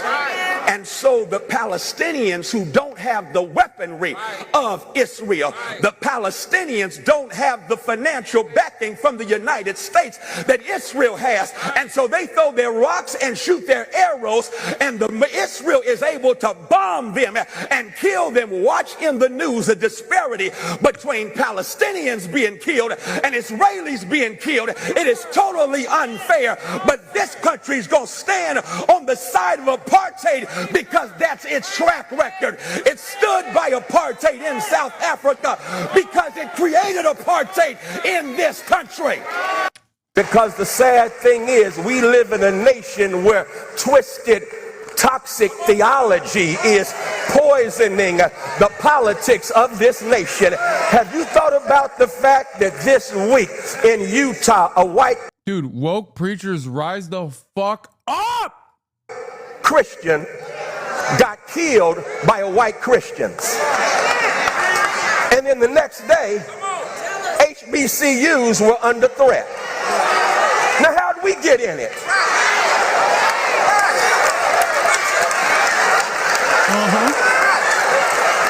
I mean, that's called white on white crime.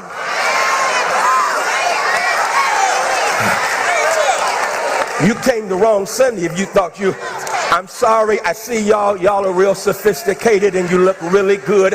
I hope they warned you about me, okay? Because on this Sunday, we gonna keep it 100. On this Sunday, we gonna tell the whole truth and nothing but the truth. And so here they are.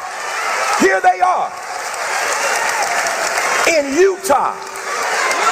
It's more of us in church than in Utah.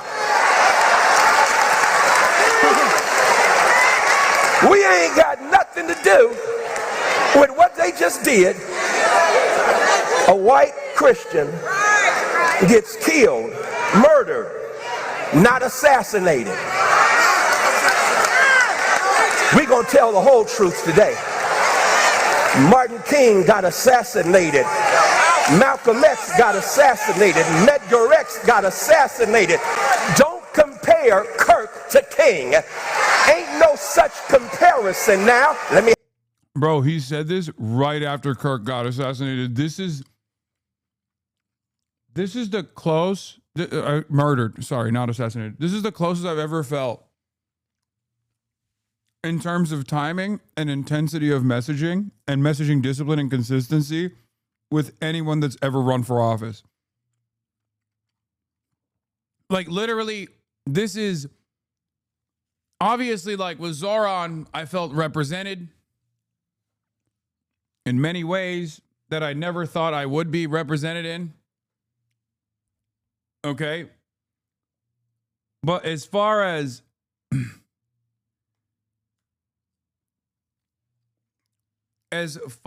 like messaging intensity and timing, this is the closest I've ever felt to being represented.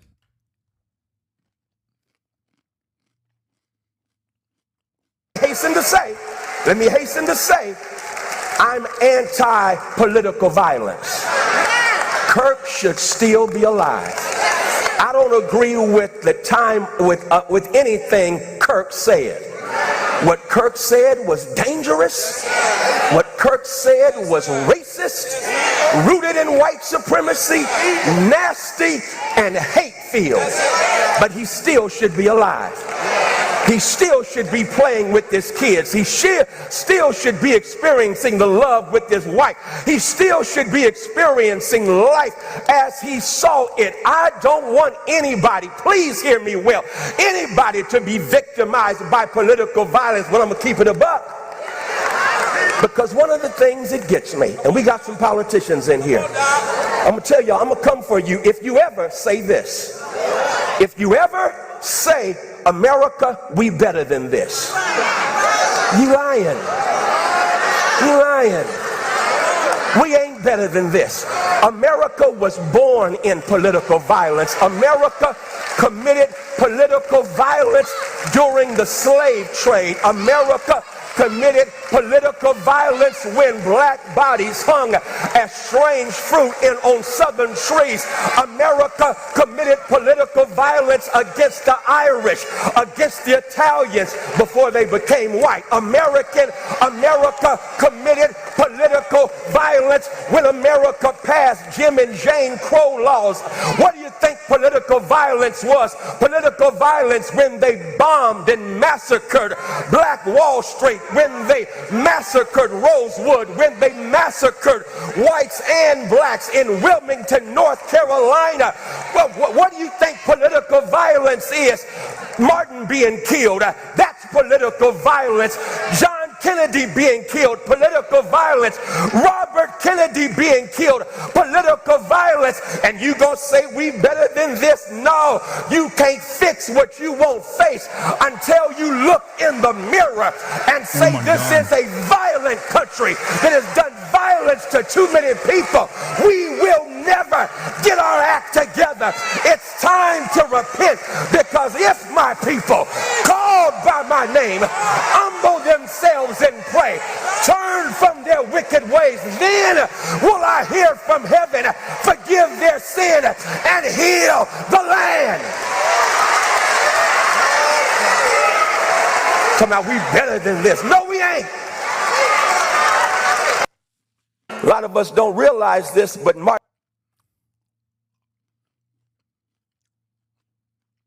Yes, the interview's in the works. He's a Justice Democrat. King in his last Sunday sermon said that, and he compared America to Dives in the parable of the rich man and Lazarus. And Lazarus is poor. Dives is rich.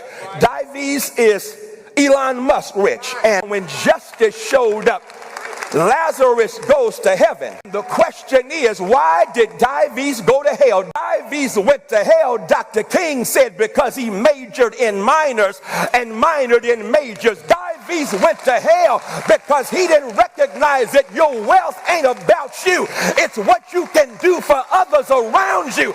Dives went to hell, and then Dr. King said America may have the same experience. America may go to hell because America has President Elon Musk, straight out, who grew up in South African apartheid. He grew up with black folk, second-class citizens, violently being suppressed. And now Elon Musk has ordered his puppet to withdraw aid from South Africa. I slow down here because there is a political environment that has made othering okay. A political environment that has weaponized hatred. And as a consequence, we have a terrorist group of ICE agents who are moving throughout this nation and engaging in waging war on communities, especially communities of color. I'm here to fight against that. I'm here to stand against that. 9 persons have been killed since September by ICE agents. That's not accidental. That's a trend. That's a pattern that has been set up by the environment created by a rogue White House with a Congress that won't hold that White House accountable. You should be seeing Twitter right now. They're now digging up tweets from 2020 of Talarico saying racism is bad and every Republican in the country is coding this. They're scared. Yeah, the environment shifted last night when a swagged out, quirked up white boy that kind of came out of nowhere and did like a fucking Jubilee video and shit turned around and blessed the timelines with a resounding W, with a commanding victory in the Democratic primaries. Okay? Now, of course, it's frustrated a lot of K-hivers and they're, they're licking their wounds currently. I'm sure they're going to be fucking extra annoying after they're done licking their wounds. But another brilliant opportunity arose from that moment. Democratic U.S. House candidate Frederick Haynes is filling the seat of Jasmine Crockett. Now, there's another person who's running for Congress that I'm going to have on the broadcast in a brief moment.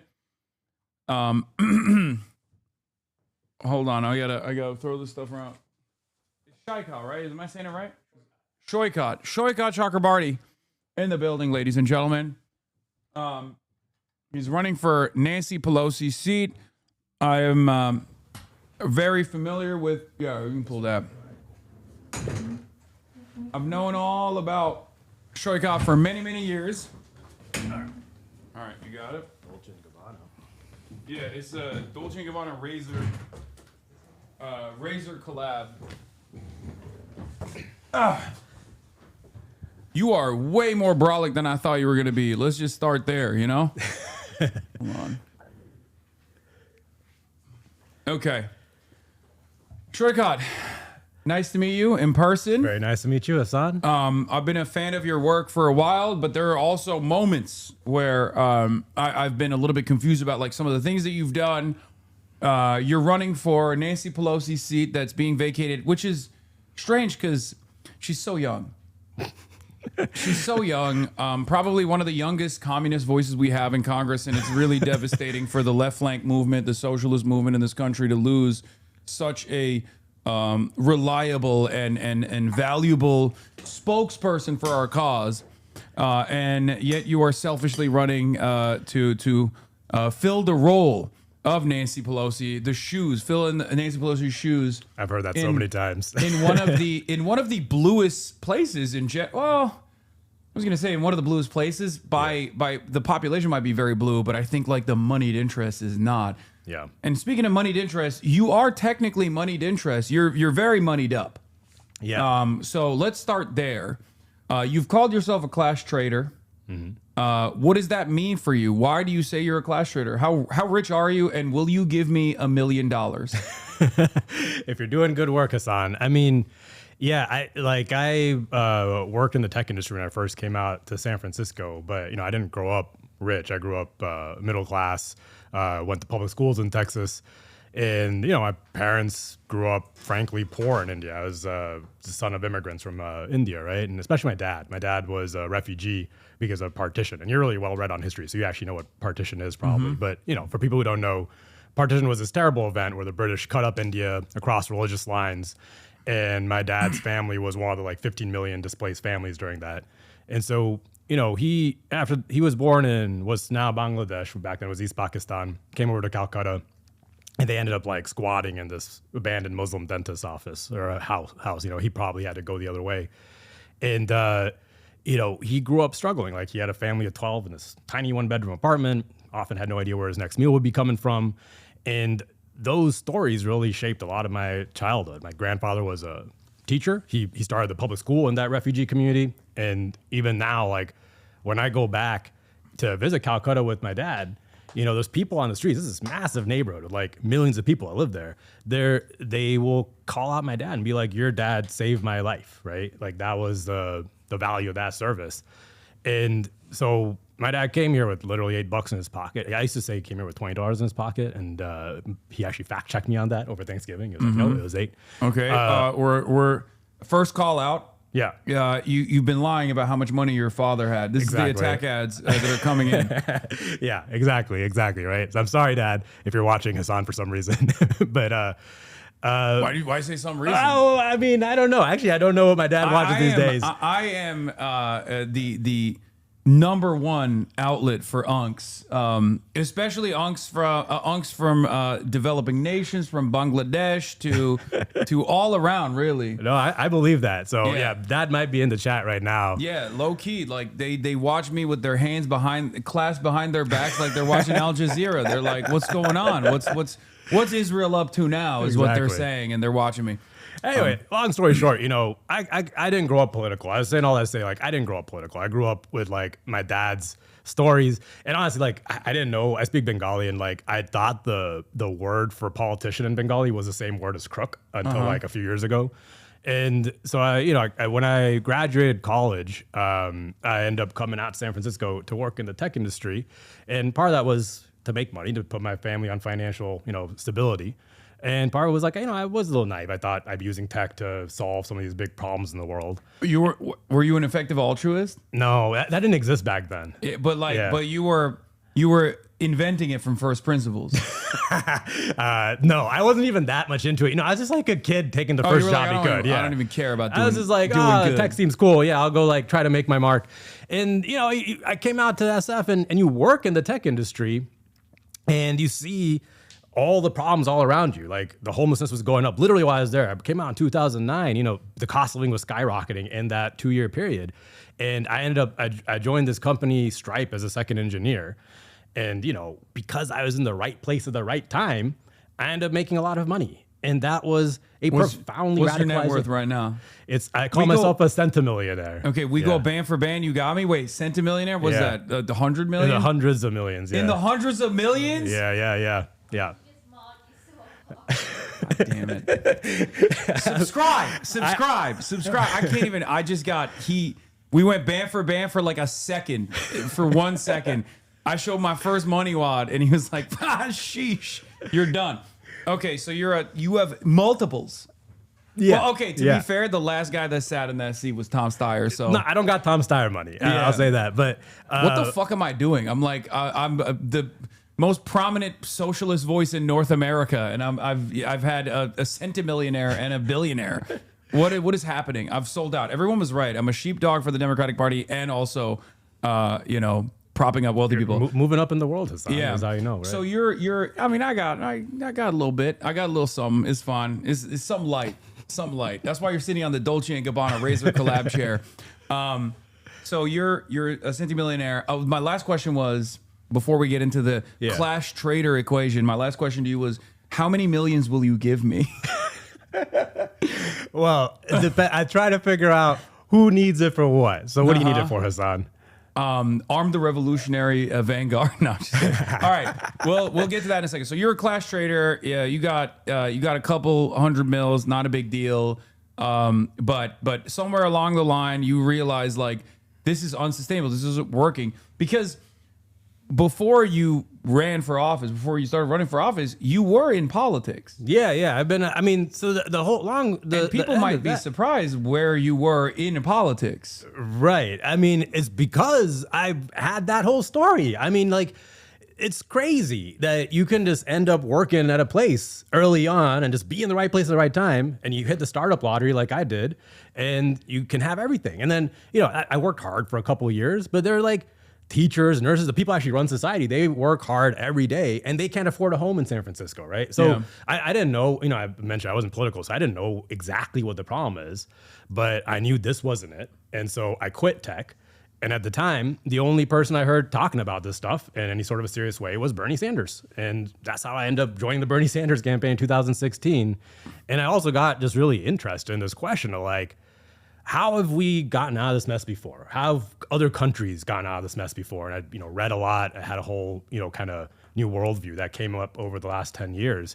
But that's why I've, worked on taxing the rich and fixing this. New worldview, which is like the oldest guy in American politics who is, I know, right? Who has like a 800-year track record of promoting an even older ideology that I also happen to subscribe to as well. Yeah. Maybe a little bit more radical than Bernie in many respects. But having said that, so you encountered the gospel of socialism, is what you're saying. Would you consider yourself a socialist? Would you say you're a socialist? I don't use labels because my experience of it, I'll tell you the stuff I'm running on, but my experience of it is like half the people just close their ears. And I run ideas first. Like I run on the policies That's first. That's fair. I too was a coward at some point. No, I always say it's the biggest mistake of my career is to ever adopt the moniker, because then people put you in a box and they don't care about what you're advocating for. They don't want to hear what you have to say. There's a lot of baggage that people associate with the term. It's fine. Okay, next question. What's up with brown boys wearing Casio watches regardless of how much money they have? Because Zoran has like... So this is actually a gift from my dad for my 40th, because he always wore this watch. Is it like a swag thing? Is that... No, I think it's just literally what every immigrant like dad wore their entire childhood. Okay. So that's what I got nostalgia for. Okay. I mean, I couldn't help but notice because he pulled up with the same. Was it the same Casio? I don't think it was the same Casio, but he pulled up with the Casio when I talked to him as well. So you also worked with AOC for a little bit, and I think that was very good. I think there was this was like your political experience is in the early stages of, like, I guess, the new American democratic socialist movement. Like your politics experience comes from that background, just so people understand. Then you left politics, you went back to, I guess, like the tech space a little bit, or you were still, fundraising for candidates? Like, what did you do? I never left politics. I worked around Bernie. There's a group of us who started Justice Democrats. Yeah. And the initial idea around Justice Democrats was recruit hundreds of people to all run for Congress on. This guy is also a Justice Democrat. I know. He's on the Justice Democrat lineup. Justice Democrats took a lot of W's home last night. So obviously we're going to be talking about that as well. Yeah. But, that was the project through which we recruited AOC, ran her campaign in 2018 when she won as her chief of staff. I did the Green New Deal work with her in D.C. And after that, I've been running a think tank called New Consensus, where we've been doing basically, like, I call it a sequel to a Green New Deal, but like a comprehensive, detailed plan for how do you actually build a new economy? How does, like, the nation intentionally build the economy it wants to build? So we call it the Mission for America. Part of it is, like, we talk about the political strategy, we talk about the institutions we got to build, but we also talk about this whole other mode of governing you got to get into, that countries get into when they want to take this stuff seriously. So that's been the focus of my work for the last, since I left AOC's office. Yeah. I'll be honest. There have been a lot of people on background that have vouched for you. One of them is my uncle. He really likes you, just so you know. Another one was my spy that I think at some point worked with you and had nothing but nice things to say. Eric Hovagim, who he's a HasanAbi head who now lives in China, content creator. He's great. It definitely, because when I saw that you were as rich as you are, and also on top of that, there was an instance where I believe you had fundraised against a DSA-backed candidate in San Francisco. I had a little bit of, I was a little bit worried. But you seem very solid. What was the reason why you fundraised against a DSA candidate, which I believe was also endorsed by Nancy Pelosi? Yeah, it's a confusing situation locally. I mean, long story there. Like, the guy, I wasn't fundraising against him. I was backing this guy Bilal. And, I've known him. We worked on climate stuff together at the state. Brown Boy Coalition? It wasn't exactly Brown Boy Coalition. I mean, we did like an op-ed on a Green New Deal for California. But the bigger thing is, like, I have the same housing politics as, like, Zoran, right? It's like, I think we have to build tons of social housing. I think we need rent control. And I think we need zoning reform. And we actually need to make it cheaper and easier to construct, right? And in that race, he lined up more with my housing politics. So that was one reason. But I just want to put it in context because, as you mentioned, like, I'm a centimillionaire, so I do support tons of candidates and causes every cycle. So, like, that cycle, the biggest amount of my efforts were towards protecting people like Summer Lee and Jamal Bowman and Cori Bush, who are just getting this onslaught of AIPAC money coming their way. And it was also California Prop 5. I don't know if you remember that, but it was like a proposition to basically raise taxes to unleash tens of billions of dollars of affordable housing money. So I get, when you support a bunch of stuff, you don't always line up on every single one. Yeah, no, absolutely. I have this theory that unfortunately, blue safe havens, like blue strongholds like New York and California, have oftentimes created some of the most annoying neoliberals in the party that safeguard third-way neoliberalism and centrism when there is so much more room to grow in terms of left position politics, left populism in general. Nancy Pelosi basically was the major hurdle to a lot of leftist politics being realized in the country from her position, from her throne, really. I mean, she's still Speaker Emerita and has done things like directly from a hospital bed when she was traveling, when she fell and broke her hip, and to make sure that AOC was not appointed as the lead in the House Oversight Committee to become one of the voices of the party. what are some of the reasons why you feel best suited for this role? So the reason I'm running ultimately is because I don't believe the current Democratic Party is at all capable of doing anything in this moment. They're not capable of stopping Trump. They don't have a vision for what a new economy would be that would actually stop fascism from coming back anytime. And, you know, I did the Justice Democrats thing to try to push the party, try to push the party leadership. And my whole lesson from that was you can't push them. You have to replace them. We have to primary them. We have to actually do the political revolution and go in there and replace a lot of the leadership. I saw someone in chat mentioned that, you know, I donated Chiose. Yeah, when Chiose popped up, he said he was going to primary Hakeem Jeffries. You're giving all the bans to the HasanAbi heads, but not me, HasanAbi. What's going on?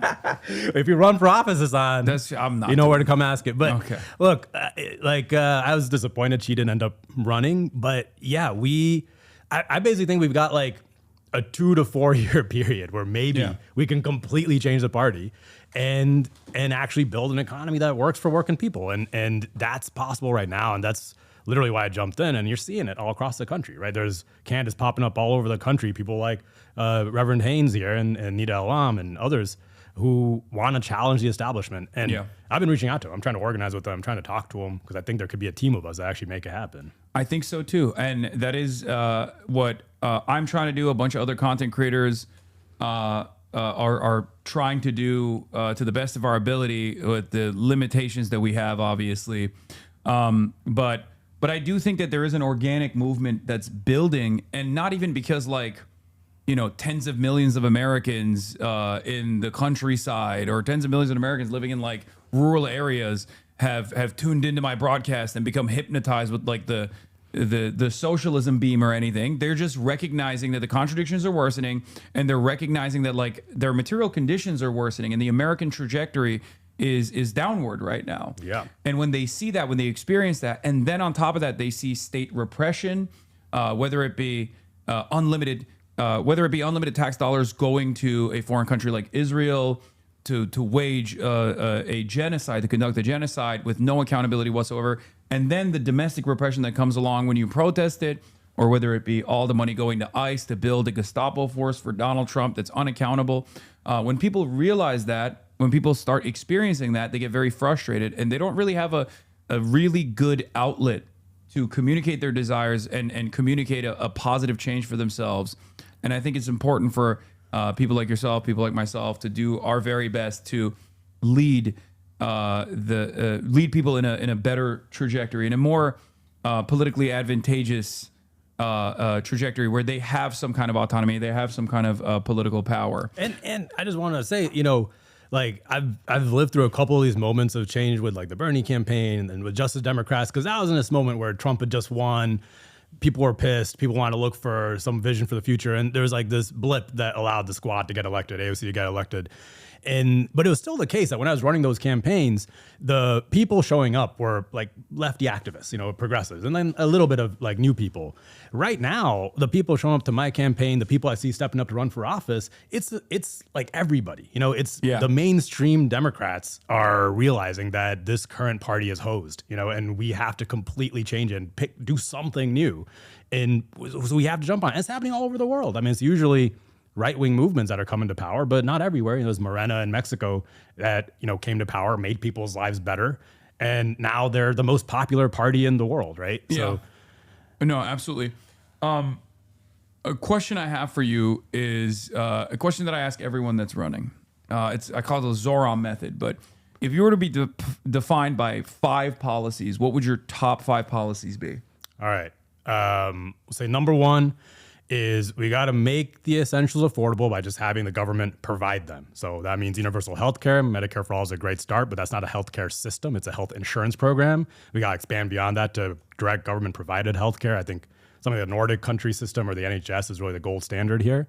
It means public power, which they have in cities all around California. They pay half of what we do. Publicly owned broadband. It means building tons of social housing and getting private equity and hedge funds out of our housing market. So that'll be number 1. Number 2, end political corruption. You know, if we're asking for the government to do stuff for people, you got to be able to trust the government. So that means no congressional stock trading, no revolving door between Congress and the lobbying industry. I like a fully publicly financed election system, so no private money at all in our campaigns, and actually, you know, hold accountable all the people who are doing corrupt stuff right now, investigate them, throw them in jail. We have to actually hold powerful people accountable if we want people to trust that this stuff works. 3, we got to end all the freaking wars.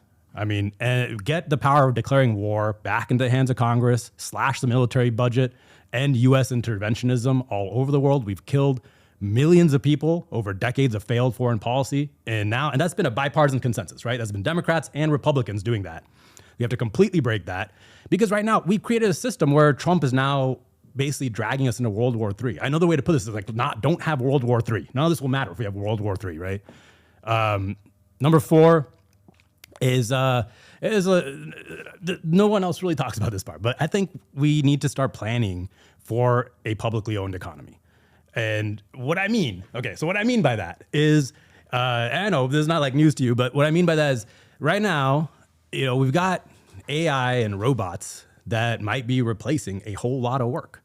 And the way it's going right now is essentially, like, if you think about it, some of these industries, like, I mean, it's already happening, like the insurance underwriting industry, financial services. I'm a coder, right? So like coders might not exist in like a few years. These like AI companies are just going to subsume all these industries and end up owning a huge part of the economy. We're going to end up in this Mad Max dystopia where a few companies and people own everything and everyone else is in this permanent underclass. So instead, what I think we should do is try to create the Star Trek future, right? Where if something doesn't require work, we just provide that as a public option, essentially for free to the public. And then number 5, I'd say it would be to enact a mission for America to actually build a clean economy that creates prosperity for all. And I've talked about how we got the comprehensive detailed plan over at newconsensus.com. You should check it out. But we need whole new institutions for public financing that we don't have. We need a different kind of political strategy, and we have to get into this different mode of governing. We've been calling it mission mode, for lack of a better word, that basically every country goes through when they dramatically transform their economies. And if I can throw in a number 6, it would be build the train. We got to build the train. We got to build the train. Stop. Got to build high-speed rail. Enough. You're just, I mean, you're doing this on purpose. I got to grab a drink. Hold on. God damn. Build the train. Build the train. Okay. Listen, everyone is already going crazy in the chat. That was really good. All 5 of those policies I'm on board with. You also mentioned social housing, which I feel like, and I try to bring this up with like electeds all the time. I feel like it's not necessarily at the forefront of people's minds for some reason, especially when they're campaigning. I think I know what the reason is, obviously.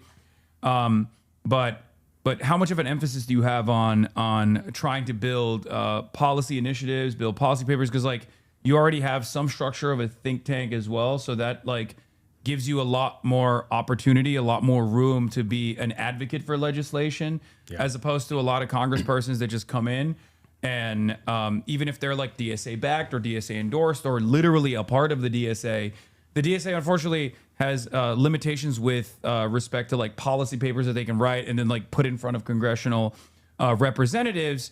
And I think that goes a long way in terms of manipulating a lot of legislators because they don't want to fucking do the job.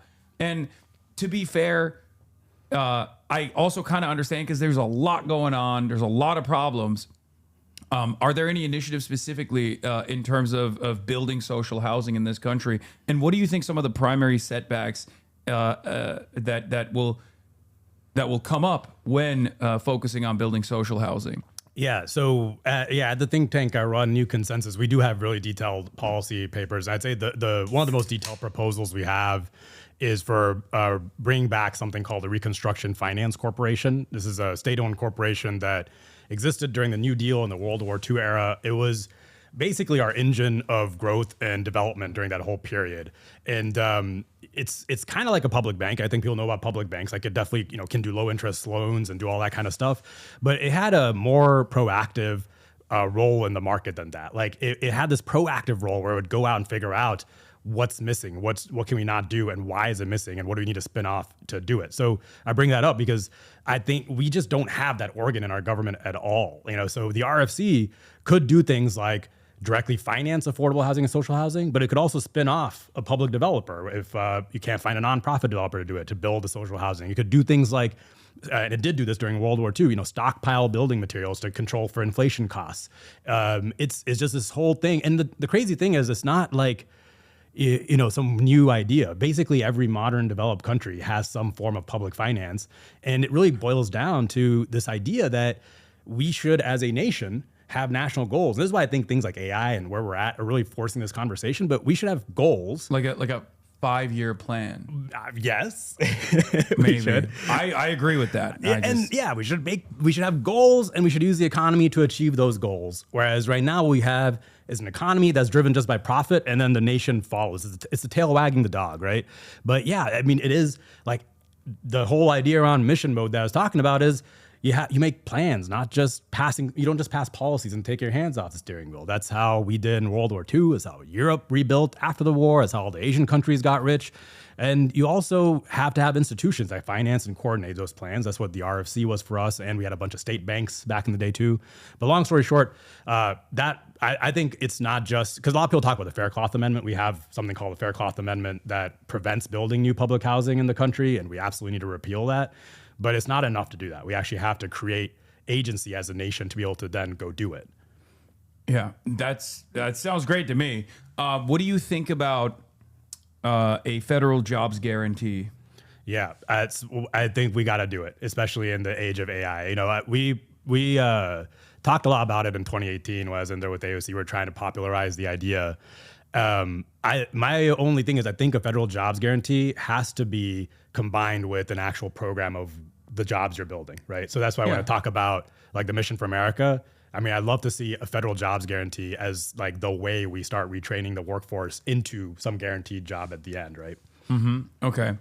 I mean, the way I see it is we always have some pre-existing structures that we can point to as far as like competent institutions. One of those institutions is, ironically, the military. Yep. Except, as time has gone on, the institutification has also taken place in the military, like privatization and the major defense contractor bloat that exists, the expansive, the unimaginably expansive budgets for the military. That's like this unaccountable force that can't pass a budget ever. What's your solution? Because you talked about like ending all of the wars. But what's your solution to that?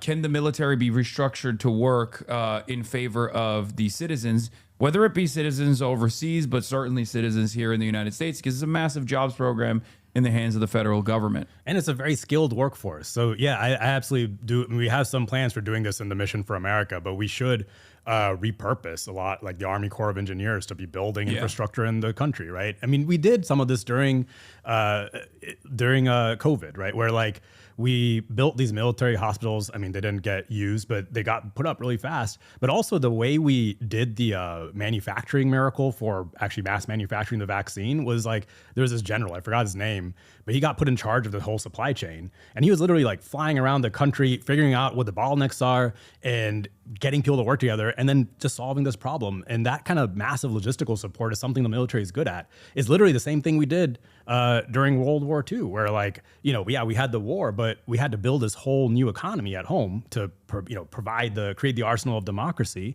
And FDR literally made this guy, Bill Knudsen, who was like he used to run GM, but he was like an engineer. He made him a 4-star general, gave him a plane, and he would fly around, trying to get all these factories to get on board, building what we needed to build, sharing the IP, doing everything we possibly can.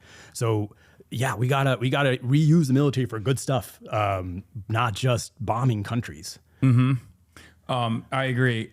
Speaking of the military and endless militarism, what's your take on what's going on right now? As it seems, Israel, after waging a very bloody genocide and taking over even more territory in both Lebanon and Syria, has decided to goad the American government, or bring around the American government to its final ambition of completely destroying the Iranian state.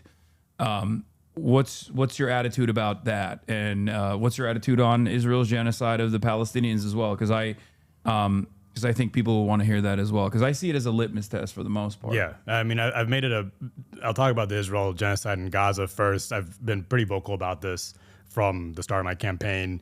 Israel is committing genocide in Gaza.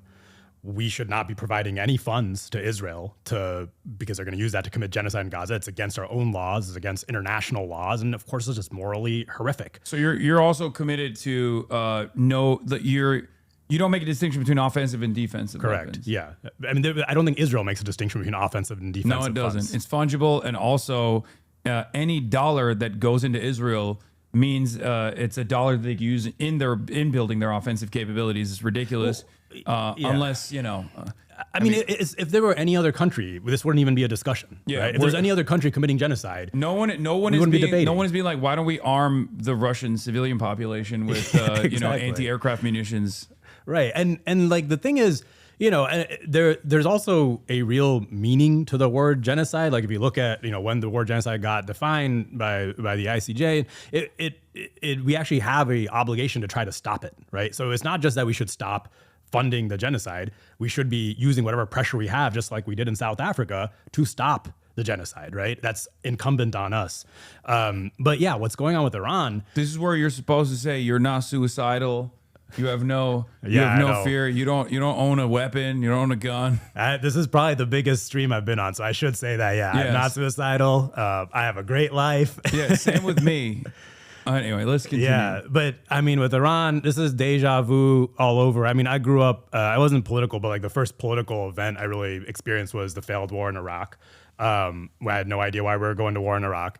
And it's ridiculous to me to see the same BS every time where, our politicians think, oh yeah, we're just going to go in there and decapitate this leadership and then democracy will rise, right? It never happens. That never happens. Like that happened in Iraq, happened in Libya, happened in Syria, and the same BS is happening in Iran. Like Trump and Hexet, they're out there thinking we're going to be out in a couple of weeks. Of course not. The war is expanding well beyond the borders of where they thought it would be. We are about to engulf the entire country or the entire world into this. I mean, there was a boat that just got torpedoed off the coast of Sri Lanka. Yeah, my wife is from Sri Lanka. Like her family lives there. And now is Sri Lanka going to get dragged into this freaking war? So it's awful. And the other thing I want to say is like, yeah, we're doing it at the behest of Israel. So this is going to be incredibly unpopular. And everybody in Congress, all the elected politicians know this is going to be incredibly unpopular. And so what you saw over the last couple of weeks was Ro Khanna and Tom Massey had the War Powers Resolution, try to stop this war from happening before it started. And you saw the War Hawk Caucus in the Democratic Party, aided and abetted by Chuck Schumer and Hakeem Jeffries, dragged their feet on it just long enough to let Trump start this war. Because what they want to have happen is we get too enmeshed in there. The U.S. gets too enmeshed to where we can't get out, right? And that's what we're seeing right now with it. Like anyway. And it's also something that they fantasized about for many, many years themselves personally. And now Trump gets to do it, and they don't even have to withstand the negative consequences in terms of like the political backlash that the Trump administration is already receiving. It's interesting because they haven't even really made a convincing argument beyond saying, oh, it was Israel that goaded us into this and urged us to do this, but then turning around and saying, no, actually, I wanted to do it, but actually, no, it was Israel. Meanwhile, they're obviously activating ground units to the best of their ability to try to foment some kind of like ethnic tension in the country. And it's very clearly like a Mossad operation as well. They're not even hiding it. And the crazy thing is, there's like part of this is all the Israel money that controls our Congress, and part of it is like an actual death pact, suicidal maniac philosophy that a lot of Congress people have around this being Armageddon and the second coming of Jesus. Like they actually believe that in Congress, right? Yeah. There's also the obvious like imperialism aspect of it as well, because like previous wars we've waged, like sure. Israel's been there as a consultant. Israel's played an important role in our regional design. Having said that, to act as though this is entirely in the hands of Israel is also silly. Just so people understand, this is something that our politicians are looking forward to, because this is something that our military-industrial complex is going to benefit from. Every single radar installation that Iranian Shahed drones have blown up is economic activity happening in the countryside, or at least that's the way they approach the subject. That means like, oh, all the batteries that are depleted in the interest of defending Israel, even after Israel started this illegal war, that's munitions that need to get stockpiled again. That means we're going to get another, $10 billion from the federal government. And this is why when you look at, we'd passed $900 billion defense budget at the end of last year, and we'd pass it right before we went in and kidnapped Maduro in Venezuela. Trump had been saber rattling about that for months, so it wasn't a surprise that he did that. And he had 115 Democrats vote for that defense budget. And if you look at who their funders are, it's the defense contractors, right? Yeah. I mean, and this is, I just really want to emphasize like how unpopular this is. It's like 16% of Republicans want a bigger defense budget, and only 3% of Democrats. And all these politicians know that. So like this delaying of the war powers resolution is just about, they don't want to be on the record because they saw what happened to everybody who voted for the Iraq war. And like, to do any of the stuff I'm talking about, to do any of the 5 things I mentioned, to change this, we have to completely wipe out like half of the establishment in DC, because there's no other way around it. We have to break that. There's no way to convince these people. Yeah, absolutely. I think there's a real, it's more of a holistic problem, but I think there's a real understanding amongst many Americans and many people in the Western world that like the democratic process that was sold to them as this concept of theoretical democracy is not actually working. There has never been a greater point of disagreement amongst the masses and their elected representatives than at this very moment. And I think in order to claw that power back, people are going to have to run and be open and be honest in the same way that you are right now.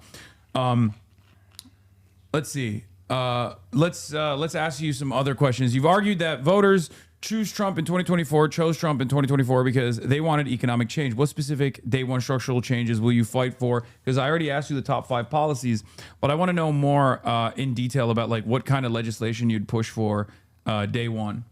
Yeah, I mean, day one in 2026 is still going to be a Trump presidency, right? So there's a set of things where I think we actually can get wins, and then there's going to be a set of things where I think we have to really set up the fight and the entire grounds for in which the 2028 election happens. So the place where I think wins can happen is going to be a lot of anti-corruption measures and actually foreign policy, because I think those are areas where there's a massive amount of bipartisan consensus, at least amongst people. And there's some bipartisan consensus in Congress, actually. Like when I did I tried to work on the stuff to get the U.S. out of Yemen back when there was a massive famine going on there. And we worked with like Matt Gaetz's office on that, right? So there is some of that in Congress. And the thing is, though, when you go to Congress, leadership doesn't want you to have a vote on these issues because they're covering for their members. So the way you force the issue is you use discharge petitions. That's the same thing Ro Khanna and Tom Massey did for the Epstein files. You basically force a vote. Leadership hates it. I don't care. And so that's what I'm going to do on banning congressional stock trading, banning the revolving door between Congress and the lobbying industry, trying to shrink the military budget, trying to get us out of war in Iran, which I don't know what the situation will be by that point. But then the other part of it is going to be the grounds on which the 2028 election happened, which I think is going to be, it's like cliche to say, it's the most important election of our lifetime, but it is going to be an incredibly important election, right? And that is going to be a combination of the ideas that exist and the political power that exists. I believe we build that political power by, racking up some W's in Congress with a team of us who are fighting against the establishment and actually making some wins. You turn that into hundreds of people running for Congress, somebody running for president who have a real vision to turn things around. But then I'm going to introduce legislation for things like recreating the Reconstruction Finance Corporation, right? To like actually do public financing. I'm going to introduce legislation for, how do we start having the public ownership economy? How do we start maybe taking equity stakes in these AI companies? Or, an idea that we've been pushing at New Consensus, which might happen is basically, what do you do when these AI companies, when their bubble bursts, right? Well, there's something that I think was really interesting that Jeremy Corbyn tried to put forward in the Labour Party back in the day, which was through public finance banks, offering workers a first right of refusal in terms of bankruptcy. If a company was about to go insolvent, then the workers could set up like a cooperative corporation to seize control over the company in its entirety, rather than offer like some kind of golden parachute to the executive class and then like literally tell all the workers to fuck off, and hopefully they can get like a limited amount of welfare if they're lucky enough. I think this is a radical and transformative idea that could aid in workers taking ownership over their own work in many industries that are basically on the verge of their bubbles bursting, whether it be AI or numerous other sectors. Yeah, I love that idea. I think an AI, like the thing that as we had in mind, and I'm curious to get your take, because part of this is like, these are all new ideas. We're trying to figure out what's actually going to happen in the future, right? Yeah. But imagine the AI companies, the bubble burst, and these companies plus their banks, it's a huge amount of our economy, and they're going to come to the government and say, give us a bailout, or because we're too big to fail. So in that moment, imagine that instead of bailing them out, we actually buy them out for pennies on the dollar. Similar idea to what you said Corbyn did, except not necessarily the workers, but the government does it. Turns all the data centers into essentially public utilities, or turns the companies into like not-for-profit, mission-driven companies. And we open source the models, and we use the compute power as our version of electricity. Like I think what electricity was to the 20th century, compute power might be for the 21st century, right? Mm-hmm. And then these essentially become utilities that we then use towards the good stuff. Yeah, we'd use it to cure cancer rather than making more slop feeds. How do you feel about the nationalization of our extraction industry? Because you brought up the Nordic model quite a bit, and one of the biggest benefits is obviously like sovereign wealth funds that are directly funded by the entirety of the extraction industries in Norway. Yeah. Whether that be oil, whether that be the forests, or virtually all of the natural wealth that natural resources the country has, in some way, shape, or form, is controlled in the hands of the government. And then, the surplus labor value that they extract, they put back into the sovereign wealth funds. Is there any interest in doing something like that? Yeah. So in the Mission for America, it's like I think we're at 22 chapters now of like detailed plans for what to do about every sector of the economy. And one of the plans is for how do you nationalize the fossil fuel industry? How do you not call yourself a socialist? You already wrote Das Kapital, it seems. I'm just saying, like, these ideas, especially because in some cases I'm going a little bit more radical than, say, like some of the lefty groups are. Like I always get asked, like, are you for stopping all fossil fuel extraction? I say, no, I'm for nationalizing it, right? And also, I mean, nationalizing it is the first step, but that doesn't mean you like improve or increase production or increase the productive capabilities. Nationalizing is an incredibly important first step to move into a radically transformative vision of what we must do with energy to begin with. Exactly. Like, and there's this other component to it, which is a lot of these industries, just like the military, have really highly trained workforces, right? So you don't want to just actually have them go totally bankrupt and have all those workers lose their jobs. They could be using those, the people working on offshore oil company, rigs should be working on offshore wind farms. The people who've been, fracking for natural gas could be working on plugging a lot of these methane leaks all over the country, right? Yeah. And so if you nationalize it, you can start directing it in a sane way towards what you want to do, and you can start winding it down in a controlled way, right?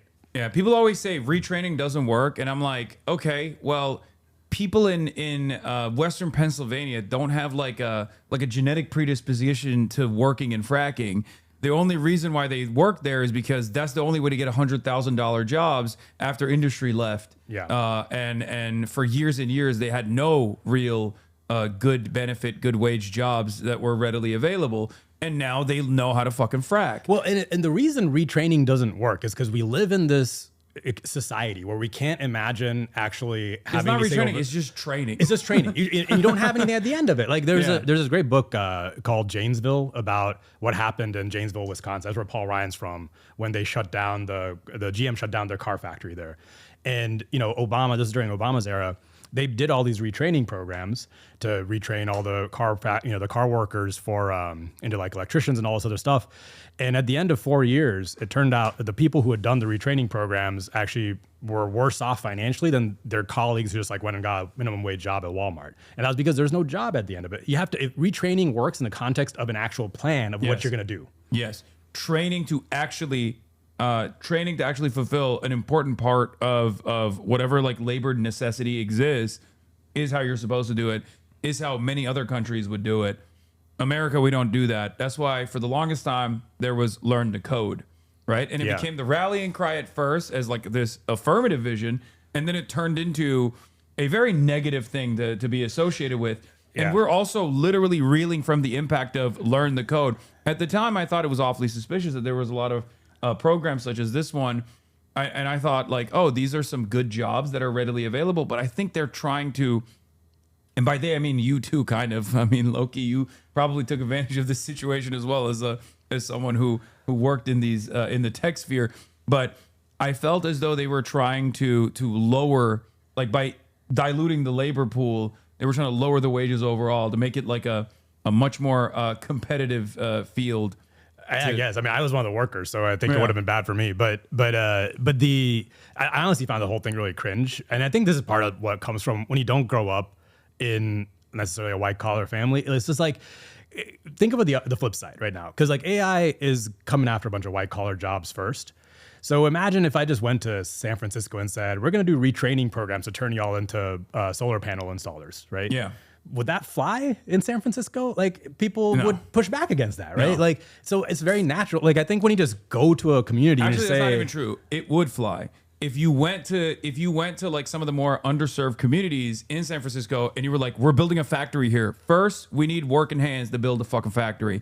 Then we need working hands to be trained specifically to, retool solar panels. Right. And it would work if you offer them, 100,000 plus jobs, $100,000 a year plus jobs. They're gonna go there rather than working at Walmart. It's not like they're working at CVS because they fucking love the corporate brand and identity. They're working there because that's the only readily available job. I'm saying like not just to low income communities, like go into like the coders working fancy jobs, right? And I agree, they would take it, but you have to have like dignity attached to it. Like people aren't just gonna, I don't know. It's like to me, it was such a pretentious kind of elitist push to be like, we're gonna go to West Virginia and do code boot camps, and that's gonna fix their economy. Yeah, I've always the reason why I brought up the Western Pennsylvania thing is because like at the time when I was doing this advocacy, renewable energies was a growing sector, like was a massively growing sector at a time when government subsidies by 80% was still going to the oil and gas industry, right? These oil and gas giants.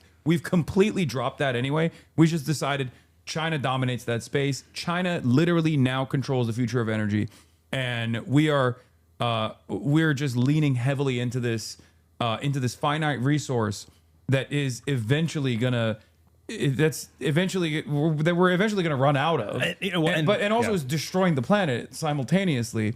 But if they were to have at the time like built solar panel factories or invested into R&D for like battery manufacturing and then educated people or trained people into working in said factories, we would have a much more robust manufacturing base in this country rather than whatever the fuck Donald Trump is doing with these tariffs. And then, Howard Nuttlick goes on television and he's like, oh, these factories actually are not going to bring real jobs. It's going to be AI and automated. So there will be economic activity in your region. You just won't see any of the benefits of it.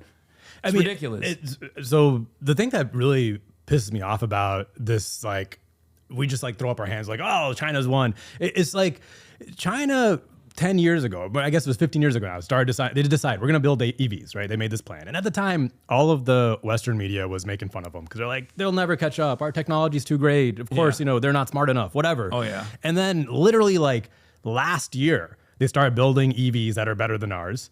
And we're like, wow, we're cooked. What is that? Like, have you seen Jim Farley? No. Ford CEO Jim Farley went to China.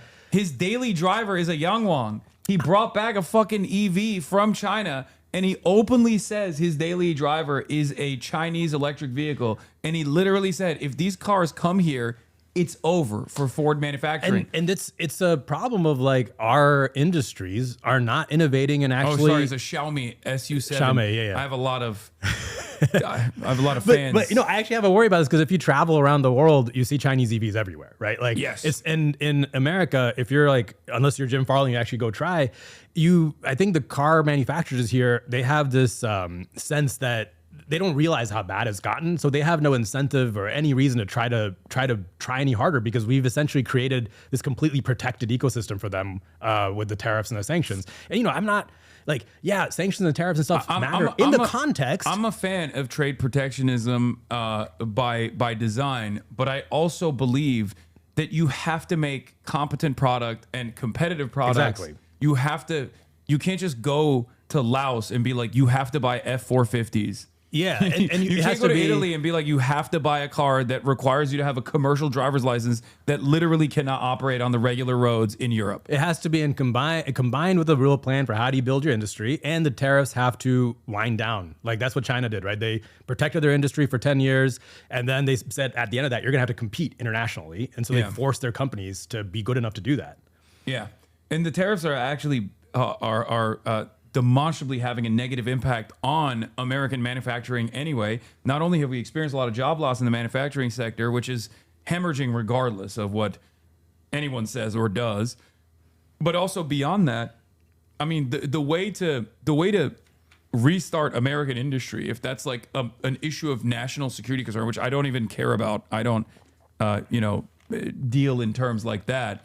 But even if you wanted to build a robust manufacturing base, like you need some level of central planning that puts the working class first. I mean, and the thing is, like, we have done this in the past. I mean, that's why, like, when I talk about the World War II example, exactly, that we did that, and that, like you can call it whatever, like social. We didn't call it socialism back then, but it's just like the American system, and that playbook that we developed of making these plans for how to build up an industry, financing it, actually making goals. That is the exact same playbook that Germany used after the war, that South Korea used, that Taiwan used, that Singapore used, and that China used. The only difference is China just continued using it. They didn't decide, after they got richer, they didn't say, all right, now it's time for private capital to run everything. Yeah. And while there is the existence of private enterprise in China, there's still ultimately a lot of state control over every aspect of capital, including directly changing capital flows that go along with their goals, that go along with their trade agenda, or go along with their manufacturing agenda. And I think there's the first step is just like have the ability as a state to finance what you want to build, make plans for what you want to build. And that's why for me, like, building the train is not, it wouldn't just make my life easier to come back and forth between LA, because I'm gonna be on your stream all the time, Hasan, but it's more that, to me, it's like this test of, can we do anything as a country? Like, if we can't build high-speed rail, we are hosed. And if you remember, when China built their first mile of high-speed rail, it was from Shanghai. Is it 2008, I think? It's like around there. Because I remember actually I had a stopover in Shanghai soon after it got built, and it was like all the news. And it was like a mile from the airport to the city center.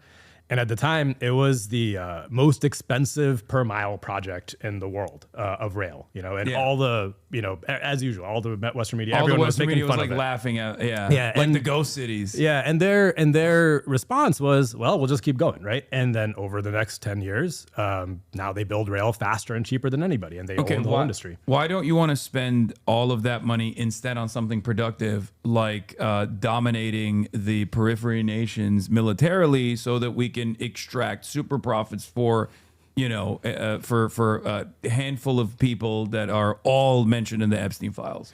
Yeah. Well, I guess we tried that route and it's gone here. Do you ever feel like real late stage capitalism hasn't been tried?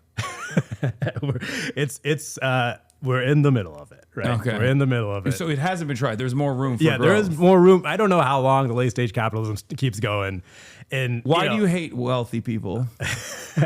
I don't hate wealthy people. I think it would make me either. I honestly doesn't, sometimes you ask me like, why'd you become a class trader? It just makes no sense to me why you wouldn't. Like, if you look at the future of this country, like, why wouldn't you use whatever power and privilege you have to try to fix the system instead of just trying to, because it's not going to end up well for anybody if we end up in this dystopia. The way that a lot of people approach the subject with someone like myself, because like they have horse blinders on and they think I have the same level of wealth that you do, or Tom Steyer does, or Jeff Bezos does. Which I totally understand, because after you get above a certain amount of wealth, it's all the same. It does. But like, I think there's a big difference between my level of wealth and both of you guys. I mean, there's a big difference between you and and Tom Steyer. I mean, as that's well. the thing that's really absurd about this, right? Is like, I am technically like closer to someone who's like working for money than Tom Steyer, even though it makes no sense. Like, I exactly. That's how much wealth they have. It's that crazy. is just like absurd. But people how much think wealth. you're like trying to run away. They're like, oh, you're. People have grown to be cynical about this sort of stuff because they just like have only seen unlimited greed, endless greed from people who are wealthy. Yeah. And what they fail to comprehend, or at least like what the way I approach it is like, I've been outside of America. Like, I know that a better vision, or at least like countries that have at times moved in a better direction than the United States of America exist out there. So when you see that, you're like, yeah, I would love to live in a country where there's like higher trust and live in a country where there's like robust public transit, live in a country that's more cohesive and even has like somewhat of a national identity as a consequence of like being around, diversity of thought, diversity of background, but also diversity of income too, because that's how you advance society. That's how you have an advanced society. And Americans, I think by and large, don't comprehend that, where they're like, oh, if you're rich, like you're supposed to hoard all your wealth. It's like, no, I'm perfectly willing to pay even more than I do currently, which is definitely like a much higher percentage of my income because I just run off of pure income. I'm a 1099 employee of Amazon technically. So, but even then, like I don't need the money. I want to live in a nicer country. I want to I want to live in a country where the streets are clean. I want to live in a country where like everyone is better protected. They don't have to like constantly worry about where their next dollar is coming from, whether they're going to make ends meet at the end of the month. Like that is an infinitely better country to live in, even as a wealthier person. Yeah, like why? I mean, because there's also the flip side of that. Like there are countries around the world that have way worse inequality than us, where there is a small group of elite leaders who hoard all the wealth, and everybody else is just like on subsistence living. And I don't want to live in that society, right? Yeah. Like it's your life is worse. And I don't know, on a personal level, I just don't get the feeling. Like, I mean, I told my dad's story, but like my dad, he like just getting a visa to come to this country for him was a lottery ticket. And so he spent his entire life, like in my childhood, saving every extra dollar, sending it back to our family who was in poverty in India, trying to give, help our immigrant community in Texas. So like, if I get even luckier than my dad, why wouldn't I do everything I possibly can to fix this? That's something that you brought up that I also bring up all the time, which is like luck. I won the lottery. I win the lottery every single day.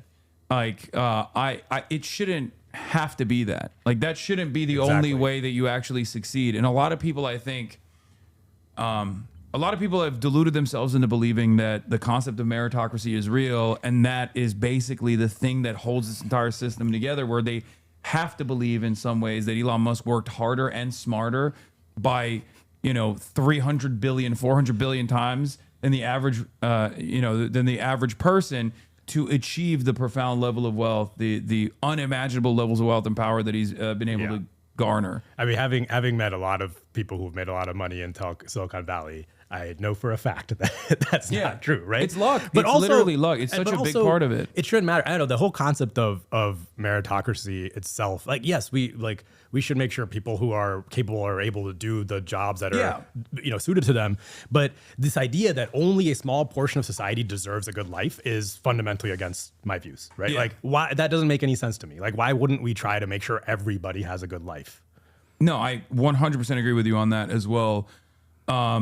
Okay, I mean, you've been knocking it out of the park for every question. What are your opinions on China? We got to find something that you're going to have a bad take on. Let's hear it. You already said you've been to China, so I suspect you're probably not going to have a negative opinion on China. I wouldn't say I've been to China because I literally just had like a layover in Shanghai where I was stuck in a hotel and ended up watching a random documentary about New York subways. I have a really strange memory of that. Would you commit to nuclear first strike mainland China if China militarily overtakes the Philippines, South Korea, and Taiwan? That's a joke. That's not a serious question.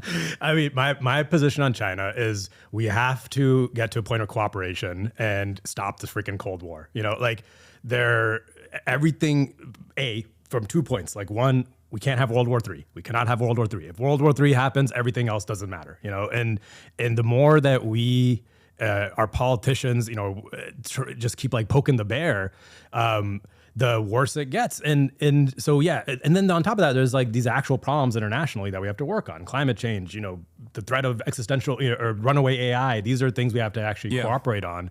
But like the thing that kind of bugs me about how our politicians think of any other country, right? Like whether that's China or Iran or any of these countries where our politicians want to go to war and saber rattle, is they think of the populations in these countries as monolithic blocks, like they're not made up of thinking individuals.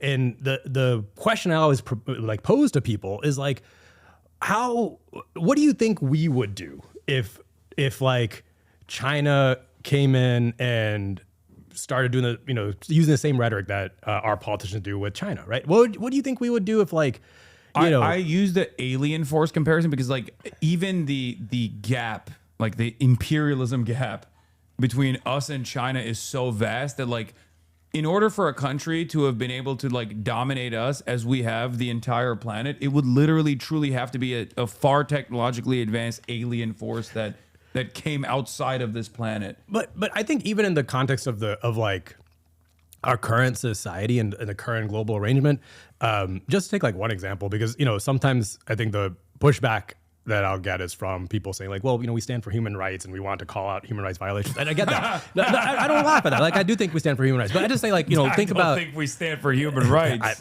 Yes, like America has had its own human rights violations. We stand for human wrongs. So like, what moral standing globally are we standing on? But the second thing is, like say I support Black Lives Matter, right? Yeah. And then say like, Xi Jinping is coming in and dumping a bunch of money to support Black Lives Matter and saying how great Black Lives Matter is. Does that help Black Lives Matter?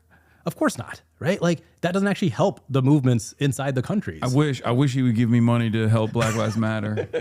But what I'm saying is like we don't. Dear Leader Xi, I'm right here. Like whenever he won't give me money, so maybe you will. Okay. I asked him first. I didn't say no. I just said you got to run for office, and I will.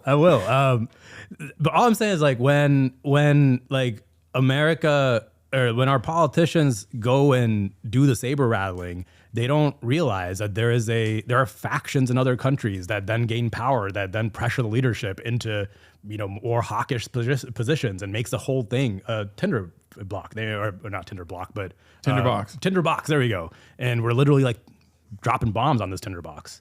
Yeah.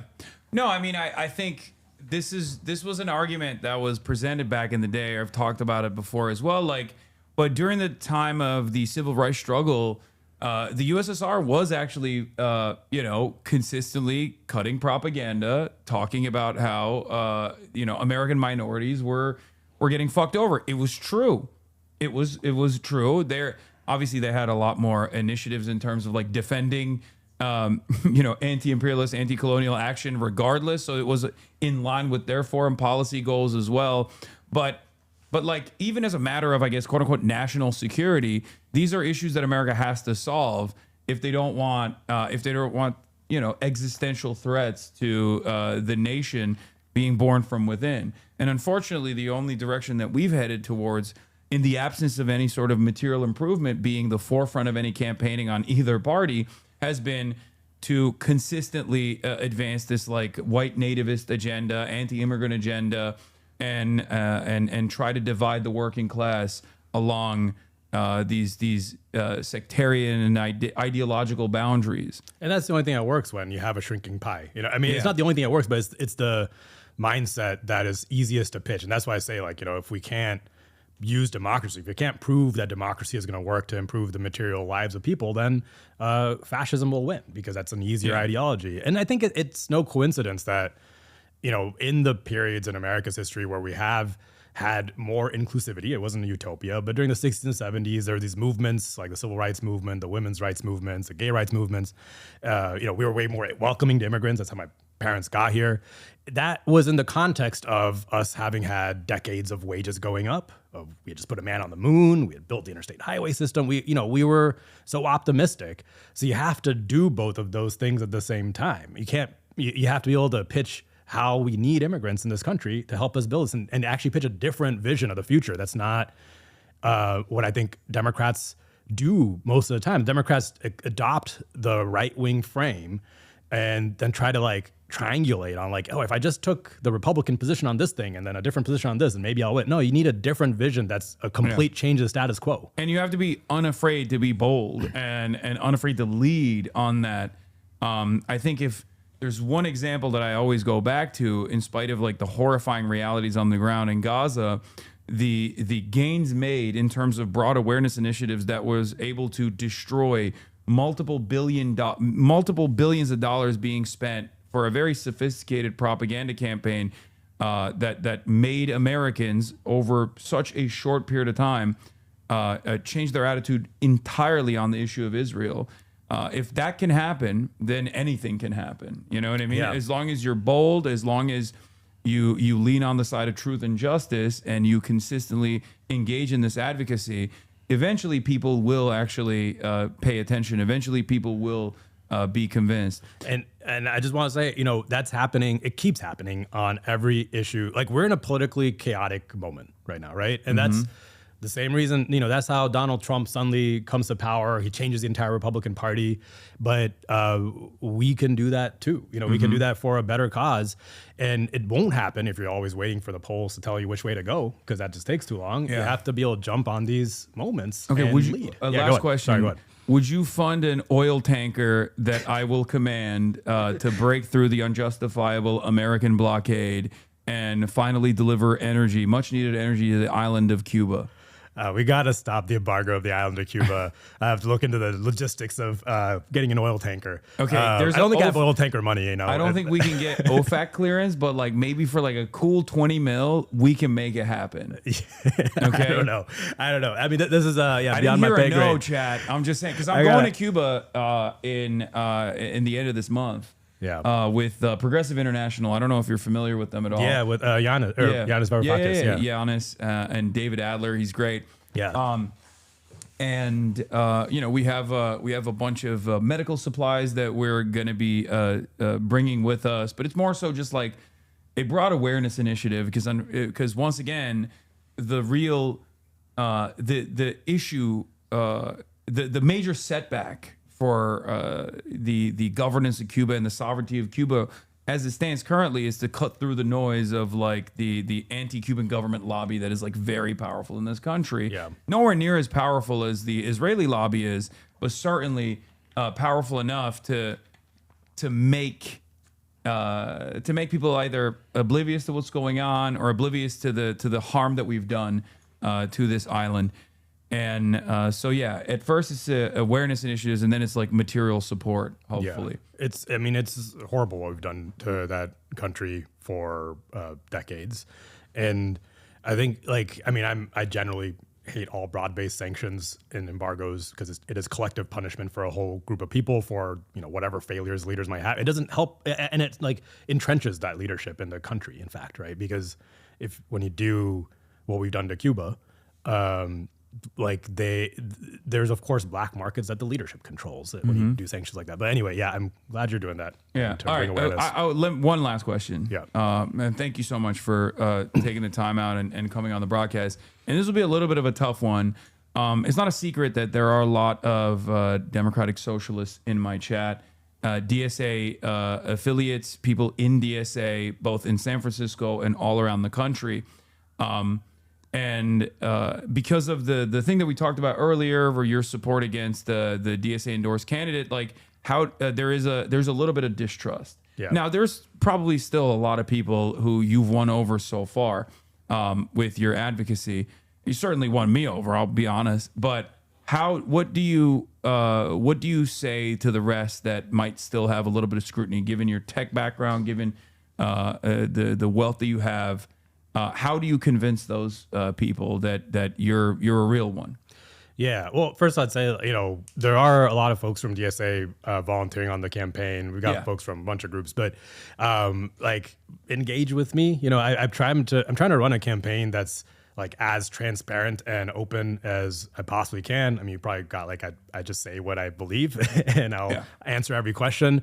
And to that end, you know, I do town halls every week. I'm doing one in every neighborhood in San Francisco. I do a voter call on Zoom. So if you go to my website, I don't ask for money. I ask for you to sign up for a voter call, and I do them every day. But also like, yeah, I've met with folks at DSA, and there's a bunch of stuff I'm going to work together with them on. I mean, I think there's going to be a public bank ballot prop in San Francisco this cycle. I'm going to work with them on that.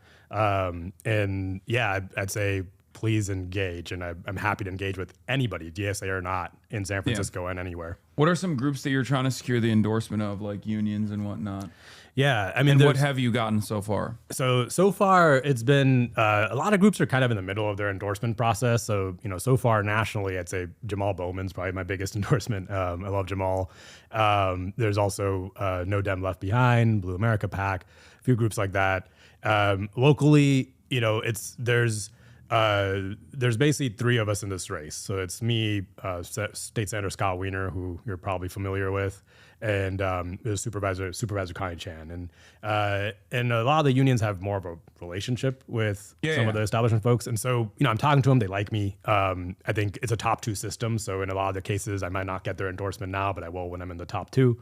But yeah, I'm hoping to get anybody. I mean, the way I think about this, like I'm trying to do essentially a political revolution kind of politics. And so when you do that, you can't really rely on endorsements. When I ran AOC's race, like nobody endorsed her, including like Working Families Party endorsed Joe Crowley, right? Yeah. And that's just kind of how it goes. So I'm gonna do what I can, but of course I'm talking to. But you also need ground game, and I do feel like well, I can't speak for DSA San Francisco, but like that was a big part of how Zoran was able to overcome great odds. Yeah.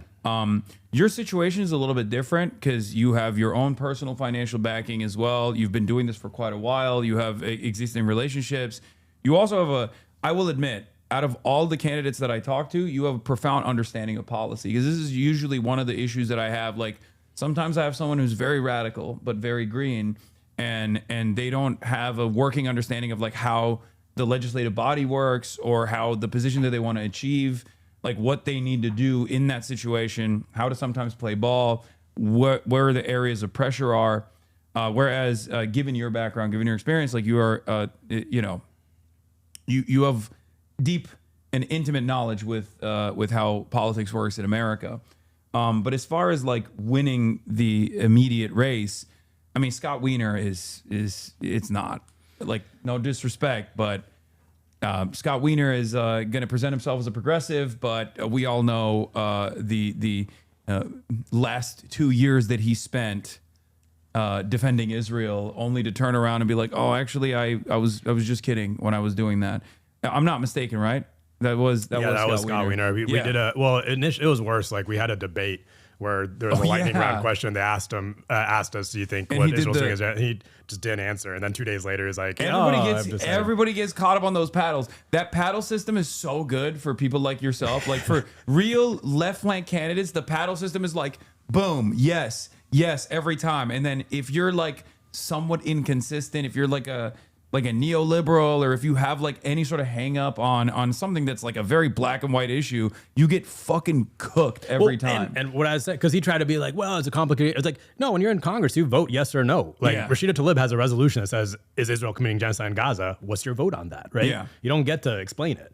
But yeah, on the ground game side, we actually have the strongest ground game of any campaign in the district, because I've been campaigning since February of last year. But I mean, but it's never enough, man. It's never enough.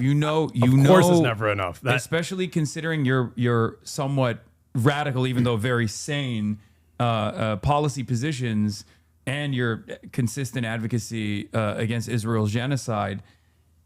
There's going to be a lot of moneyed interest. There's going to be a bunch of money that comes in after me. But I just want to say, like, this is what I see every single time, right? Like, if you actually are pitching real change of some sort, you attract a whole new base for your campaign. I mean, at every single event, I ask people, for how many people is this your first time doing something in politics? And it's like half the people every single time. But we've had over 3,000 people sign up to volunteer. We've knocked over a quarter of the doors in the district already. And every canvas, we get like 40 or 50 people, which is huge for San Francisco.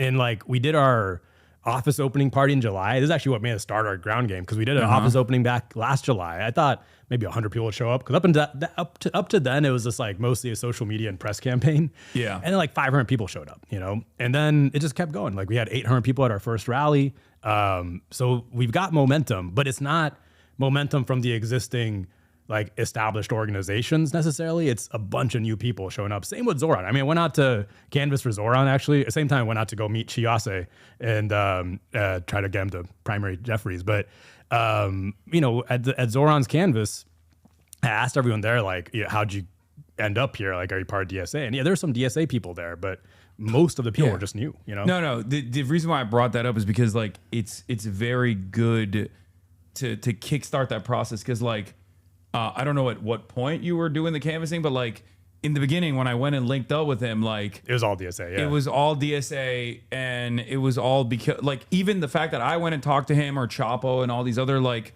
leftist podcasts were invested in Zoran early on is because he had a lot of good people around him that were vouching for him. Because like, I'll be honest, like I've watched his fucking Gravel video about social housing in Red Vienna many years ago, but I didn't remember him from that at all, right? Like, but that was what it was. It was like a lot of very good people that I trust, that I believe in, that were vouching. Yeah, and I and honestly, some of them have vouched for you as well. Because it was the same. A lot of them worked on the AOC race in 2018. So Yeah. I don't know. It's really. I mean, DSA New York has built a real machine. Yeah. You know, which is awesome. It's fucking dope. I went and I saw the slate in New York, and I was like promoting the slate that they have. It's excellent. We got to build that operation virtually in every state, especially red states. I think there's a real opportunity, given the weakness of the Democratic Party machine in red states, that you could actually take advantage of their lack of interest.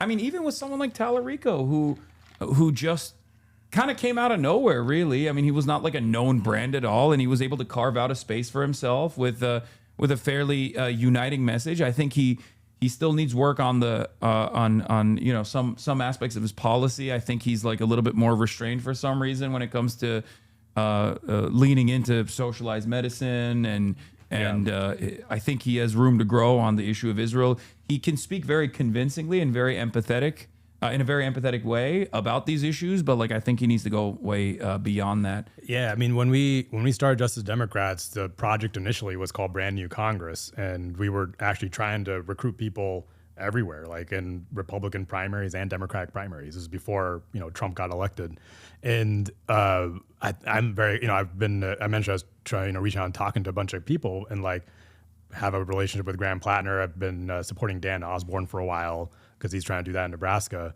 And I want to give a shout out to Corbin Trent, who's out in Tennessee. He's got an amazing blog called America's Undoing. We work together on AOC, and he's trying to do that in Tennessee, right? Like, because the thing Democrats don't realize is in a lot of these red states, people, especially the ones that are economically doing very badly, you kind of need to have a more radical message, right? Like you need to have, like, the reason they're voting for Trump is because Trump just stands for change. Like he embodies rip off the Band-Aid and change, right? And so you have to have that level of energy for something positive, for like what you actually want to do that'll improve people's lives.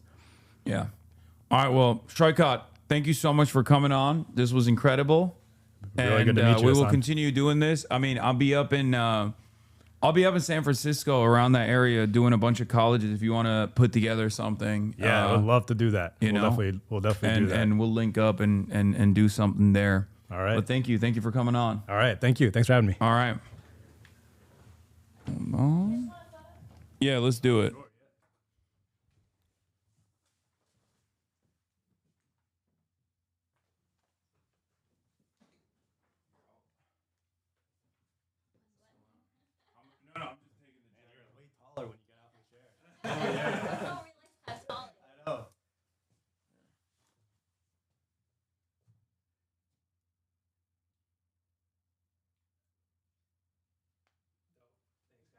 I have some.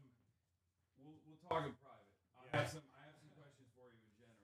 Thank you for coming on. All right. Well, thanks for having me on.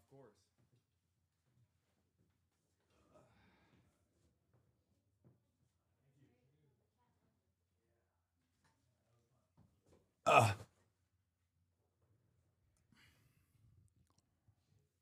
Frame mogged? Okay. That was great, right, guys? You guys like that? You guys enjoyed that? It's pretty good. W interview. I know I say I'm not like I know I often say I'm not the biggest fan of doing candidate interviews, but you know, it's got to happen. It's got to happen, you know. Very impressive. Very, very, very impressive. Why the fuck did you have Tom Steyer on? Because I love billionaires and I love capitalism. Like, what is this question, dude? Actually, what the fuck is that question? Why did you have Tom Steyer on? Shut up, bitch. Okay, shut the fuck up. I'll have whoever the fuck I want to have on my goddamn broadcast, okay? Does he have a tattoo making sure? Compared to this guy, though, lol? Yeah, no shit. Again, Saikat is legit. I was very skeptical of Saikat's campaign due to the caution of grassroots people I trust in the Bay, but this interview completely won me over. Thanks for having him on. I know. That's why I asked him the DSA question as well. Because there is... Listen, I love you guys. You know this. For the Democratic Socialists in San Francisco, I love all of you. I love many of you. Okay? I know some of you were moots on fucking Twitter. But some of you never forgive and never forget. Okay? I understand the apprehension, and I understand I think it was the Dean Phillips saga, which is like the major reason. That's the reason why I fucking asked that question early on, as a matter of fact. Connie Chan is endorsed by most of the unions. I know. That's the other reason why I asked him that question as well. Another guest not fed. I'm disgusted. Fake Ottoman. We spent the equivalent of what it would cost to build this just blowing up things in the last 4 days. I know, this shit sucks so bad. Or not Dean Phillips, Dean Preston, sorry. Sorry, San Franciscans. Yeah, no. Saikat is the real one, is the real deal. I was a big fan of his from back in the day when he was AOC chief of staff. I'm very familiar with him from the Justice Democrat days. You know, Uncle Chunky Weigert is also very tapped in from way back when he was more radical, right? As well. Will you get Francesca Hong on the broadcast? Yes, of course.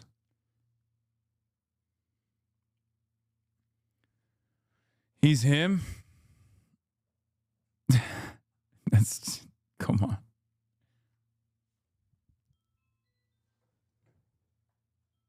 He is that dude. He is that dude. Iranian ship was sunk, was unarmed and in friendly waters. Yes. It's just delivery. Getting back on election coverage, thoughts on Nida's election? Yes, it's very sad. Hold on, I got to pee real quick. But I'm here to hold. By the way, this guy is one of his, the guy that we were watching earlier before he got on the stream is literally one of his candidates. Okay, one of the Justice Democrat candidates. Okay, anyway, let's watch Newsom change dramatically on the issue of Israel. And others are talking about it appropriately, sort of an apartheid state. They couldn't even, I mean, we're talking about regime change. For 2 years, they haven't even been able to solve the Hamas question in Israel. Do you think, looking down the road, that the United States should consider maybe, you know, rethinking our military support for Israel? It breaks my heart because the current leadership in Israel is walking us down that path, where I don't think you have a choice but that consideration. I mean, to say this is in America's interest at a time when affordability is at crisis levels, where you had an administration who literally got elected saying this is exactly the opposite of what they would ever consider doing. The fact that we are in this now regional war, all these proxies, the fact that we, you know, and all the grift and the corruption, that's also marks a huge part of this. And that's a real conversation we need to have, this board of peace. And the peace that the Witkoff family's getting, and the peace that Kushner is getting, and the peace that Trump Jr. is getting.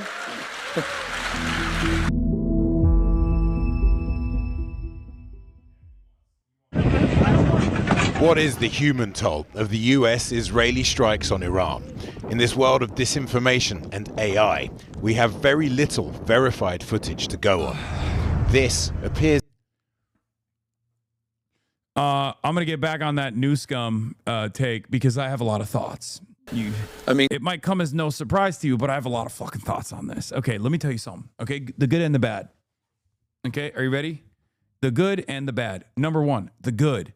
The tide shift is here. Okay, the tide shift is here. It's not yesterday.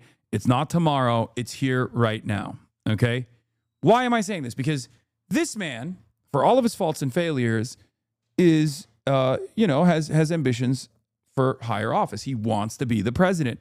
And if someone is trying to become the president and is putting his ear to the ground and recognizing that fucking tide shift and changing his narrative around this fundamentally important issue, that means that we are winning. Okay? He knows how to read a poll. Yes. But a lot of Democrats also know how to read a fucking poll, and yet they are still ginormous pussies when it comes to saying what the demands are of the large majorities of the public. I don't trust Gavin Newsom as far as like doing anything, and I mean anything that will even hurt Israel's interests, Israel's ambitions, and yet this clearly unprincipled Newsom is calling Israel an apartheid state that pushes it into war. All that shows is that you guys are dead, says Sammy Gold, responding to Roz Sauber. Newsom is gone full Mamdani. He says the United States is being pushed by Israel into a position where it may have to reconsider its military support. Oh my God. And now he's echoing the claim that Israel is an apartheid state. The Democratic Party is dead. No. The party that is dead is not the Democratic Party. I mean, the Democratic Party is dying. That's true. But not for this reason. Okay? Especially if the Democratic Party decides to nut up or shut the fuck up on the issue of Israel, the Democratic Party won't die, and maybe even democracy won't die.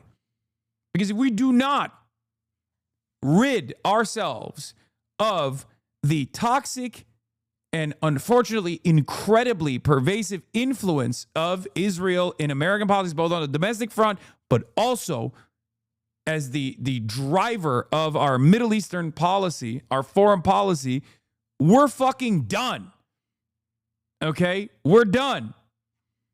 And a lot of Democrats have looked at the Netanyahu regime. My goat, Tommy Vitor, brings up this question, the question of Israel. Let's take a look. And felt like, you know what, we don't like the trajectory he's on. It's time to rethink the U.S. relationship with Israel, especially military support. Well, where do you Bibi's stand? making that easy right now. Let's talk about that. But the issue of Bibi's Do you prefer an anti-Semitic, anti-Israel right, or Israel first, philo-Semitic right? I prefer no right. Okay, how about no right wing? That's what I prefer. How about you're going to jail? Holy shit, called out by another bald man? Have the fa sound effect on your streamer bar thing, Mr. Streamer. Dude, can we all like universally agree that shit is fucking crazy? Please. Holy fuck. It has to stop. It has to stop. Dude, like, literally like budget Howard Stern soundboard acting, dude. It's actually the fucking worst. I think it's awesome. And I stand by it. Also, who is this? Is Moon Moon. One of the OGs, one of the goats. So let's get back to Gavin Newsom. Number one, why the fuck does this video have like an AI bass boosted Andrew Tate vibe with its filter? Okay. Once again, if you like the soundboard, sound off in the chat. Subscribe now if you like the soundboard, chat. Why? Bruh. Tell the world how you feel about the soundboard. And pussy too. Compare Newsom's action post 10-7 to the pastors. Oh, yeah. Oh, my God. I forgot about this. When this motherfucker flew to Israel. Bruh. He said, I'm on my way to Israel. I'll be meeting with those impacted by those horrific terrorist attacks and offering California support. Motherfucker said, taxpayer dollars are going to pay for me to go to Israel. I'm going to hug and kiss the apartheid state.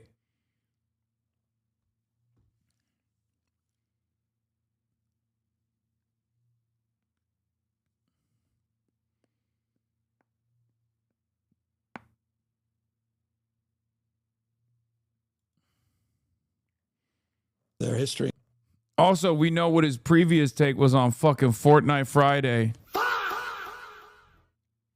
And culture and traditions, and I believe in the notion of sovereignty, and I believe countries I was with to you, govern and themselves. then when I saw his appearance on the Note Boys podcast, it kind of opened my eyes to research a bit more. And now I think that potentially a one-state solution may be the only possible solution. My God. Basically, from Avi Shalim's brain to Connery's pants' mouth. You know what I mean? Well, we have a little bit of disagreement on that. I'm not falling. I'm not going to align with Bibi Netanyahu on that point of view. No, I don't align with Bibi. I think that's more of a Bro's never heard of one state that is like a Palestinian first state. You know what I mean? He's like, what do you mean? You want Benjamin Netanyahu's design? Like the only time he's ever heard of one stater is like someone who is an ultra Zionist. A Palestinian support solution, just getting equal rights and being able to live on where they live. Yeah, well, I mean, with different approaches is to reach that same, at least as you've described it, that same perspective. But I've long believed in two-state solution, and I believe it's the appropriate and preferable path. You think Jared Kushner is going to do a good job? Come on, Jared Kushner. Yeah, come on. He inhaled those Palisades fumes for you, and you mock his voice now? Yes.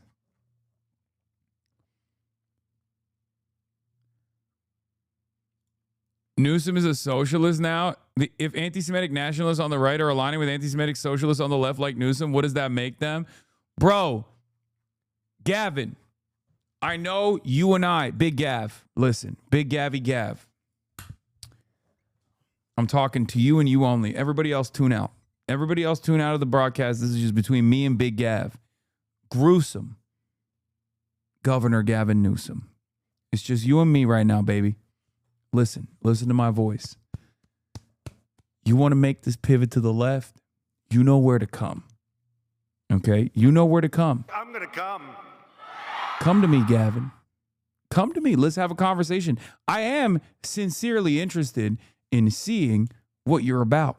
You've been my governor for as long as I can remember. I've paid a lot of taxes in this fucking state, okay? I make a good amount of money here. I'm asking you not just as a tax-paying citizen, but as someone who wants to really understand where you're coming from. Now that you are pivoting as a radical visionary, singing the praises of Yahya Sinwar, I need to hear from you, okay? I need to hear from you, Gav. The view count is going up. I told you guys to leave. You're still in here. You're coming in. You're tuning in. Now that you saw me talking personally, this is between me and Gavin, okay? Gavin, come to the broadcast. You just did the Adam Friedland show. Many people call that the Millennial Bill Maher. Come on, the Millennial Jon Stewart. Let's have a discussion. You're hanging out with the Pod Johns? I hang out with the Pod Johns. You hang out with Adam Friedland? I hang out with Adam Friedland. You hang out with the Lemonade Stand podcast? I will be hanging out with the Lemonade Stand podcast. I'm just saying, Gav. Get on the team, baby. Adam is Hasan's friend. Gavin, you'll be safe. That's right. Interesting. Because you hang out with Connery's pants, I hang out with Connery's pants. he's got his own domestic issues. He's trying to stay out of jail. He's got an election coming up. He's potentially on the ropes. He's got folks, the hard line, that want to annex the West Bank. I mean, Freeman and others are talking about it appropriately, sort of an apartheid state. They couldn't even, I mean, we're talking about regime change. For 2 years, they haven't even been able to solve the Hamas question in Israel. So this is, I mean, you know, I want to be careful here, but, you know, in so many ways, that influence in the context of the conversation of where Trump ultimately landed on this is pretty damn self-evident. And so Rubio may have been saying something else in the context of what he ultimately said, in terms of being sort of pulled into some of these things. But I will say this, didn't surprise me in this context. I don't know if it was Napoleon or whoever said about a sword, the only thing you can't use a sword for is... We used to be so close.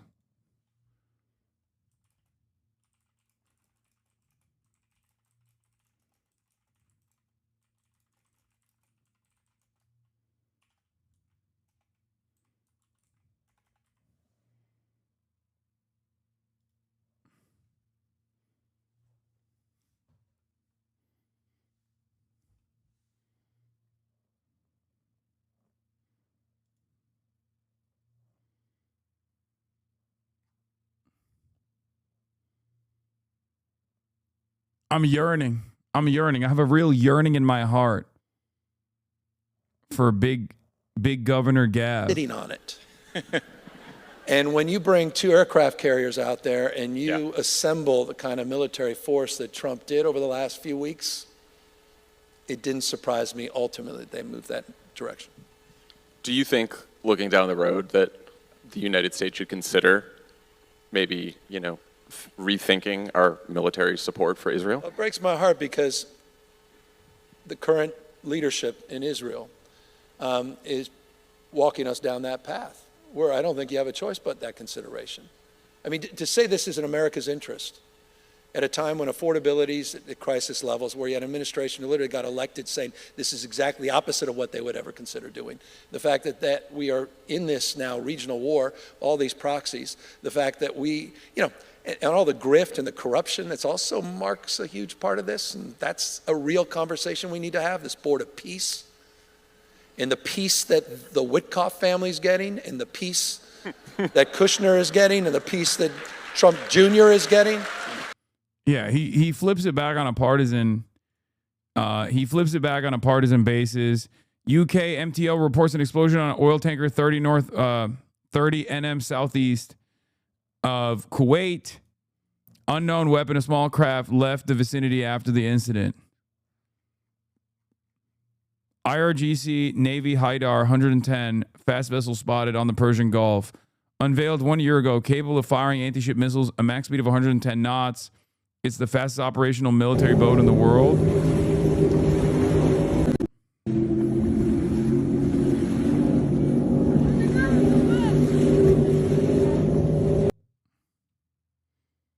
They killed her. Yeah, they killed the boat.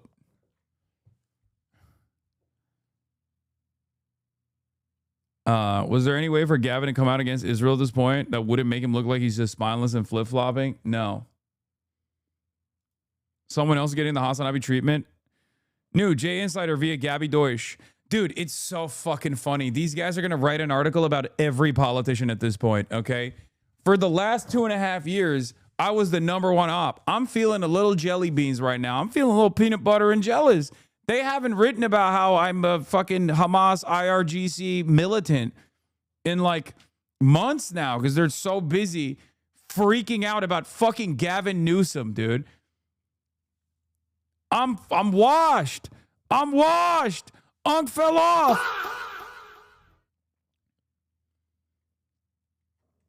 It's so funny how hysterical Jewish Insider is and how much they need to like consistently like write these fucking hysterical articles. Like on Thursday, Newsom will appear in Portsmouth, New Hampshire for a book interview with Jack Cochiarella, a self-described progressive political YouTuber who also frequently bashes Israel. Cochiarella said in a post on X promoting the event that they will be discussing Israel. Earlier this week, Cochiarella called Israel a terrorist state that threatens to kill Americans. Peanut butter and jellies, you couldn't even win Anti-Semite of the Year. Yeah, at this point, I mean, they're going to give it to like Hillary Clinton for fucking saying something mean about Israel a little bit, you know? That like 99% of the population thinks is not hard enough.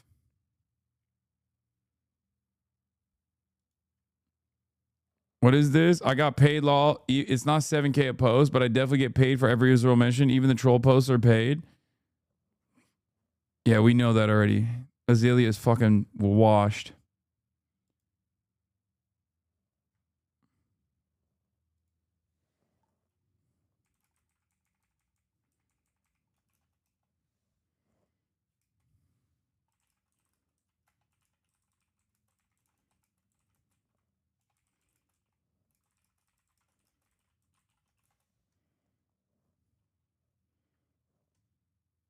Wait, what the fuck is Jack's what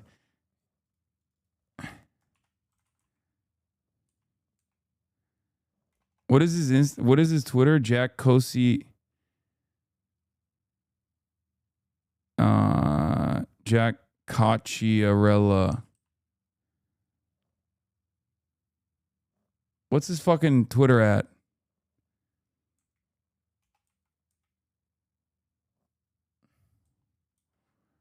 You're looking thirsty, old man? I mean, I don't really give a shit. I'm fucking around. Also, who gives a fuck? Oh, it's JD Cosierella.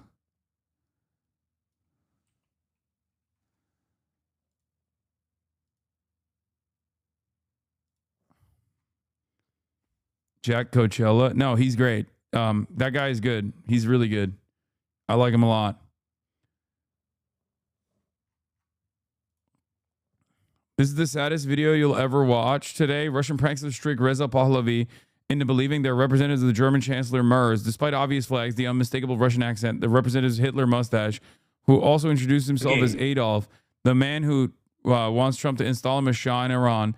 Cluelessly, he falls for it. But it gets worse. The German representative announced that Germany will start bombing Iran together with Israel and the U.S. This was days before the war started. And an elated Pahlavi welcomes it and says it is important that the U.S. and Israel not isolated in conducting this crusade. Yes, Pahlavi approvingly calls the U.S.-Israeli war in Iran a crusade. Incidentally, Pahlavi's handler is Justin Forsyth, a former British government official who later resigned from his post at UNICEF after admitting to inappropriate behavior with his female staff. You know, I had a discussion with Chancellor Merz today, and we Oh my God. This is like this is the thickest Russian accent of all time.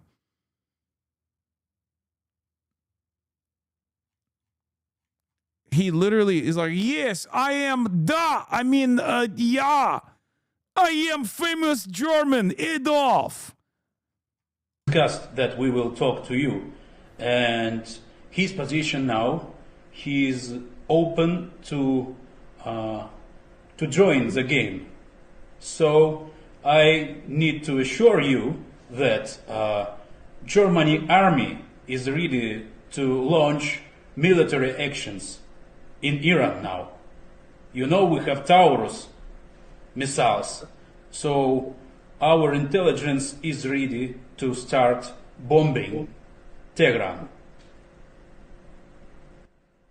Okay, well, the more we have as part of this coalition vis-à-vis the regime, the better. In fact, so it doesn't isolate just the Israelis and the Americans in this. That's certainly a welcome element for us to have more people joining in this crusade. And I'm glad if Germany is taking such a strong stance. I hope that others would follow suit. This is the only acceptable form of elder abuse. God damn, dude. Reza. You hear that he is German and you believe him, Reza. Let's get Kubi Day.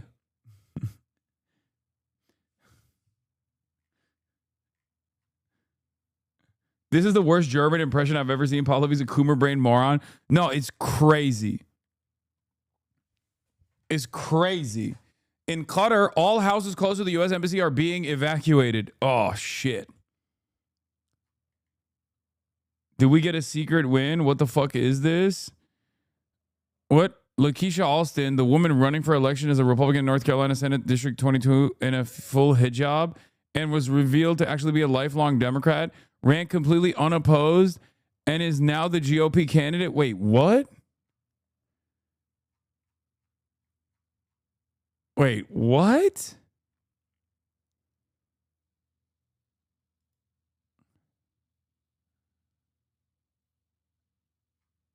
Ain't no fucking way. Wait, hello? Bro, this sounds fake. I don't believe Matt, that fucking dipshit. This sounds so fake. This is a practice also known as Islamic taqiyya. This has got to be woke 3.0. Yo, that's sick. That's sick.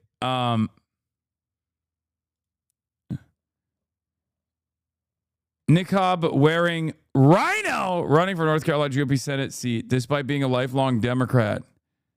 There may be a rhino loose in North Carolina. Also, like, she could be like a devout Muslim who also is a very much a conservative. What the fuck? Like, are they just, did they, like, she's black and she's wearing a hijab. So they're like, oh, she must be woke. Like, you could still be, you could still be a conservative. Like, she could be hogged out. I don't fucking know. Like, what? It's so funny if she was like, I actually had a debilitating brain injury that caused me to be a conservative after being a lifelong Democratic Party voter. But now that you guys are actually being super racist to me and immediately suspecting me of being a Democratic plant, I'm actually switching teams again.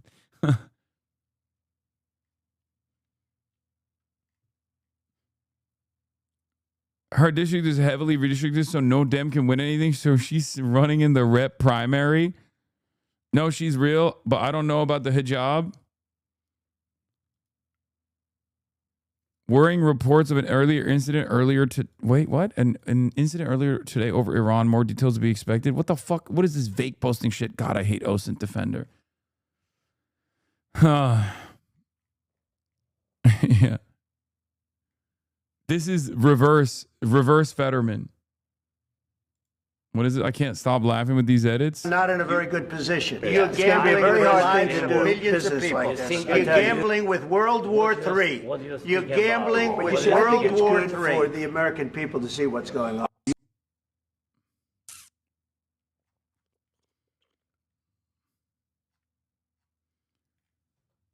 on. Got a ball head. John Fetterman reports that Rubio and Pete are feuding over the war. Why? One is making it. I bet it's because Pete Hegseth is trying to make it less gay and Marco Rubio is trying to make the war woke. That's got to be it, right? Scoop. Pete Hegseth and Marco Rubio are feuding over U.S. approach to war on Iran. I reckon a report with Oscar Rickett. Rubio and Hegseth at each other's throats over whether the U.S. should send troops to Iran. Gulf official says U.S. is weighing special ops deployment. Yeah, they're going to do special ops deployment.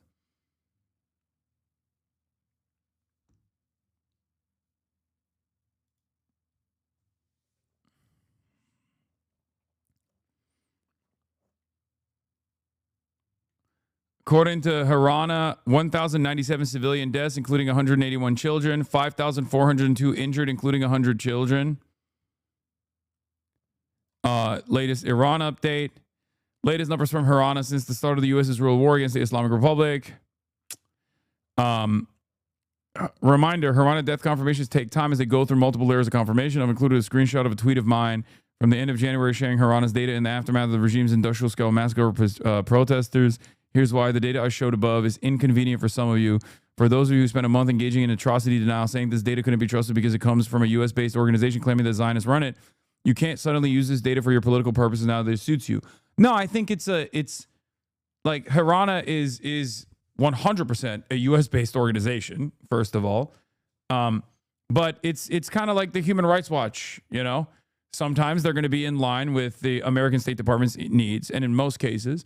But in other circumstances, they still have to run reasonable reports, otherwise they lose credibility. And also, Harana never said like 30,000. Harana's initial estimates were, I think, 7,000?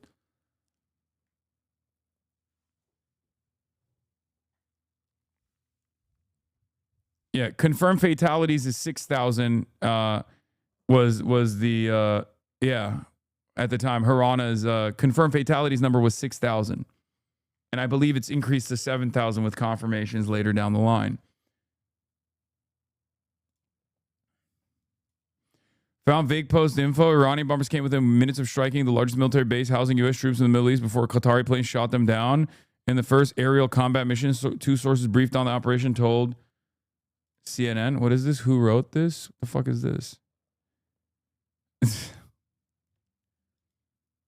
More footage of interceptors just now. Bro, this is why I'm saying, like, these motherfuckers are still bombing Israel. Okay?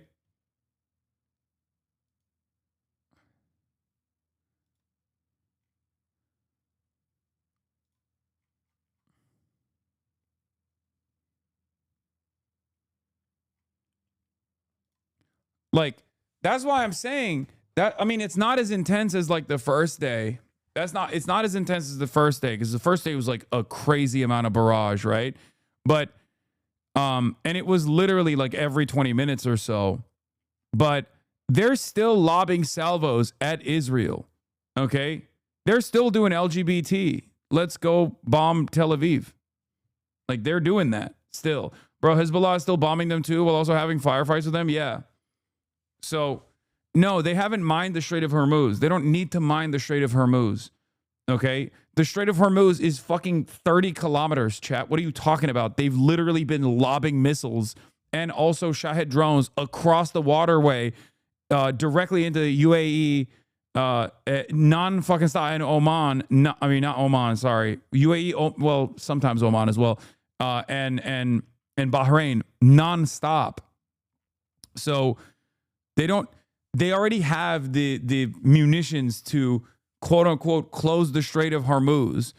In the absence of like American naval presence ensuring the oil tankers to make sure that they allow safe passage, there's no oil tanker that's gonna fucking go through that process and just potentially get bombed.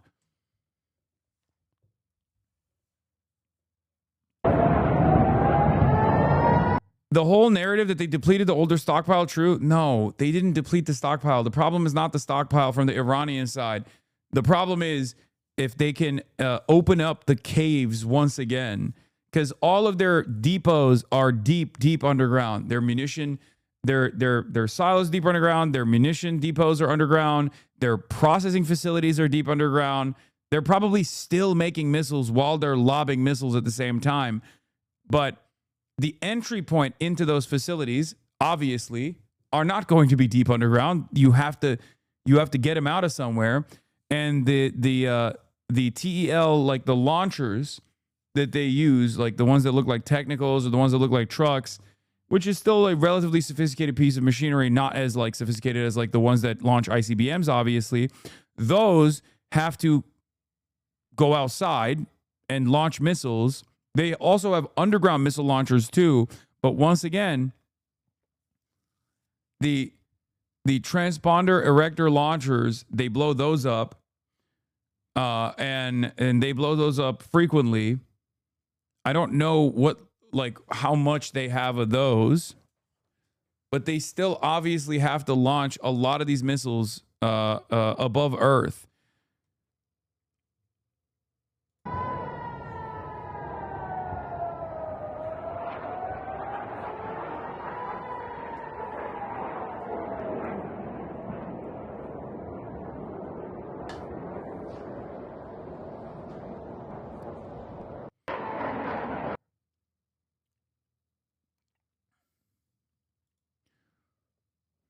Like, this is Western media. Why missile mass could be in Tehran's favor.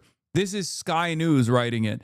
So whenever people are like, oh, you're coping or whatever, I'm actually making a very sober assessment. I'm not saying that like the situation in Iran is good. I'm not saying the future of Iran is good. As a matter of fact, I keep talking about how fucking devastating this is so far and how devastating it certainly will be if Israel gets its entire agenda across, which is full-blown destabilization, fomenting ethnic tensions, all this stuff, right?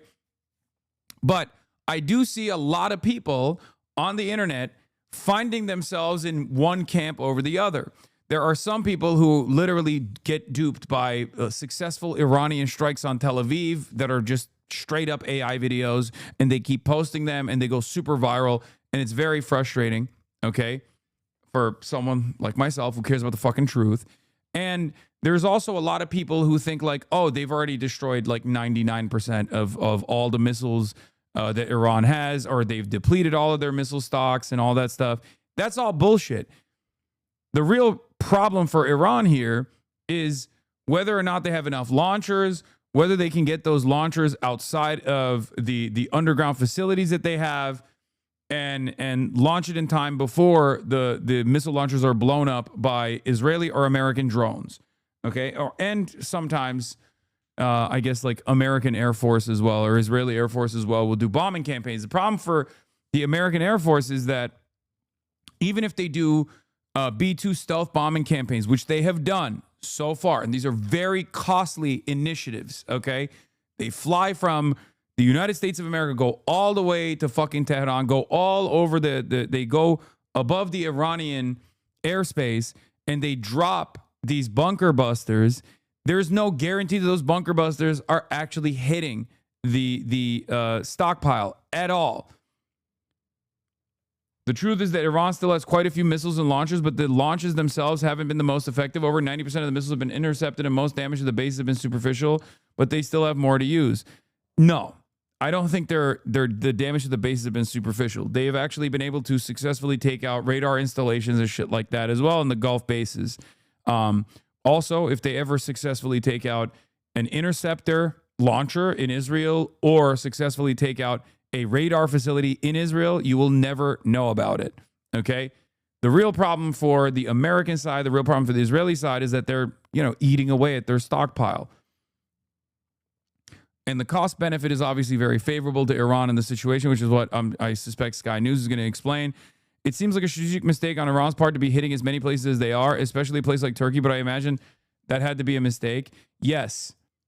I don't know what the Turkish interception was about at all. I don't know what the fuck that was. They haven't been able to reduce the amount of missiles and planes coming at them and haven't been able to touch the U.S. Navy at all, which is the most important. Yes. They have not done shit to the Israeli Air Force. Or at least as far as we know.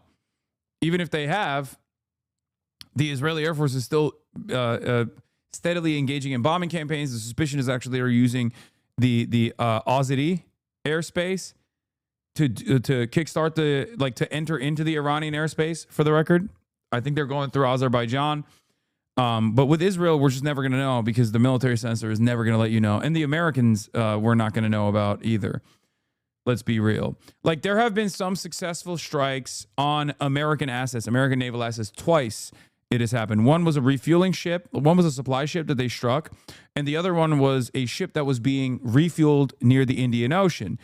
But the American government never let a peep about that. They never let it know. They never let it be known. China rebuilding Iran. What a hilarious take. Are you just like making up statements that I haven't made at this point? Is that what's going on? Bro got mad at a thing I'm not even talking about, a thing that I have never said. That's so strange. What other takes do you have that you think that you suspect I'm saying right now while I'm in the process of reading your made up take? No, I saw that in the chat. Okay, dude. Are expensive, but are the costs of America's attack on Iran financially and logistically unsustainable? Take a look at this. This is Iranian state-affiliated media showcasing vast stockpiles of low-cost but highly lethal Shahed drones. In response to America and Israel's attack on Iran, the regime launched hundreds of these against its attackers and their allies. But there's a huge mathematical mismatch between the cost of Iran's weapons and those used to defend against them. Take the UAE, for example. It's had amazing success in thwarting Iranian missile and drone attacks, claiming to have downed more than 90% of those fired at it in the first 3 days of the conflict. But a Shahed drone costs between $20,000 and $50,000. The missiles used to intercept them between $500,000 and $1.5 million. One analyst estimating it could have cost the UAE up to $750 million to thwart an attack of around 500 Shahed drones. That's 20 to 30 times more than it cost Iran to launch them. The math clearly favors Iran in this strategy of attrition because they just have, we don't know exactly how many, Shahed drones they might have in their stockpiles, but it's much larger than the combined total of the stockpiles of interceptor missiles that are available. We're now seeing sort of a race between Israel and the United States trying to locate this drone infrastructure to try to destroy it, to reduce the pressure on these interceptors versus Iran trying to keep it an active threat. The UAE says it's got plenty of missile stockpiles to continue to defend itself, but it's been reported that America's allies in the Middle East are desperately trying to replenish their supplies of mainly US-made missile interceptors. The question is, will they be able to do that, given it looks like America may well be running out of ammo too?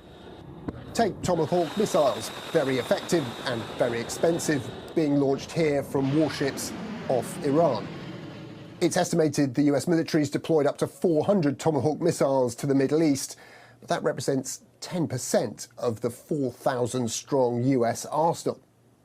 Stockpiles of THAAD missiles are thought to be seriously depleted too. America reported launching around 150 of them in its 12-day war with Iran in June last year. That represents about a quarter of its 600. It's okay, guys. America can make 14 a year.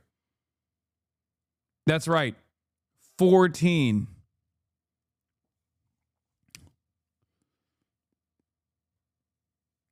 They depleted a quarter of the total existing inventory suspected.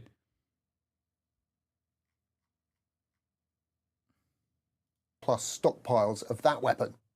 We are using these interceptors at a rate that's much faster than you can possibly replace them. The problem is that increases your long-term strategic risk, particularly in other theaters. America, of course, can always withdraw from the Middle East once it's run out of weapons, but analysts warn its peer adversaries are watching. If America depletes its arsenal through campaigns like this, what power would it have to deter? We banned that one chatter that said U.S. has a contingency plan, but I really want to know what he would say right now. I really want to know what the fuck he'd be saying right now about the U.S. contingency plan. James Talarico speaks after winning the Senate. Okay, dude, chill.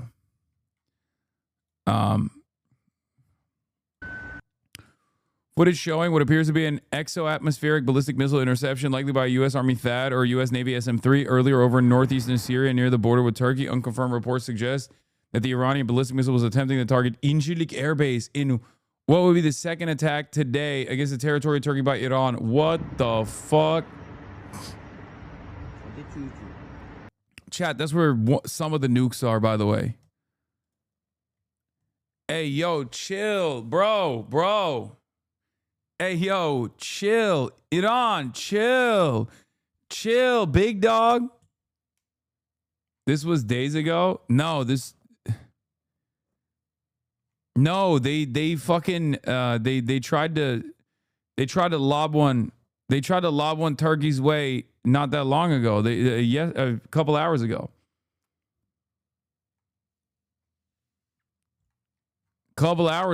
Hey, yo, chill, baby girl. What's good? Also, this is interesting because if they're actually increasing their strike priorities, if they're increasing the range, and if they're actually targeting Turkey as well, that means that there is some semblance of centralized command. Like someone is telling them to reappropriate their targets, like to change some of their targets, right? Which is interesting because like all of the other bombing campaigns, they could have been designed early on, right? All the other bombing campaigns, like they could have just said, keep pummeling the Gulf, keep pummeling these targets. These are the targets. You just got to keep going after them over and over again. And without any sort of like central command, they would keep doing that for days and days and days. But the very fact that they're still going after Turkey as well, the very fact that they're like now adding additional targets, that's interesting. Hold on, I got to bring Cam Kasky in here.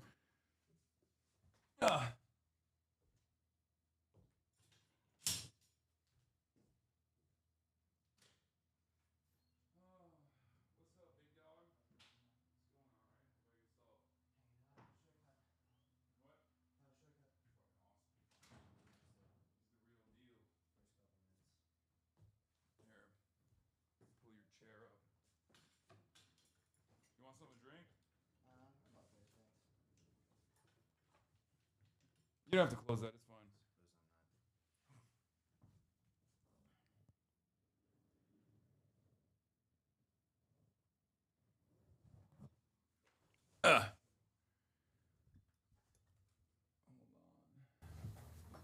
Cam Kasky, the building, everybody.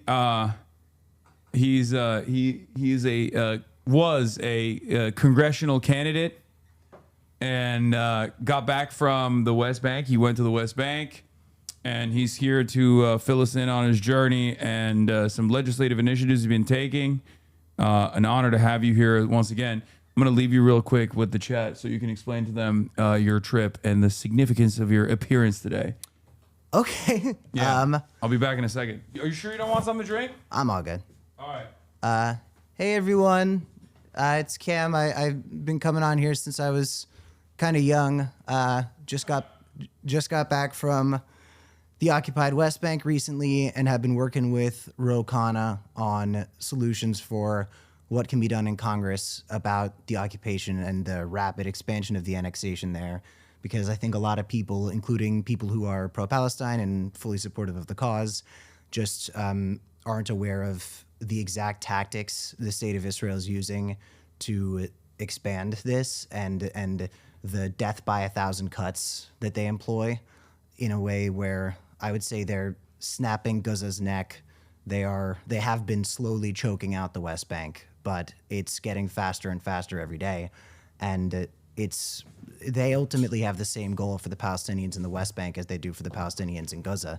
It's just Gaza bears virtually zero religious significance to the Zionist movement. It's just beachfront property where Trump wants to build a bunch of casinos and a Disneyland, whereas the West Bank has all the religious significance of the Zionist movement. So the means by which they're trying to destroy the lives of the Palestinians there's a lot more steps to it. And there's land confiscation using archaeology as an excuse. There's demolition orders being placed on community centers. There's a lot to it. And Ro and I were trying to figure out how comprehensive we could be in a resolution to make everybody go on the record with where they're at. Yeah. So what are some of the details of this resolution? So when I was in the West Bank, I went to an ancient city called Sebastia, where the mayor offered me a hit of his hookah, and I hadn't consumed nicotine in like 2 years, and I'd barely eaten in the past 2 days because I'm allergic to sesame seeds, and in Palestine they put sesame seeds on everything. I thought it was the ancient homeland. Right. Yeah, so they call Sebastia is like what was once Samaria, I guess. I'm joking because I've heard this from some of my Jewish chatters who are like, I'm allergic to sesame, and these motherfuckers say Israel is supposed to be my ancient homeland.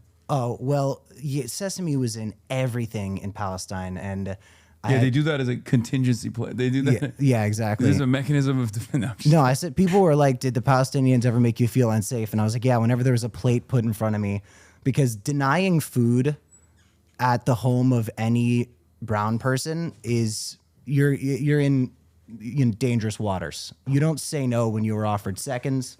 You don't say no when you're offered food. It's not a good situation to be in. But anyway, I was in Sebastia and I was talking to the mayor.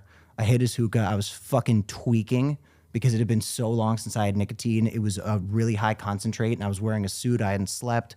And I learned that Israel will just take a plot of land and send a picture of like broken clay pots there and say, okay, now we get to confiscate this from the Palestinians. And they'll say, Palestinians can't build here. They can't develop.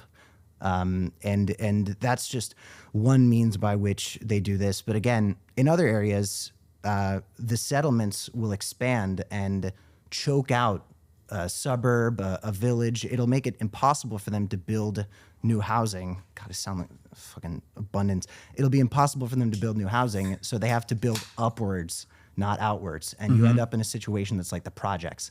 And that's happening in a lot of suburbs in Bethlehem right now.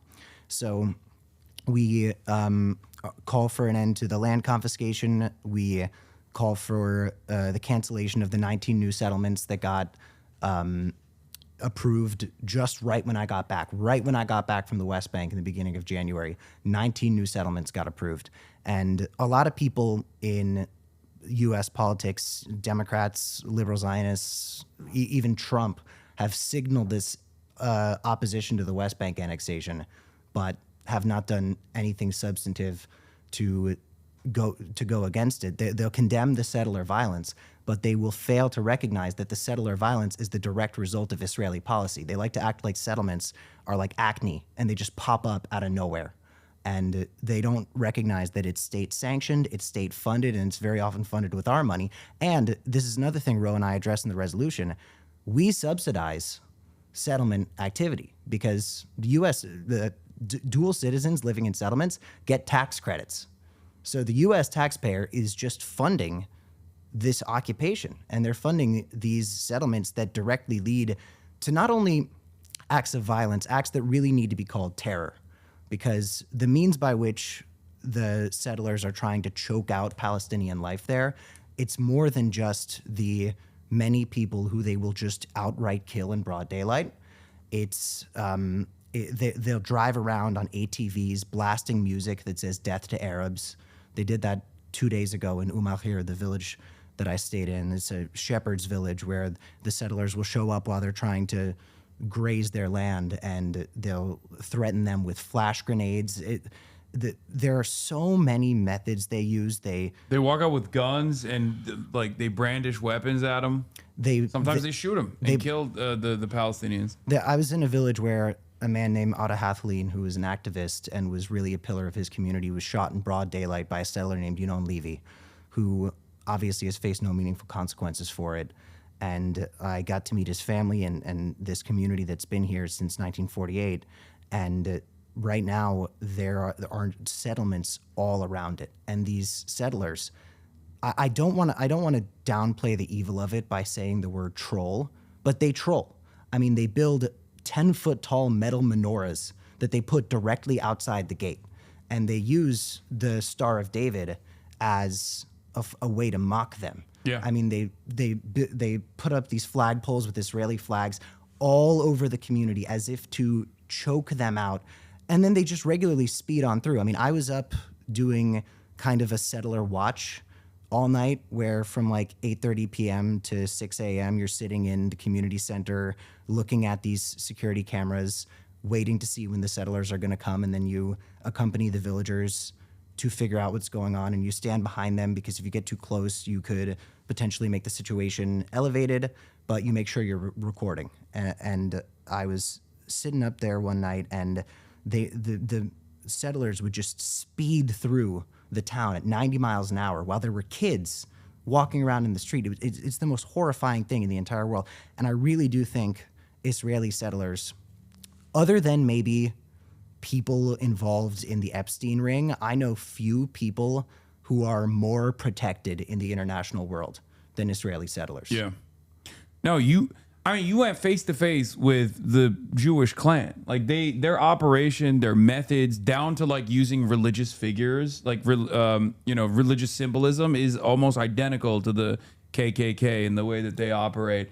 Except, the KKK had, some limited backing from the state at times, but like these guys are directly being funded by one of the most powerful countries on the planet. It's unheard of. It's insane. The guy who's in charge of the West Bank right now is this guy Bezalel Smotrich. Yeah. And he makes Netanyahu look like a fucking Care Bear. And he's the finance minister of Israel, but he's been put in charge of the West Bank. Yeah. This is a guy. He once famously said, why would I want my wife to be in the same maternity ward as an Arab, a terrorist that will grow up to, murder my children? People inside of Israel. Like he was talking about Israeli citizens, Palestinian citizens of Israel. People see Netanyahu as this symbol for the state of Israel. And I think Netanyahu is actually much better at PR than people think he is. Smotrich and Ben Gvir, in my opinion, are much more emblematic of what the state of Israel is as a whole. But Smotrich he's basically, for those of you who don't know, he's Judge Holden from Blood Meridian. Like he is just a sadist, and he was wanted by the state of Israel just decades ago for essentially acts of terror. Yeah. And now he's just been put in charge of the West Bank, which he sees as this frontier. Ben Gvir too. He was rendered ineligible to serve in the Israeli occupying forces because of how radical he was considered. Like, think that the same IDF that has conducted a genocide was like, bro, is a bridge too far for us. And now these guys are running the Israeli government, and you get in a lot of trouble when you cite things that Israeli officials have said. I've been told I've been spreading anti-Semitism by just quoting shit from the Knesset, and I'm like, no, sorry guys, this is what you guys are doing. It's like when you talk about the Greater Israel Plan, and people will say you're spreading the anti-Semitic Greater Israel theory, and it's like it's in the charter of the Likud party, which is Netanyahu's party, in 1973. From the charter of the party, they talk about Greater Israel. Yeah. And Mike Huckabee is doing a pretty good job explaining what the plan is here, but it's really scary. And my buddy Jasper Nathaniel, who obviously, he's a great reporter. Very handsome guy and taller than me. Ridiculously handsome guy. And taller than me. It's like crazy. Big brother to me. He says, even if you took Gaza out of the picture, which you cannot do under any circumstances unless purely for rhetorical purposes, even if you divided the genocide in Gaza with the genocidal occupation in the West Bank is still one of the biggest human rights crises of this era. 100%. Which is part of the reason why for a lot of liberal Zionists, like before October 7, that was like the one thing that they could like hold on to as like a reasonable critique against the state. Like liberal Zionists in Israel, liberal Zionists all around would be like, oh, we don't really like the West Bank stuff. And some of them actually would engage in activism even at times against, and I'm not talking about like the actual anti-Zionists in Israel that go out and are constantly helping out the Palestinian population. I'm talking about like people who consider themselves to be liberal Zionists who would openly talk about settlers as like, violent monsters and stuff like that, because partially they recognize the sheer cruelty of this structure, right? Like the sheer cruelty of this ongoing occupation, this military occupation, and the violent nature of it in its maintenance. But now I feel like a lot of the people in Israeli society have moved away from that position, and a lot of liberal Zionists have, decided, no, it's worth it. It's fine. I mean, look, there's this thing that liberal Zionism has in common with Zionism, which is that both of them are Zionism. But there are definitely plenty of Israeli people I met who were doing work in the West Bank while I was there. Yeah. There's this thing called Protective Presence, where they will accompany Palestinian farmers to go about their business, and their physical presence there is considered to be something that de-escalates the situation and makes it less likely for people to be attacked. There was a young Israeli woman who was in Umah here with me, who was considered by everyone there to be this very meaningful part of the community. She would teach the kids at the community center and do some sort of schooling for them. I will say, in the guest house where the activists would stay, it's like a trailer, there was only one bottom bunk left, and I did not want to sleep on a top bunk. And I put all my shit on the bed. I laid out my clothes, and I was doing the night patrol, so I was gonna be up all night. I was gonna fall asleep at 6:30 a.m. And middle of the night, I go back to the guest house to go get my portable charger, because I was not gonna let my phone die while I was doing settler watch. And all of my shit is off the bed, and it was moved to a top bunk, and my thing was unplugged from the wall, and that Israeli activist was in my bed, and I was like, holy shit, I just got settled. Like, even the Israelis who are putting their bodies on the line to stand against this, they can't help themselves. So how did you manage that situation? I mean, I just slept in the top bunk. I wasn't gonna kick. Damn, like, she goes there 3 days a week. Like, she's It's prison rules. A meaningful part of that community. I was there. I mean, I wish I could have been there longer, and I wish I could get back in, but I was. You don't think they'll let you back in? I don't know. I'm working on it. It's right now, obviously, it's not exactly the time to go, but I was already working on figuring out how I could get myself back in there. Let's talk about what's really important here, which is the feelings of people living in the United States of America. Of course. Specifically American Jews, because I wish you could have a conversation with Ezra Klein. I think that would be. Have you guys ever met before? No. You run in those circles sometimes. But Ezra Klein was talking about the Iran war. And this is and he had this to say. I want to know what you I want to hear what you have to say about this. Biggest issue in this moment, but the centrality of Israel in the operation has raised some concerns for me about what this is going to mean for anti-Semitism. You see the amount of talk on the MAGA right, but elsewhere as well. He's talking to Ben Hamas Rhodes, by the way. Copy. Yeah. Israel's leverage over Donald Trump, or that, this is all just some kind of Israeli plot. I'm not saying this is the... Now, listen, if someone were to have a conversation about like anti-Semitism as an anti-Zionist, who's like, maybe Israel should stop centering Judaism in all of its actions, I'd be there. I understand it. But Ezra Klein in this circumstance is centering his own personal feelings and like what it might do to anti-Semitic conspiracies at a time when, like, I feel like it's virtually impossible to put that toothpaste back in the tube. And it certainly doesn't seem like that big of an issue for a lot of the champions of Zionism in American media and in American news to make this association with regular frequency.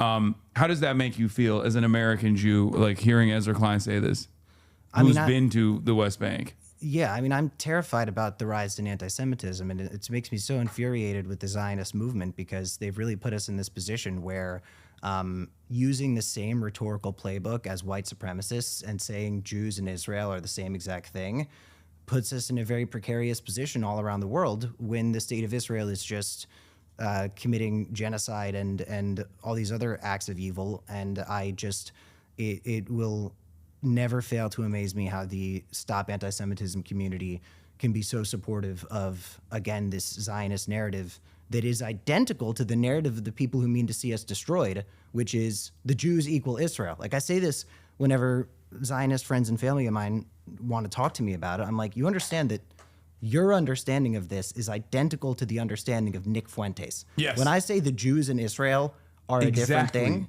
like, that is me doing not the neo-Nazi thing. And it's the same thing with the Jews aren't white narrative. I know a lot of people who say Jews aren't white, and my whole thing is like, well, not every Jew is white. Eric Andre is not white, and he's a Jewish guy. But Drake. One of the main things is like, listen, the white supremacists and the neo-Nazis, they say we aren't white. And I'm like, okay, well, I don't want to say the same thing as the neo-Nazis. Also, Jews are white right now. I say for now, because I think a central plank of the modern right-wing movement is whether or not Jews remain in the white category. Like, that's what it feels like to me, at least. Like, judging by the things that I hear, people from J.D. Vance all the way to Nick Fuentes, like the conversations that they're having is whether Jews get to still be a part of the white in-group. Well, and for me, what happens next if it doesn't happen. And it's like, from my perspective, look, I'm Muslim. My name is Hasan. Like, at least in the interim, like, what will take place, I think, is if the Republicans do continue on with this journey and they decide Jews are not white, it's going to be like Muslims. Maybe. Look, like, for me, and this is just, I'm kind of a dipshit layman. Like, I'm a dipshit layman who just got a resolution introduced in Congress, so I'm not too dipshit a layman, but I don't identify myself as an intellectual. For me, my whiteness is determined by how a police officer sees me while I'm walking by, and how a hiring manager sees me if I send in an application. And I'm like, yeah, as far as the barrel of a cop's gun goes, I am white, and in the United States of America, that is what whiteness is. Yeah, no, absolutely. It's designed at the systemic level by the in-group. It's an in-group out-group dynamic, simply put. And also just in like the way that I act and like the fact that I don't really have any culture, like in that sense. They're gonna say you're anti-white racist now.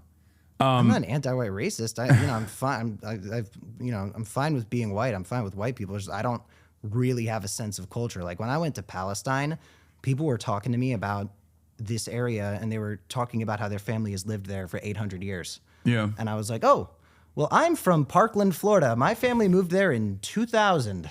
And that was another really interesting thing about being in Palestine.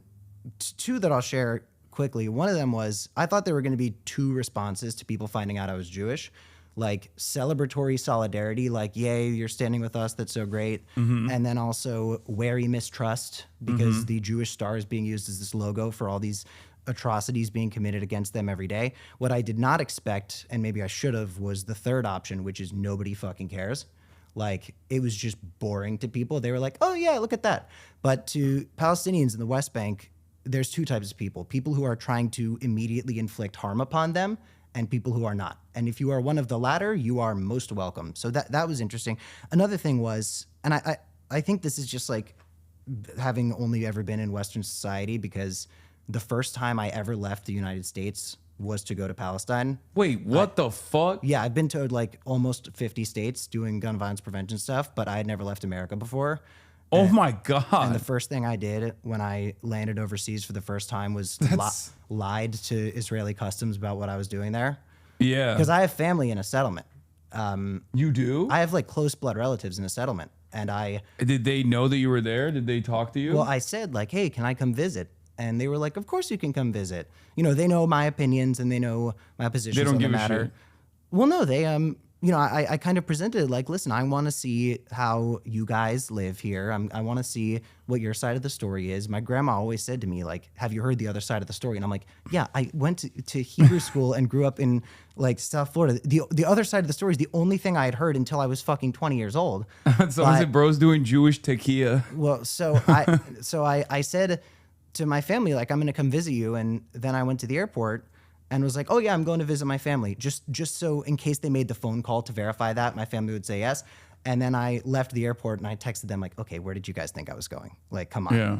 And then I went to Beit Zahur right away. Did you meet with them at all? Like, what are their, look, before people get on your ass about this and be like, oh, he has settler family members or whatever, because I know people will do that. Cam literally not only has gone through this transformational journey personally, but also did go there and is like actively trying to push legislation to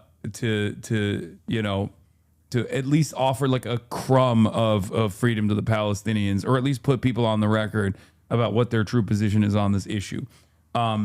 So what I was going to say is, have you been able to, well, two things. One, did you talk to them about like, what the fuck they're doing there, and like what their response was if you had that conversation? No, I mean, it's been really tough in my family because there's the few of us in the family who share my beliefs on the matter, and then there's a larger group that do not share my beliefs but don't act like I am trying to commit acts of terror against my cousins.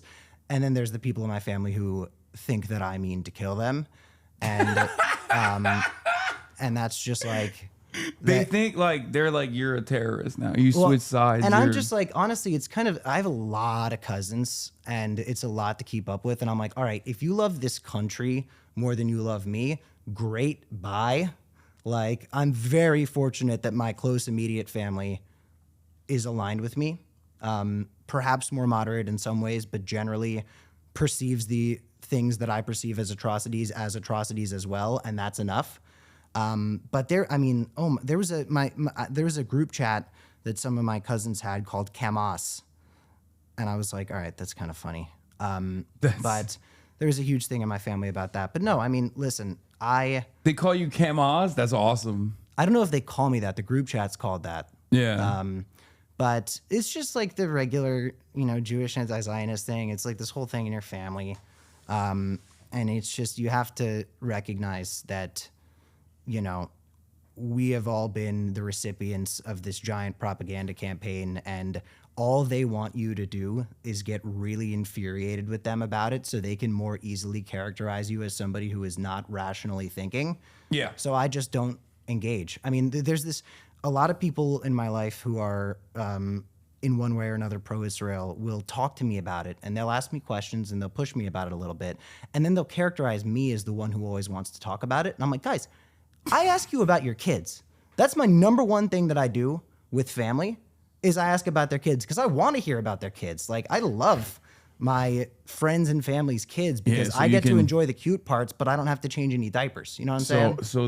So you can brainwash them with Hamas propaganda. Hamas propaganda. I mean, I tell them what I believe, and I tell them why I believe it, and if Have you been able to make have you been able to make inroads with any of your relatives? Like, have you been able to convert any people in your immediate family away from unlimited amounts of pro-Zionist propaganda that they probably grew up with nonstop, unconditionally? Absolutely. Yeah. I mean, getting them where I'm at, I don't think it's possible to be where I'm at this point without having experienced it in person, just because there's something, even if you recognize what the West Bank occupation is, to be there and to feel it in the air and to feel how pervasive it is in the way that every step you hear, it could be someone who means to hurt someone around you.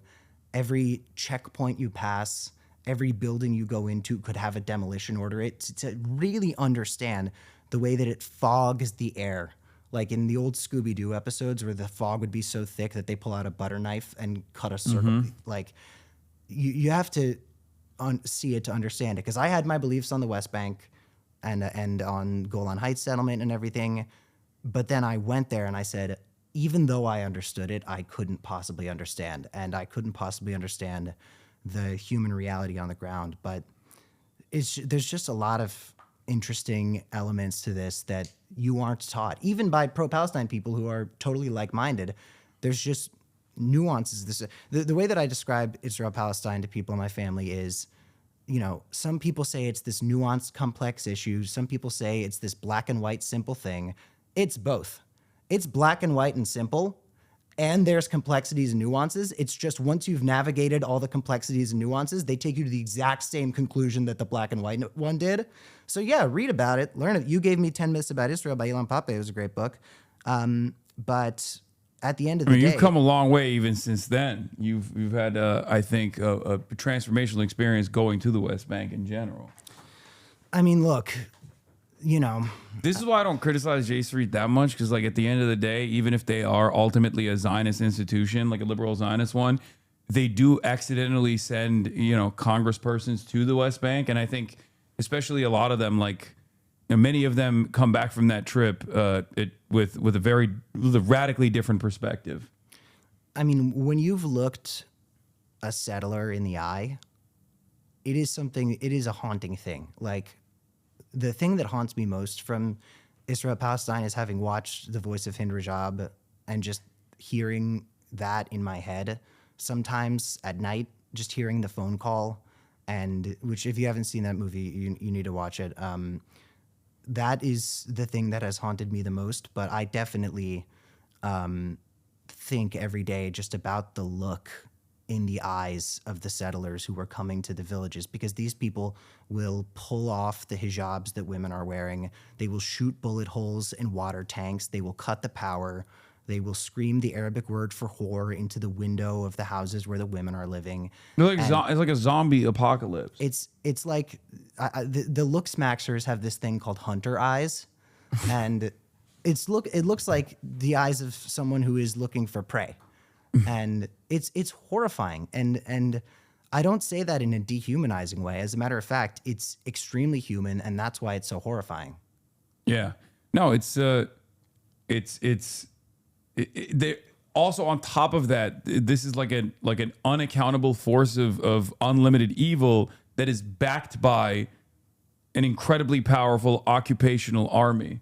Like an army that's occupying these lands illegally. And that's why they're armed to the hill, and they will defend them. Well, and people act like the settlement violence happens in spite of the Israeli government. And it's like all of these settler killings of Palestinians and of American citizens who are Palestinian American, the Israeli military is always right there watching. And very often the Palestinian Authority is right there watching too. Yeah. And that's why I learned Hamas was able to gain so much support is because people in Gaza were presented with two parties.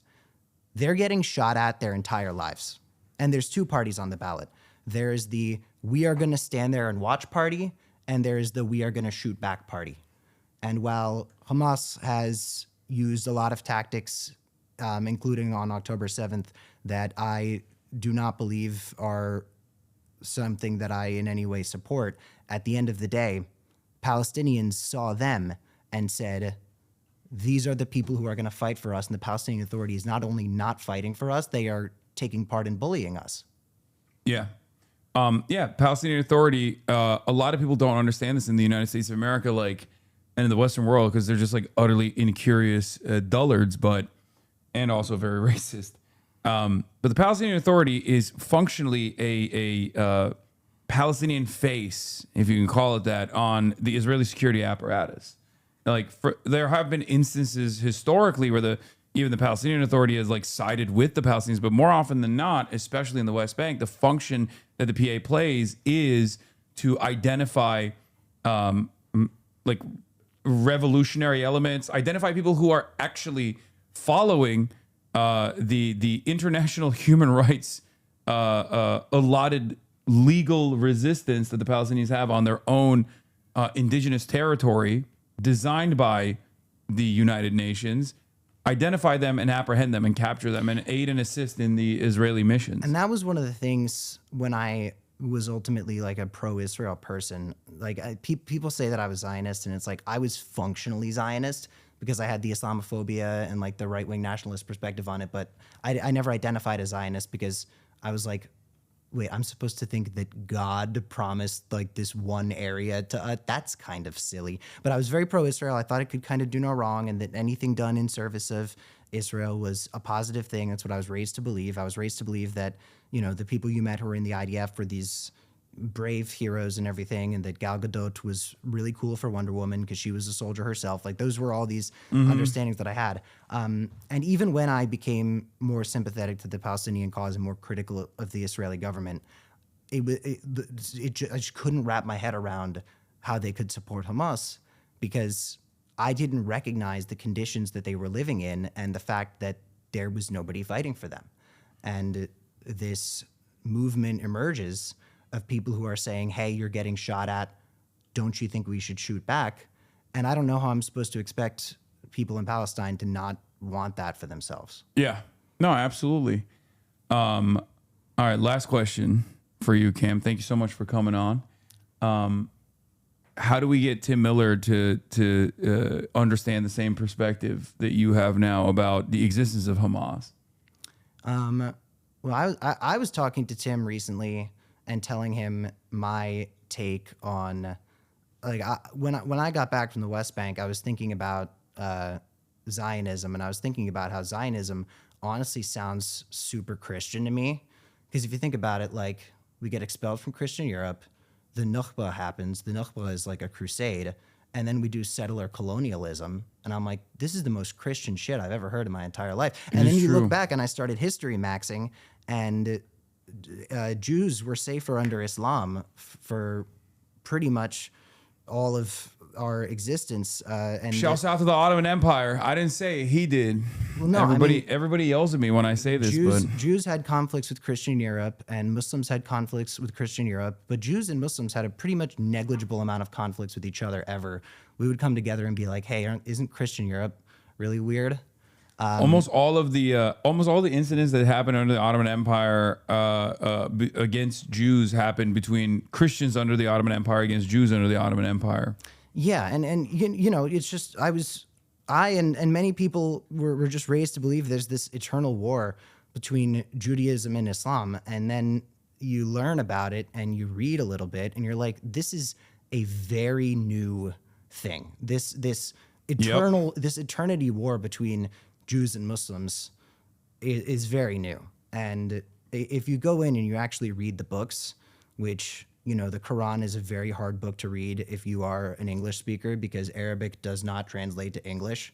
So it reads, it can get a little clunky sometimes, because what is in Arabic a very beautiful and poetic part of the book in English is like, he who is a man of God and does good in the name of God will be looked upon fondly by God because God is good. And then an Arabic speaker will be like, no, you don't get it, man. That's beautiful. And I'm like, all right, I totally believe you. But if you go in and you actually look at these matters, it's like Zionism as a whole, Israel as a whole, is very much this just result of a form of imperialism that Christian Europe was a huge part of. And the Zionist movement that could be traced back to Theodore Herzl, that was originally going to send us to what was British-occupied East Africa. Like this doesn't ring. They were floating Argentina too. This doesn't ring to me of Uganda, yeah. Jewish principles. This is just, and it's so disappointing. And you know, I think that a lot of people who grew up with this pro-Israel perspective like to throw themselves a party when they have their come to God moment and their worldview shatters. And I'm like, I don't know, there's so much to do right now. Like once you have had your great awakening, the first thing you should be thinking is, okay, so what can we do now? What can I do now? What tools can I use at my disposal? I personally have connections to lawmakers, so that is what I do with my time is I see what I can get from them. Roe at Kana, I mean, the guy does more in 2 weeks than a lot of people do in their entire term in Congress. And he and I have more plans coming up. I want to take a look into the fact that we're offering embassy services in the West Bank, which is unconscionable. I want to take a look at demanding investigations into the killing of U.S. citizens, which is something I think I can get bipartisan support for, because you can tell Republicans, like, they're killing Americans over there. I don't know if you can get Josh Shapiro and Fetterman on board with their constituent getting killed in the West Bank. A 19-year-old Palestinian American from Pennsylvania got shot and killed by the settlers. Yeah, 2 weeks ago, I think, or last week. Not a word from those guys. Josh Shapiro is a little bit more focused on reminding everybody that he feels personally aggrieved by Kamala Harris. That's how he launched his presidential campaign, was his personal grievances. But look, I mean, there's a lot to do. There's a lot more to do on the matter. And my whole thing is like, when somebody comes to me and they say, I had my great awakening, I had my realization, I'm like, okay, great, get to work. Like, yeah. I don't think it's the responsibility of Palestinians, Arabs, Muslims, or anybody of the sort to work on picking apart the Zionist movement and moving people forward. I do think the onus is on people like me, because I know a lot of Jewish anti-Zionists who immediately start demonizing every Zionist they know. And I'm like, hey, that was you a year ago. That was you a year ago. You're calling every Zionist a Nazi. And it's like, all right, great. You are in your mid to late 20s and you were just thinking that shit. Like, get to work telling everybody else. Get to work telling everybody else that you had this. I think it's a sense of shame. And some people in my community who aren't Jewish, but also either didn't care about Israel or just found out about it and were shocked about the violence, will also take a very strong, a terse tone with others who maybe have not had their ideological awakening, or not even ideological awakening, basically just like recognition of basic truths. And I try to explain to people that you should be kinder to people and try to move them in that direction rather than just like pushing them away and just yelling at them across the board. And I do think that you can, look, I'll be sincere. I think someone like yourself, coming from your background, being Jewish in America, has a much better opportunity to change someone's mind than someone like myself. Because let's be real, Zionism is a very racist ideology. And it's an Islamophobic ideology, at least in its current iteration. And for that reason, I have tried and unsuccessfully tried to explain to people in my life that are Zionists and try to, change their attitude about it. And really, I hadn't heard. Yeah, one of them. I didn't know that happened. Tell me more. My podcast co-host. But I do think that he's a lost cause regardless. But I think that someone like yourself have a and all the anti-Zionist Jews in my community as well, like you have an opportunity to change the mindset of your family members as well. So you should try to do that all the time, especially because there's this thing I think about all the time where a lot of American Jews that are Zionists, that grow up with it, that don't really think about it, they're not as cynical as Jonathan Greenblatt, right? Like they're not constantly thinking like, oh, anti-Semitism is not that big of a deal. What's really the problem is anti-Zionism. But they might arrive at that conclusion through a lot of social conditioning. But ultimately, they do care about anti-Semitism.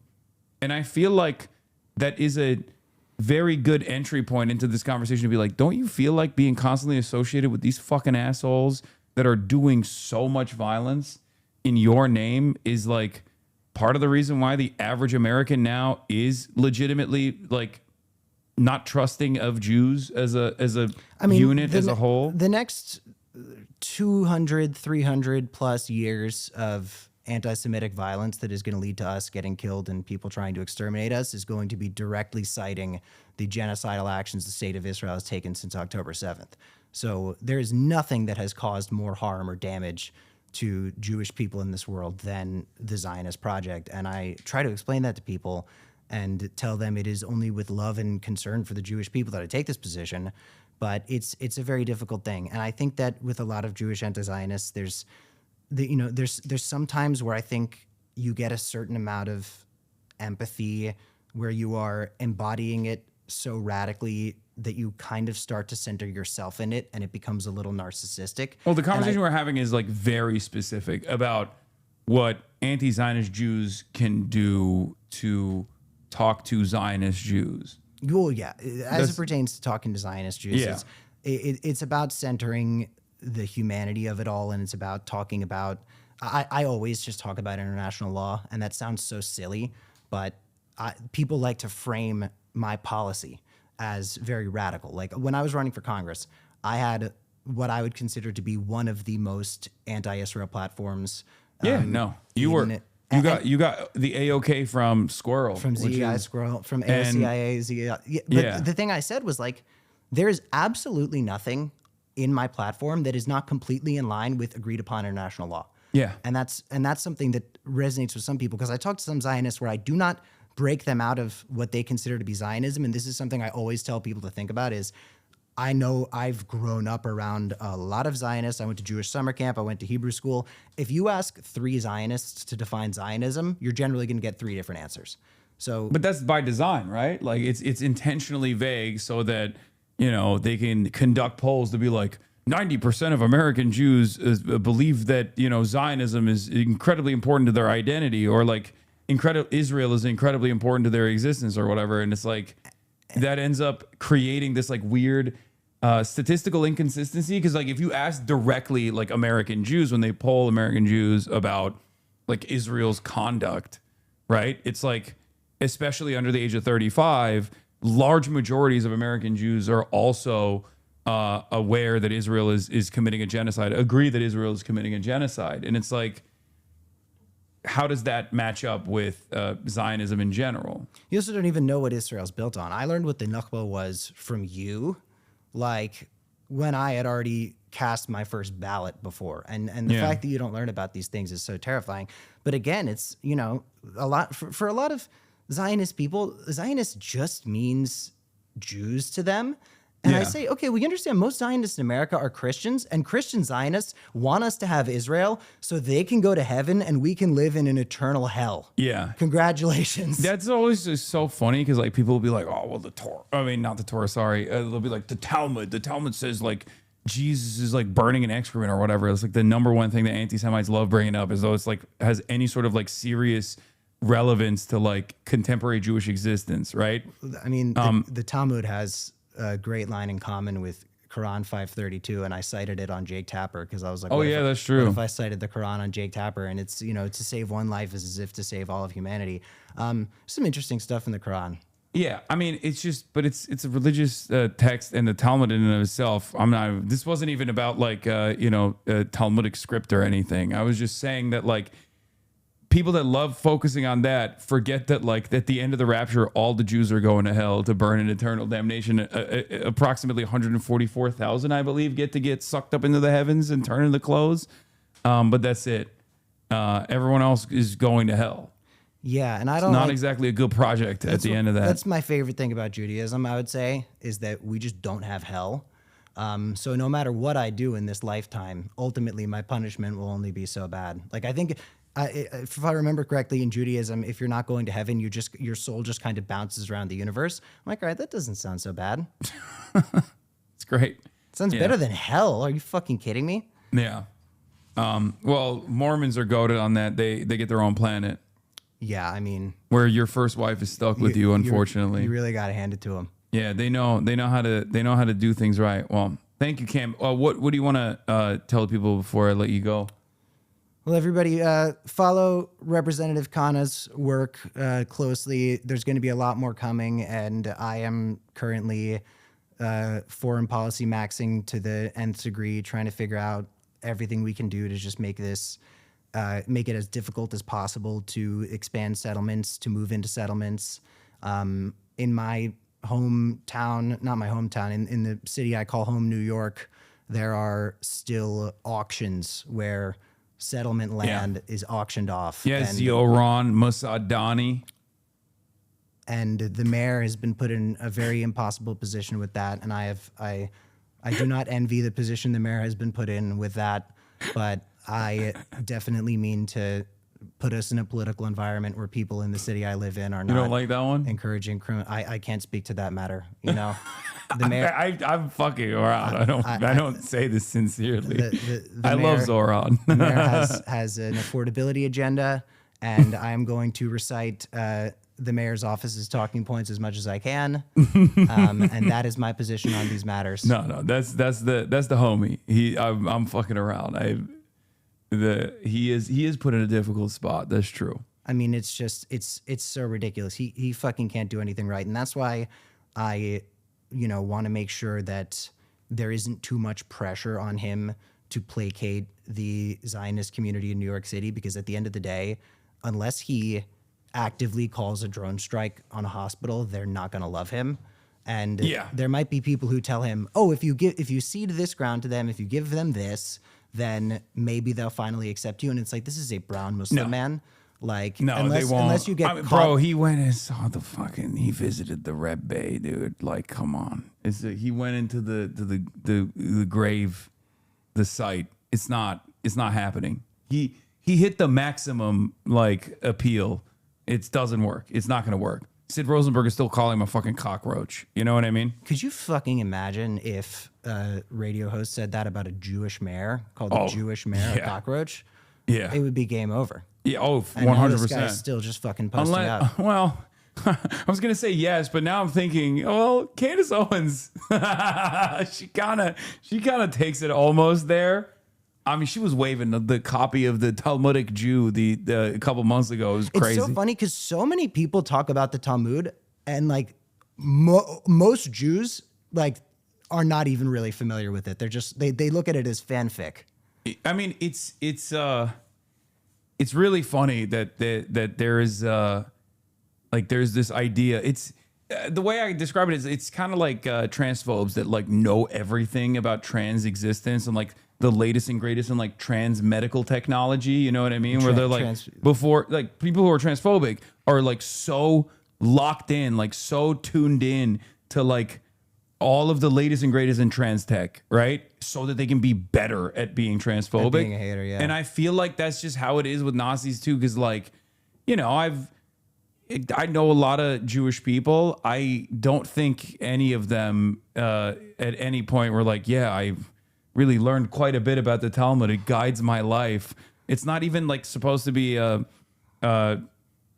piece of text that you're supposed to like read and learn from necessarily, but it's more so like just Jewish debate lords over like 2,000 fucking years arguing about shit. It's fan fiction. Arguing about how to deal with like everyday problems. Yeah, it's like a theology subreddit basically.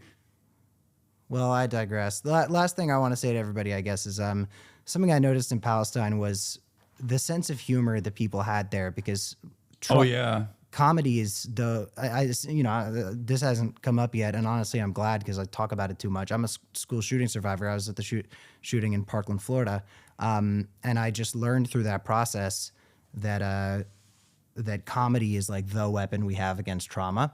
And it wasn't just that the Palestinians I met were so fucking funny.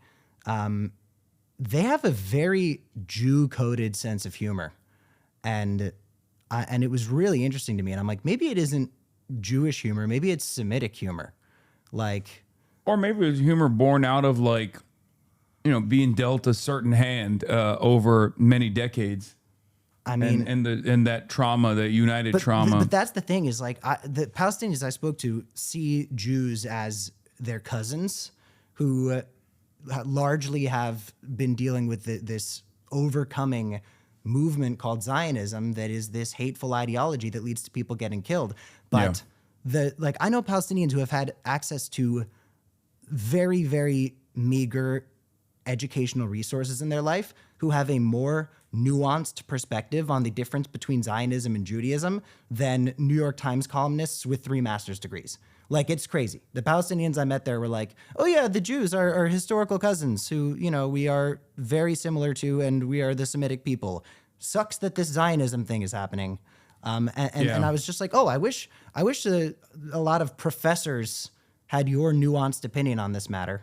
Yeah, well, if you can give me the names of those professors that have the nuance, I would love to give it to Canary Mission so they can be fired promptly. Right. And there's one called Project Esther, right? Oh, well, Project Esther is the Project 2025 specifically for basically opening the door to prosecuting people for speech by starting at anti-Semitism, what they call anti-Semitism, which is anti-Zionism in general. Don't drag my girl Esther into this. Yesterday was Purim, and to know the story of Purim, which I do because I was in the Purim play at my Hebrew school every year, Esther should not be used to do this shit. I don't know what the Esther significance is for Purim. There's this guy named Haman. Haman wanted to kill all the Jews. There's this Queen Vashti, and the king was kind of a fuckboy. It was a mess. Purim is a mess.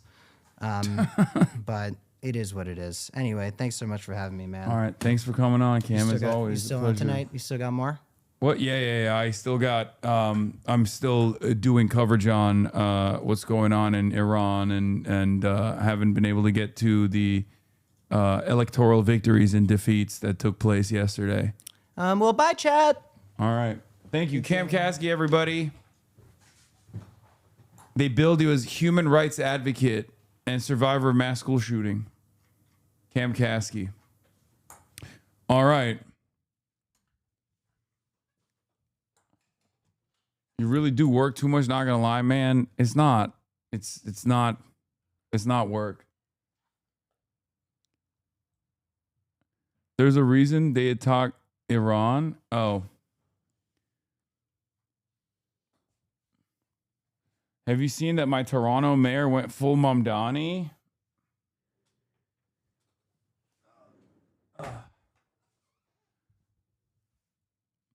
Every time I look up how many Jewish people study the Talmud, it says millions do. Haas pause. No, it's not like a serious. No.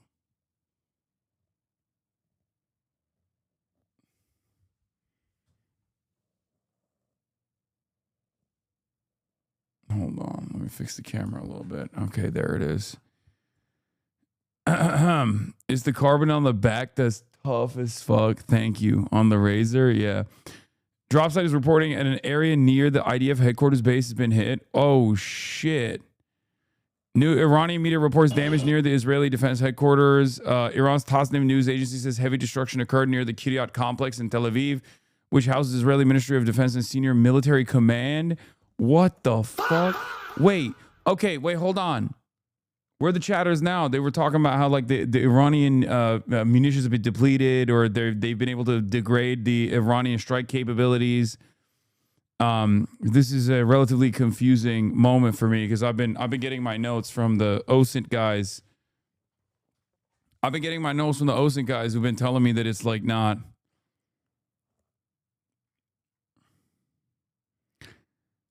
Iran's Tasnim news agency says heavy destruction occurred. I mean, this footage itself might be old.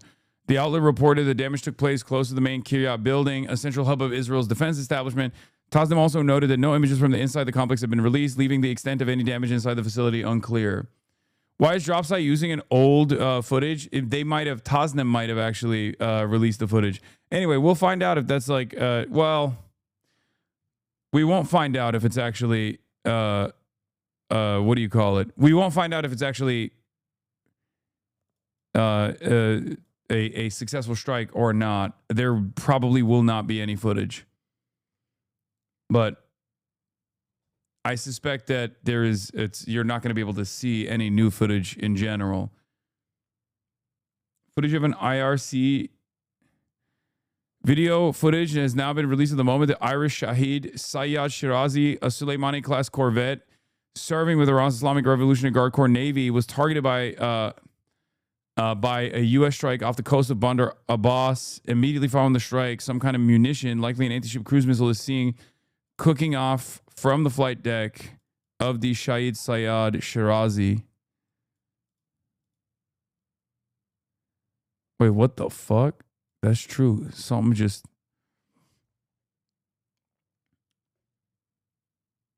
Would you consider going to Iran and streaming from there?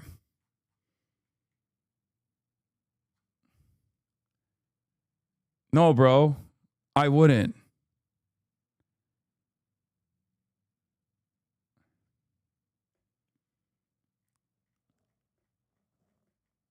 Breaking, China will send his special envoy to the Middle East issue to regional countries to conduct mediation efforts.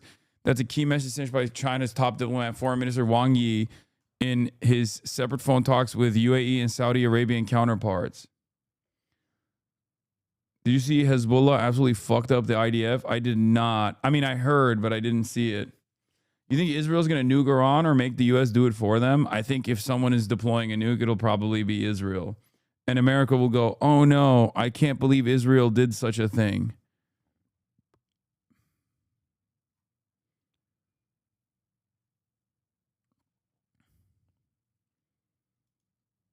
Can't wait for the Dems to hug and kiss this mega Nazi. Bro, they've already been retweeting him. It's so goddamn annoying, dude. For the Democrats, all you need to say is you'll vote for a Democrat. They love when a right-wing neo-Nazi even cynically says, oh, you've converted me. You did it. There is nothing they love more unless someone with a questionable background becomes a fucking socialist. At which point they're like, oh, no, never mind. You're actually worse than a Nazi, okay?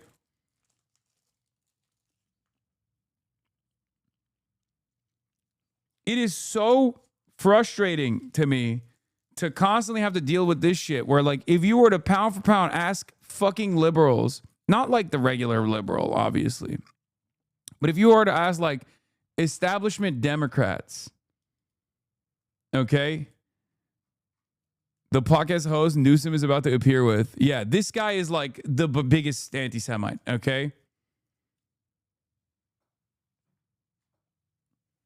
Jack Cocherella, biggest anti-Semite of all time, right? Like, for them, it's so fucking one note. It's so goddamn transparent. It's like they, ugh. Anyway, getting back to liberals, centrist Democrats. Centrist Democrats will straight up fucking welcome, like, Glenn Beck before they actually open up the conversation to like someone that's you know, a social democrat, like a straight up social democrat.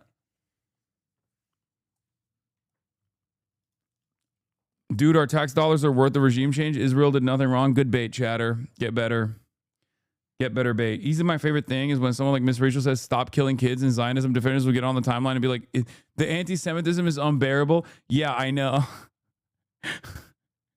Bro, you're telling on yourself. You're telling on yourself, man. Why the fuck did you...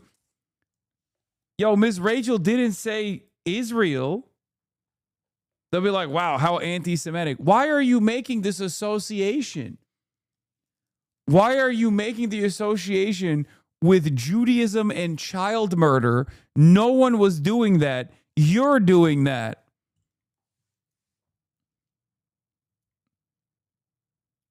Be honest, the reason you wore that maid costume is because you sold your soul and had to do a humiliation ritual like Tectone? Yeah, no, totally. And not because I have no issues with my sexuality. Unlike many of the people on the right who are utterly terrified.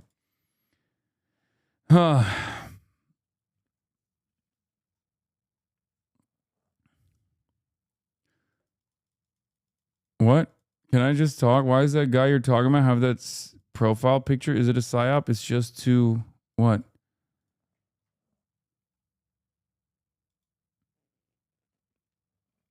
Yeah, I think I don't know if their missile launching capabilities have been as degraded as like America and Israel suggests. Watch, Israel appears to fire off dozens of interceptors just to stop 2 incoming Iranian missiles. Also today, CNBC reported the Trump administration is preparing a $50 billion supplemental request to replenish weapons and missile defense stocks depleted in the expanding regional war. U.S. military aid has funded up to 35% of Israel's defense spending during periods of peak conflict and about 70% of direct war costs, according to Calistech, meaning much of the cost of firing expensive interceptors ultimately falls on the American taxpayers.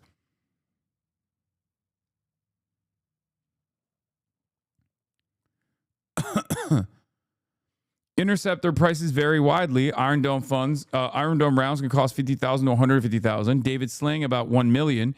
Aero Systems up to $3.5 million, while Patriot, SM-3, and THAAD interceptors can run up to $4 million to over $12 million each.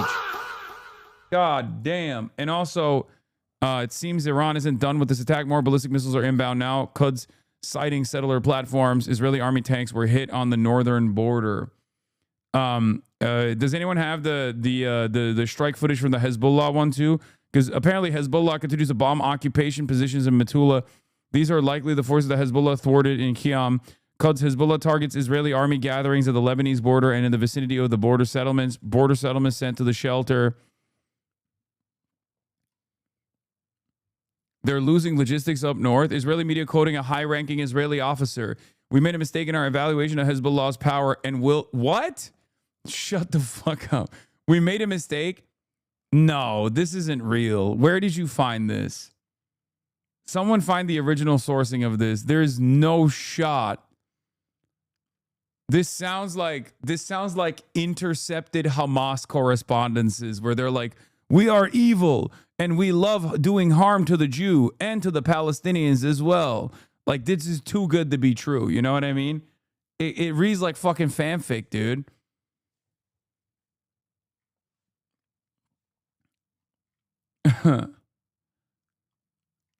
Yeah, remember 9/11, guys. Long-time lurker, first-time chatter. My family are in Iran and Dubai. I swear not all diaspora Iranis are the same. I 100% agree with your takes, and I've been saying for ages I'm worried about my country falling apart at the imperialist hands that are so bad they make the RGC look good in comparison. Multiple people I know are too ill to evacuate. This week has been a year. I'm so tired. I know, brother. I know. I'm not talking about all diaspora. I'm talking about the loudest voices in the diaspora. That's why I've also brought up the fact that, like, even the majority of the Iranian diaspora actually don't agree with the fucking the bombing campaigns. At least in the 12-day war, they certainly didn't agree with the bombing campaigns, which is why I always wonder, like, who the fuck is the media going to, and why the fuck is it not the 56% of the Iranian diaspora that also disagrees with Israel and America bombing Iran?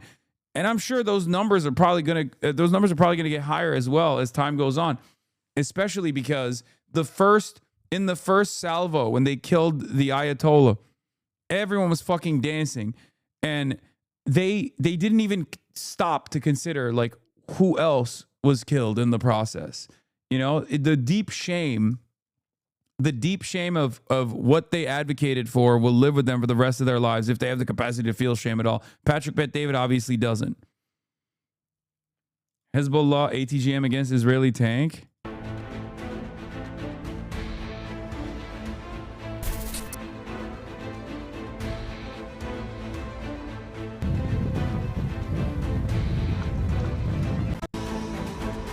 Okay, bro, come on. It's so long.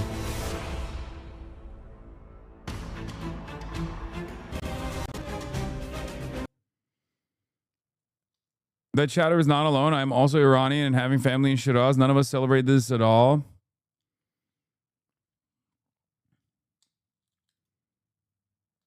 Israel didn't think Hezbollah would join the fighting at the current intensity, Israeli officials said to admit. Shut the fuck up. They said, oh my God, it's real. We were mistaken about Hezbollah. We didn't think they would fire at these ranges, the official is quoted as saying, after Hezbollah sent 5 rockets towards Israel's center earlier today in an attack that concurred with the launch of a ballistic missile from Iran. Most of Hezbollah's rocket and drone attacks in the recent days have targeted northern Israeli communities.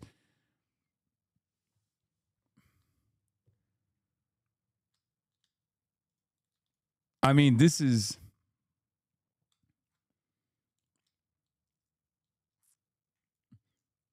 Imagine calling yourself any flavor of progressive and celebrate any war. I mean, I think there is such a thing, you know. It's just that I think a lot of people who are self-identifying progressives will oftentimes find themselves duped to celebrate imperialist war. You know, I celebrate war. I celebrate World War II. I think it's a very honorable and just military action that took place. You know, I stand with Easy Company.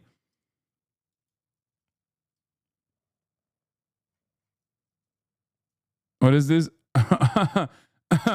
Oh my God. Omni-liberal Gavin Newsom collab incoming. I agree. Governor Newsom, you must associate yourself with this pedophile. Bro, he's going to go on Sex Pestini's podcast. Does he even have a podcast? I don't fucking know.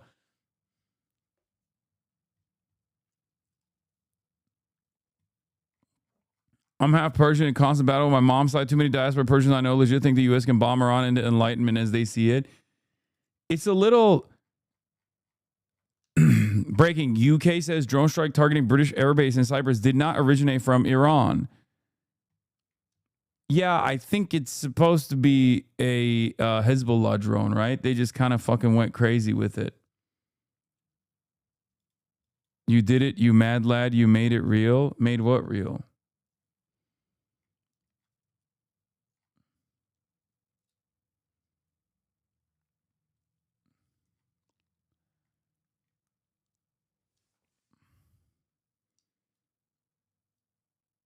Pro-interventionists are like, we hate our government, so we must become Sudan. No, they're like, no, the thing is, they think it's a little bit racist. And I know this because I'm Turkish, okay? And Turks have that exact same fucking anti-Arab attitude. Sorry, it's just the truth. Persians think they're not like the Arabs, okay? They think they're different. So do the Turks. They get very mad if you call a Turkish person Arab. They'll be like, whoa, hold on, I'm fucking Turkish. Chill out. Okay, this is like a unspoken secret thing, secret memes in the region. Okay, and I think a lot of Persians think like, no, we are superior to the Arabs. Like, of course, Iraq won't happen to us because we're not Arab. We're not like those fucking Arabs. And they also associate Islam. There's a lot of Islamophobia, which, you know, I'm willing to entertain a little bit if you are growing up in Iran. Because, again, it's the same shit as like Turks also being pretty Islamophobic. At least, you know, when I was growing up, like liberal Turks were very, very anti-Islam. Where they think like, oh, this is this barbaric religion that has destroyed Persia, this ancient society, this ancient culture. And they have this like, they have this assessment that is where they're like, oh, as long as we like bomb Islam out of existence, then, you know, Iran will magically be this liberal utopia. They think the GCC is controlling the Ayatollah.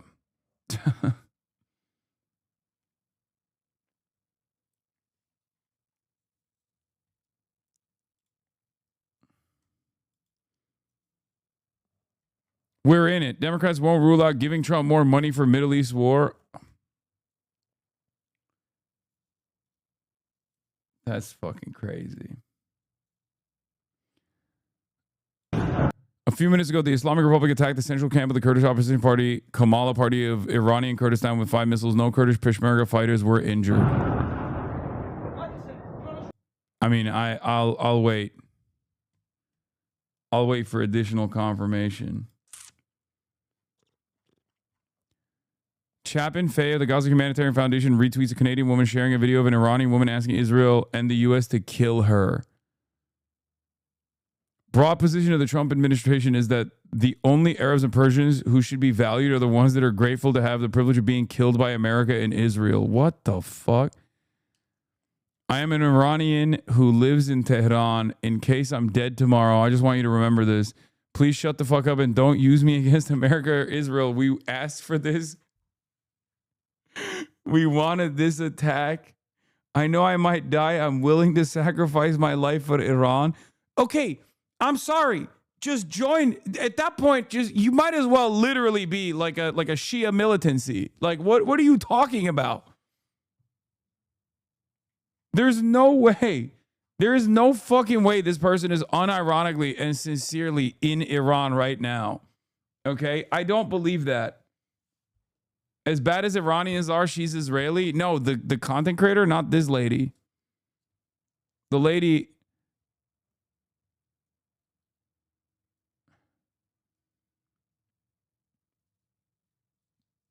That's fake. She's from LA. Feder bitch said something that's a new low for him. How you doing? I was wondering what you made of the Department of War's sinking of an Iranian naval ship today. Oh, I want to offer condolences to your boss. I know he's all broke up about the Ayatollah. Was, you know, Who's our boss? What? Who's our boss? Huh? You're offering your condolences to my boss. Yeah. No. What I'm saying though, it's like I know who you work for. That's very anti-Israel. Dude, look at the look he gives Prem. He literally looks like a Resident Evil villain, dude. It's very anti-Israel. Classic sign of a brain injury. Oh, being a Zionist. I agree. I agree. It is a classic sign. Many such cases. He got those settler eyes. Oh my God. Phase 1 boss fight. He looks like the chuds in the Wolfenstein games. He literally locked in on him for a brief moment. He's like a baby that lacks object permanence, right? But in that very moment, when he saw Prem in his beautiful brown skin, and he locked in. He was like, "Are you Palestinian?"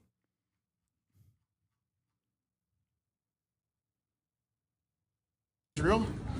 And We just reported a humanitarian loss, He's sir. very anti-Israel, and I'm very pro-Israel, so we can agree and disagree on things. Sure. Do you think it's okay for the U.S. to bomb an Iranian naval ship in international waters? I think the world's better that he's dead now, and I think it's a good thing now that Iran will never acquire a nuclear bomb. What about the naval ship today, though? I don't really have much else to add to that, and if they think it's a good idea to have a nuclear bomb, I really disagree on that. Is it okay for the U.S. to bomb naval ships without a declaration of war, though? I'm sorry. I support killing the Iranian leadership. I'm not talking about the leadership, sir. Why wasn't he upset about the way they killed all the Iranians? Senator. Why wasn't he upset about it? He wasn't angry about Who's he? killing the thousands and thousands. Iran attacks anti-Iran separatist forces in Iraq's Kurdistan, reports Press TV. Bro is struggling, dude. He's struggling to do what he loves the most, which is eating Israel's dick. By the way. John Fetterman is going to be the Joe Manchin of the next generation, where the Democrats eventually take back the Senate, inshallah, about the Dems taking back the Senate. One of these days, enough questions will be asked to put him into another stroke, and I don't think we're legally required to be broken up about it. I think I have a different opinion. I think if that happens, he becomes a fucking card-carrying Marxist-Leninist. Like the second stroke puts him back on the right trajectory. He's like, He can speak really well all of a sudden. You know what I mean? He's like, oh, well, actually, maybe, fuck it, give him an accent. It'd be really funny if he has an accent too. Oh, Isaac Chodener fucking spiced up through sliced and diced. Representative Greg Landsman explains his hope that the conflict remains limited, but also creates an entirely new Middle East. Why a Democratic congressman is supporting Trump's war with Iran. I got it. I have the answer for it. It's called racism. Okay? It's called being an unlimited ultra-Zionist, which I will not add any other, any other words to because I don't want to get banned. Yeah, and also let me be clear. I've never trusted Trump on this or in the economy or on keeping us safe in general. You're trusting him on this though, right? No, you aren't. I'm trusting the military and our generals. I'm trusting what I understand to be the operation and the people leading it. That is the generals and our military and our allies. You're trusting the people leading the operation who don't include the president? Well, I don't trust that guy. Yeah, he's the commander in chief, right? Sure, yeah, but I can't trust him. And he's proven that over the past couple of days, being all over the place, unlike everybody else involved in this. You mentioned this becoming a much bigger moment, and then you laid out this positive vision for the region. Do you think there's any tension between that and saying what you did earlier, that you wanted this to be a very limited, very small operation that you didn't want to call a war? There could be. Yeah, there could be. Yeah, there could be. That's what I was thinking. Yeah, there could be. Oh, my God. But I do think the first and most important step is to get in front of the rearming of this regime and hopefully get to a point where the regime walks away from its goal of causing chaos. Is he talking about Israel? Which regime is he talking about? It would be nice to trust the commander in chief, but if you can trust everyone else, then it should be okay. I would love to get back to a place where we do trust our commander in chief. You mentioned that some tragic things have already happened. I was thinking about the girls' elementary school that was bombed in Iran, resulting in 168 deaths. Do you have a sense that the Prime Minister of Israel, the President of the United States, cares about things like that? I would hope so. Yeah, I do. I would hope so. God, they're fucking demons, dude. Demonic. Demonic. This is positively demonic. It's not delusional. It's demonic. He just straight up is just like, yeah, I don't care. And I don't really care that the president doesn't care. And I don't really care that Israel doesn't care either, but I'm just going to act as though I do care by saying, I hope they'll change their minds. They're disgusting. Hey, Ahmed Segal, Ingram Angle, Mark Levinson show. You guys planning on unretweeting this straight up disinformation about the bombing of a school? Or are you cool with being known as peddlers of murderous lies and propaganda? The answer is yes, they are cool with that.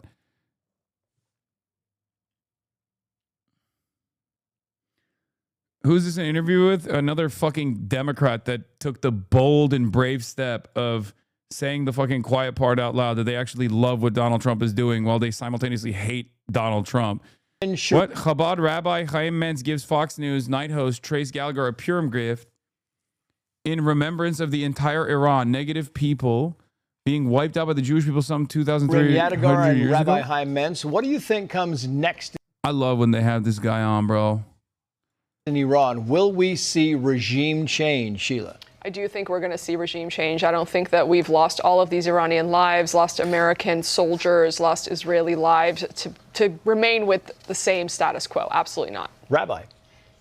There's definitely going to be a regime change. But I got to say, today, 2,300 years ago, the entire Iran negative people were wiped out. And therefore, we give presents. In the name of Purim and everybody of the Nightcat crew. Oh, happy Purim. Look at this. Bro, dude, like, I'm sorry. I don't know enough about the story of Purim. So I'm approaching this like the average dummy American. But if you're in the process of conducting a genocide in Gaza, and you're in the process of eliminating like Iranians and have eliminated a bunch of Iranians, why would you come out and associate your religion with what's going on currently? Are you fucking insane? Like, why? What are you doing? You literally got the yarmulke on and everything. Like, you're just sitting there and being like, I, as a representative of Jews, as a rabbi, am telling you Judaism and Jews, every Jew that you know loves this shit. Like it's like he's educating Americans to be anti-Semitic. Yeah, Purim is Jewish Halloween, I know. It's also usually when Israel ends up creating some remarkably racist costumes. I've seen some of the most racist costumes I've ever seen in Israel every Purim. It's pretty crazy. Could you imagine if Muslims acted like this? I can't, because Muslims got this association in the Western world as a part of a steady flow of propaganda. Okay? Like, this association that Zionist Jews personally adopt, this association with Israel and like genocide and all that, or even like Jewish supremacy, Jewish supremacist attitudes that Zionist Jews personally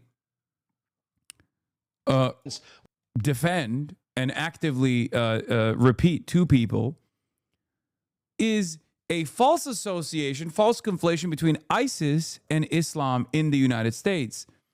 So it blows my fucking mind. There's no ya sound. It's Purim. Purim. Okay, Purim. Sorry.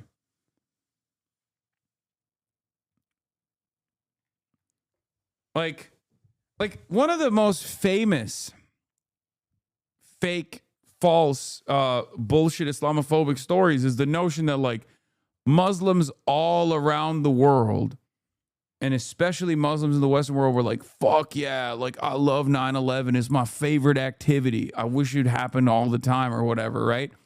Like that's not even real. That's not a real thing that took place, okay?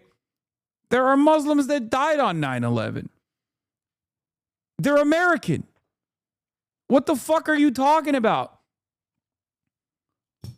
It's literally like it's a complete false association. CNN talked to a reporter in Tehran who said people want this to stop. Messiah. He is a journalist. He is based in Tehran. He is special correspondent for PBS NewsHour. He's also a former colleague, a former CNN correspondent. Reza, I know you live in Tehran. This is home for you. And now the war has come to your home.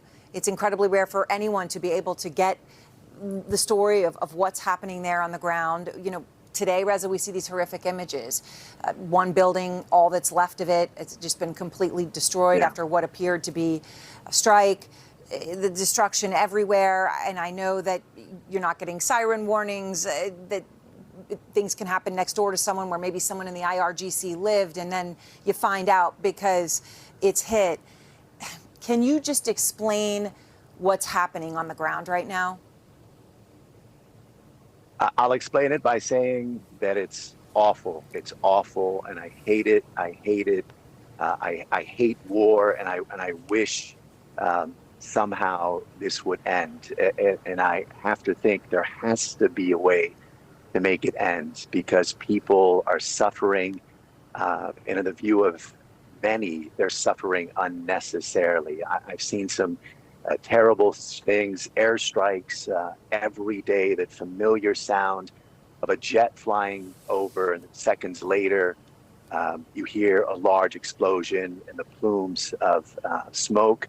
I live here. I have a 7-year-old daughter, and the day where the initial strike happened that hit the supreme leader, she was with me, and I heard this earth shaking boom, and I knew what it was, and I put her in my car, and I raced to the northern part of the town. She's away from Tehran now. She's along the camp. Wow, you got a IRGC militant propagandist who worked for PBS, not Piker Broadcasting Service, subscribed to the Piker Broadcasting Service, and CNN back in the day. Being to see with her mother where she's safe, but I miss her very much. I want to hold her, and she's safe, but many other people are not, innocent people. And I can't tell you about the gruesome images that I've seen. men, women, and children, innocent civilians in their homes, in their cars, in their motorcycles, and these airstrikes come and they're ripped to shreds. And in so many instances where people are being pulled out of the rubble, children, saw that school that was hit, and that these people have nothing to do with this conflict. And my heart breaks for them. And my heart, as an American, I'm an Iranian American, it breaks for Americans too, because they don't deserve to be viewed as someone who supports what many believe is a war machine. So I'm speaking from the heart, and I appreciate you listening to me, but there has to be a way to make this end. As journalists, we have to hold these people accountable, and we can't let these individuals start a war without them clarifying why. Why is it? Bro, oh my God. Without them clarifying why? Brother, you just talked about like retrieving a person from like a bombing campaign. Bro, you can't get the American brain rot out. I swear to God. Like, dude, you could die. Like, you could literally die in the process of this interview. I cannot comprehend it. I cannot comprehend it. I will never understand it. Like, I just don't know. I don't know how you have like liberalism is so deeply embedded in your mind and your consciousness. I mean, it'll change. His perspective is going to shift inevitably. It always does, right? But like, but what the fuck? I just the problem is the war. The problem is the bombing. That's the problem. Like, sure, before the bombing, problem is IRGC, right? But post-bombing, problem is bombing, right? It's no longer IRGC. As a matter of fact, IRGC is the only thing holding the country together, no matter how difficult it is. At this very moment, it's it. That's it. Like, it's just, that's the functioning government. What comes next? There's no positive outcome here. Even if the American government had a design for Iran, I still would not trust it. And I would still say over and over again that, like, no, they're trying to do Libya. They're trying to do Libya. They're trying to do Syria. They're trying to do Iraq. They're trying to do Afghanistan. Like, there are different examples that you can pull from, right? There are different examples you can pull from that you can point to, that you can say, they are not invested in a liberal secular democracy. Like, no matter how much you want to believe it, they want to create a fail state. They want to create constant fucking conflict. They want to make sure that your people are wiped off, that your culture is wiped out, that no one can live there anymore. Okay. That's just the truth. And I don't even need to say this anymore. I don't need to like try to convince people, because the state isn't even convincing people this time around. Because like, this means let these individuals start a war without them clarifying why it was necessary. To me, you're basically saying if they gave you the necessity, you'd be fine with it. If they had a better like next day forward plan, like the day after plan, you'd be fine with it. I don't get it. I don't understand it. I guess I'm too fucking stupid, or I don't fancy myself to be a nationalistic or patriotic person at all. But this is one thing that I cannot comprehend. Like, the people's demand for dignity and sovereignty is the most understandable emancipatory need. Okay? I have it in my heart. I want it for everyone on this planet. Okay? So when I see, no matter how violent or how repressive a country is, when I see a foreign alien occupation come in and seize territory or destroy cultural landmarks, or just like engage in carpet bombings and talk about potentially doing regime change, but with no real plan whatsoever. But even if they have a plan, I think to myself, no, No, this is unjustifiable. This is completely ridiculous. This is completely unacceptable. And it will set back plans of any sort of real popular revolution anyway. It's destroyed it. Necessary. So Reza, when you talk to people there, and as this is continuing, how do they view the United States? I mean, I guess I'm asking you this, can you separate it from how they view Israel? But right now, how do they view the United States? Well, first of all, there's 90 million Iranians with 90 million voices. Lots of Iranians don't have it as insane as that sounds. I feel around me, they don't give a shit about balkanizing and ethnic cleansing. They just want to take revenge on the government. Yeah, I mean, again, it'll change when the dynamic shifts. Okay? It'll change when the number of... The reason why people hate the Iranian government, the reason why Iranians hate the Iranian government is because for them, the number one repressive force in their lives has been the Iranian government. But that attitude changes very quickly, as a matter of fact, through consistent carpet bombing, okay? Because all of a sudden, you go, holy shit, I hate my fucking government, but at least it's my people, and it's not just like some faceless, lifeless alien entity dropping 2,000-pound bombs on my fucking head and killing my family members. Because up until that point, you're like, well, my neighbor got fucking arrested and he's in prison and I don't know what his life looks like. He might be getting tortured right now. I'm fucking terrified.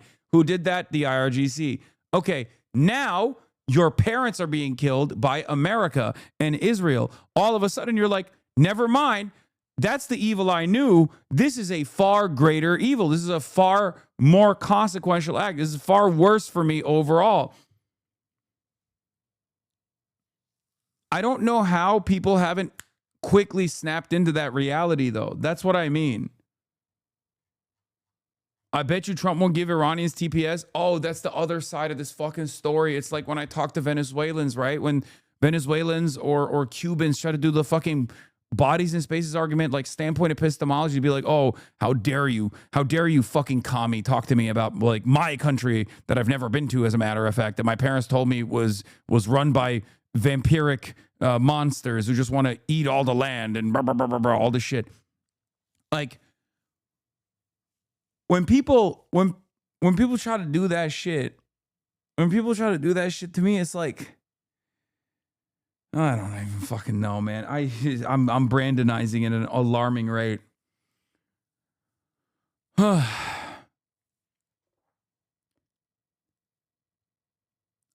don't get it. And one of the things that's sometimes amusing being a correspondent is someone comes to me and says, what are people thinking? And I don't know what 90 people are thinking. What I can tell you is, some people don't like this government. They don't mind. Like the Trump administration has deported Cubans.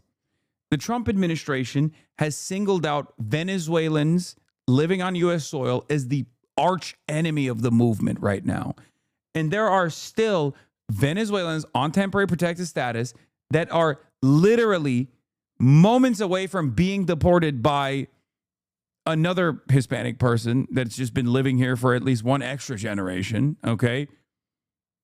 Usually, more than half the time, are over here being like, no, this administration that's like singled me out and my people out as like the fucking primary villains, unironically is actually invested in the betterment of Venezuelan society. Like, you're fucking insane. That the supreme leader is gone, and they celebrated his death. But there's millions of Iranians who are mourning his death. They loved him. He was their spiritual leader. And I think most people, millions of others, are just terrified. They feel helpless, and they want this. By the way, the ironic side of this is, as this Turkish chatter is correctly pointing out, and I've said this before as well, if Iran was like a secular country, but it was anti-Zionist and had an indigenous missile production industry and also wanted to stop Israel from engaging in these sorts of actions, do you think Israel still wouldn't blow it up all the same? Of course they would. They don't give a shit about Iranian sovereignty. They want to fucking murder Iranians and they want to destabilize the country. That's it. They don't want any threat whatsoever. They don't want any military pushback whatsoever. And I think most people, millions of others, are just terrified. They feel helpless, and they want this to end. And I think in general, Iranians adore Americans. They're a lot of them are Americanized themselves. They can relate to the culture. It's the government they have an issue with. It's the government. So Reza, is that real? The Mets actually played against Israel? Are you serious? Morandi speaking to Channel 4. That's crazy that they're still having him on Channel 4. That's crazy. HasanAbi, the will turn in LA. Get me on the stream, big dog. Jay, what do you mean? When you know, there's so much discussion now trying to understand, has there been a new supreme leader elected? What is the status of that? Who's in charge in Iran? You know, we hear about from things that the foreign minister Araghchi has said, which have made it clear that military units, some of them are operating on pre-agreed to plans, but basically in isolation, and that they're pursuing those plans. And there's a real question about who's running the country. Sitting where you're sitting right now in Tehran, do you know who's running the country? Well, all you can go by is what the power structure is telling you. I think politically, it's the interim leadership council that's running the country. And then you have the military structure. And they've made it clear that there is no central command at this point. And that's done intentionally. Their strategy is something that's called a decentralized mosaic strategy. Which is an approach where you have in each province, forces in each province granted autonomy and independence. So if one of them is neutralized, the other ones keep going. In other words, there is no head of the snake to cut off. And that's how they're explaining that they're managing to launch all these missiles and drones at U.S. assets and U.S. bases in the region. So that's what they're saying. That's how they're leading the battle in the theater of war, the leadership. Bro, it's kind of crazy how, like, if you just know like basic things, I just realized, like, obviously this guy knows a lot about Iran. He's in Iran. He's Iranian. You know. But like, you never even hear this level of analysis from the average fucking person on mainstream news. Because I was thinking like, wow, he's bringing up like the decentralized command structure that they have, like the mosaic system that they've designed as a contingency. And I realized, like, if you didn't get that from me when I was talking to like Jeremy Scaler or whatever, you probably would have never heard that. If you only watch mainstream news, your understanding of the world is so wrong. It's kind of fucking crazy. Like, I bet you if you ask the average American right now, like, what America's doing in Iran, they'd be like, yeah, it's kind of fucked up. But also, like, we're really fucking destroying these Iranian missile facilities, right? Like, we're fucking destroying them. They have no capabilities left, it seems. Because, like, Israel literally will come out and be like, 78% of their missile production capabilities have been destroyed effectively, or whatever the fuck. And it's like, just no basic facts. Are you not even invested in this at all? Like, you don't want to even know like basic things about even your enemy. If you're like, oh, these guys are my enemy, these are the evil guys. Like, don't you want to know? Aren't you fucking curious?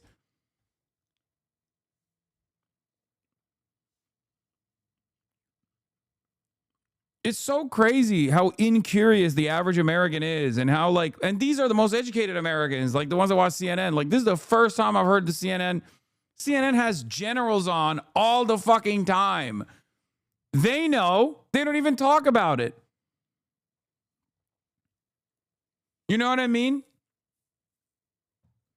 So you know, we're just showing images that we do out of Tehran, dayside images, Reza, taken during the day of some of the smoke. I think it's indelibly marked now in anyone listening's mental picture when you talk about someone on a motorcycle being ripped to shreds. The United States is investigating a strike on a girls' school. And according to Iranian state media, it's killed more than 100. I haven't seen that disputed. It was a horrific event. It was talked about today at a press conference by the U.S. Defense Secretary Pete Hegseth, and here's what he said. All I can say is that we're investigating that. We, of course, never target civilian targets, but we're taking a look and investigating that. What do you know, Reza, about what happened there? I don't know much other than the first day of these airstrikes. This school with more than 150 schoolgirls aged 7 to 12 was the target of an airstrike, and it obliterated the school. Apart from that, we don't know if this was intentional. There's reports that this school was in a sprawling military base, and that's often the case in parts of Iran. There's sprawling military bases where people live there, they go to school there, there's supermarkets. Is that what happened? Did they locate this place as a military base and they accidentally hit the school? Oh I don't my know, God, Lordy. Oh my God, brother, please. Oh, dude. Yo, sorry, Iranians, y'all not gonna make it, okay?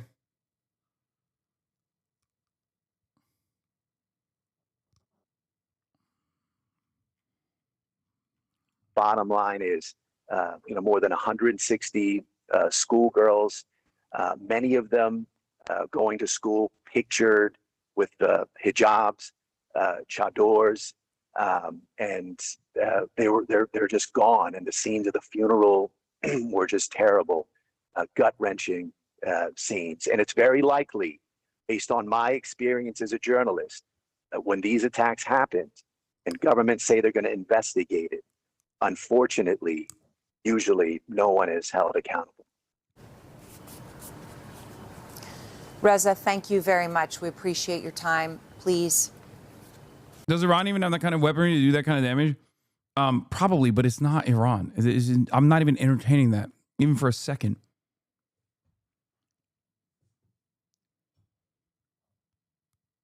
Yeah.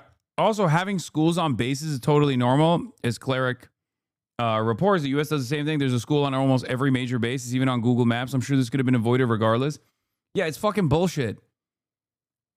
Because in that school is not even that school is not even in a military base. Back in the day, it used to be. And that's why the Israeli government said, oh, they must have been working on old intel. Okay. And from what I understand, they actually double tapped it, which is even more psychotic. But the Israeli government literally said, oh, they must have been working on old intel back in the day. That used to be an IRGC stronghold or some shit. Also, they've struck 9 fucking hospitals since then. I know it sounds trite to say, but please stay safe, and thank goodness for your wife and daughter that they are. Thanks. Thank you.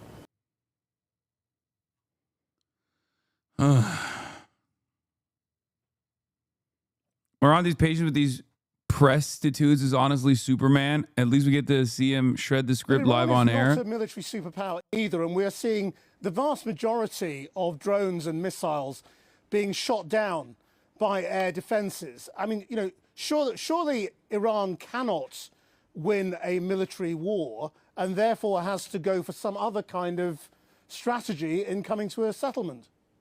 Iran will defeat the United States. Time will tell. And our drones that are being fired are very old drones. Our missiles that are being fired are very old missiles. They're very inexpensive. And Americans are using up very expensive air defense systems. The Iranians know exactly what they're doing. We haven't even begun using our latest technology, and most of Iran's underground bases have not even been used yet. They have not even been opened up for operation. Iranians have been planning for this day. By the way, ever since. For those who don't know his background, this dude literally was a child soldier. Okay? Like, this dude, I think, was like either 14 or 15 when he fought in the Iran-Iraq War. Okay? Then he became a college professor. He is, I mean, he has a pretty wild story. The invasion of Iraq. They knew that at some point, the Epstein regime will go after Iranians. And therefore, they've been preparing themselves for many years. We are fighting for our homeland and our sovereignty. He goes a little hard, though. If you're ever critical of the IRGC, he gets very mad. Like, he's like Zay Squirrel, like. And our independence. What percentage of Iran's missile stocks remain? The vast majority. Because after last year's war, it was estimated that Iran had used up around 40%. Did you say the Epstein regime? Yes, bro. The Iranian government in their official communiques have been using the Epstein regime. Guys, we live in the age of the internet. You know that, right? Like, when I'm talking, there are motherfuckers in Tehran right now. There are probably people in the IRGC that are watching, okay? Like, there are people in the IDF that are watching. There are people definitely in Mossad that are watching. Let's be real, okay? But, like, everything that happens here, everyone gets to see. You understand that, right? It's not shocking that someone in Tehran is using the same terminology.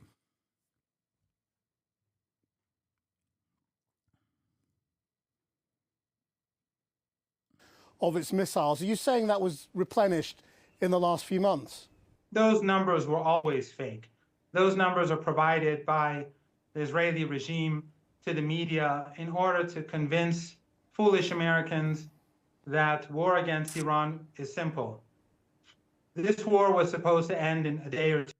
Iranian state also probably have hacked Epstein. No, Iranian state did hack Epstein's emails. Yes, Handala. They have a fucking crack team of hackers. Handala is literally fucking... Handala has hacked, like, Mossad operations and shit. Yeah, they are the reason why the Jeffrey Epstein vacation emails were leaked initially. Yeah, there are some really, really good Iranian hackers. So it's not probably... It's not probably that Iran hacked Jeffrey Epstein's emails. It's 100% the case. That's how we got access to the emails. Tell them to release all of it. They did. What planet are you guys living on? Yes, the Iranian hacker team, Handala, hacked Jeffrey Epstein's emails. Every single Jeffrey Epstein email that you have read is because of the Iranian hackers.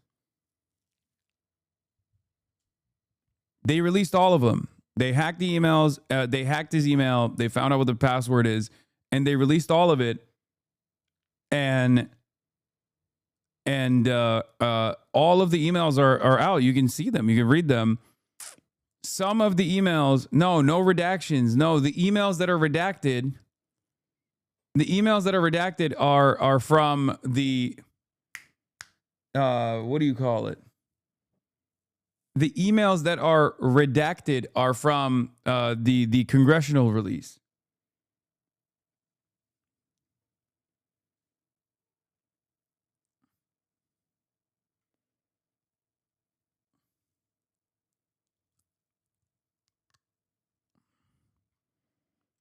Israeli's Institute for National Security Studies hacked.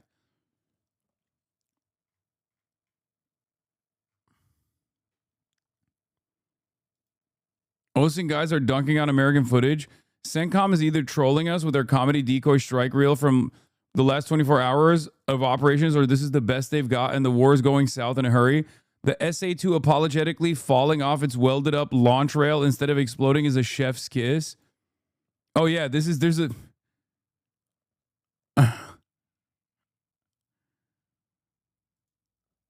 Yeah, half of the footage that I've seen of these kinds of like fuzzy black and white drone strikes are literally painted. They're hitting paintings on the ground. They're not even. I forget who did this technique. I think it was the Houthis that did it first. But they straight up will make murals that from the drone strikes look like a convincing fucking helicopter, right?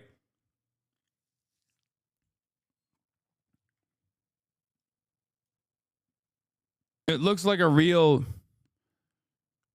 I mean, I guess it's been utilized in war before, but basically they'll either like paint shit to the ground. They also have like fake. They have a lot of fake Shahed drones. They've hit a lot of fake decoy Shahed drones. Yeah, they put thermal paint on it so the thermals look real, and they cause the drones to expend munitions for no reason and reveal their position, and then they strike the drones. Yeah, see? Oopsie. IDF released footage claiming a strike on an Iranian Mi-17 helicopter, but the target appears to be a painted helicopter decoy on the ground, suggesting the strike likely hit a fake target rather than a real aircraft. It's this. There's a lot of this, too. It's not paint, because paint doesn't glow like that on IR. Oh, really?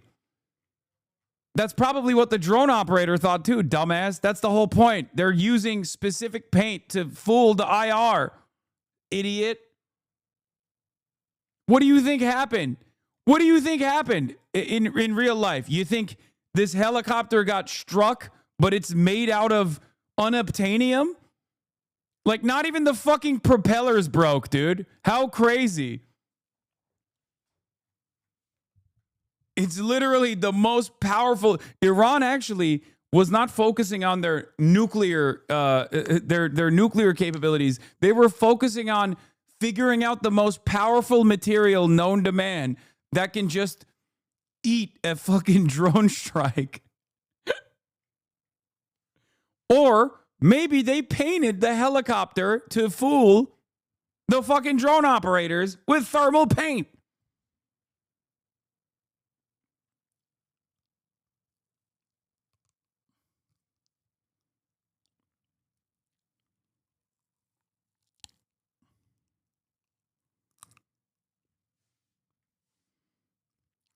Oh my God, Iran is building Wolverine. Yes. How's Operation Big Chungus going? Oh yeah, this is the other one.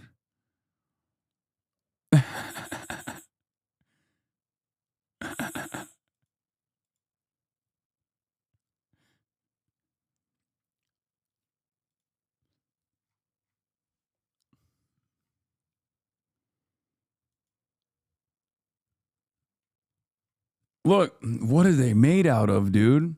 How do those things catch flight? This makes no sense. How can they fly? What kind of material are they made out of?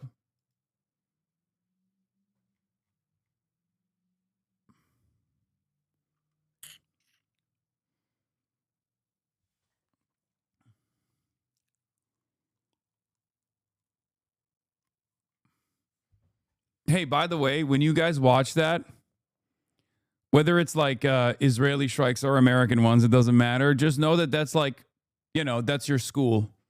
That's your local school that they just deployed for no reason. Isn't that great?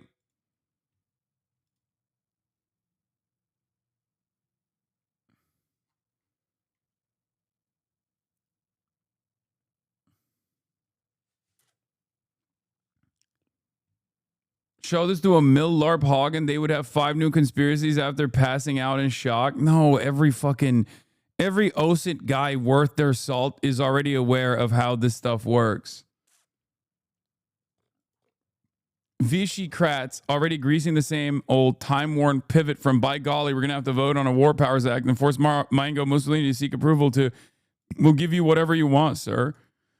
Several Democrats on the Senate Armed Services Committee aren't ruling out supporting more Pentagon funding. That includes the panel's top Democrats, Senator Jack Reed of Rhode Island, as well as Senators Gary Peters of Michigan and Tim Kaine of Virginia and Elisa Slotkin of Michigan. Dude, Tim Kaine, god damn, dude. You can't even be fucking consistent on your anti-war thing. Like, that's the thing that you're supposed to care about. Amazing how that worked out. What with Schumer and Jeffries taking 8 days after Trump began amassing his armada before they made a public statement, then proceeding to belatedly organize a war powers vote for the week after everyone assumed Trump would attack Iran. Bad luck, I guess.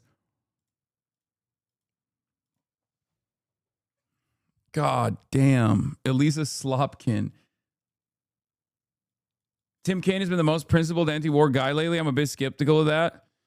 Maybe he just only cares about congressional approval. Like, he's just really anal about congressional approval and nothing else. Like, maybe he was going to actually vote to give Trump the congressional approval. He just wants Trump really bad to ask for his approval. Just in, Islamic Revolutionary Guard Corps, the 19th wave of the True Promise 4 operation was launched in the form of a combined missile and drone operation against the American Zionist enemies' positions in the heart of the occupied territories and the bases of American terrorists in the region.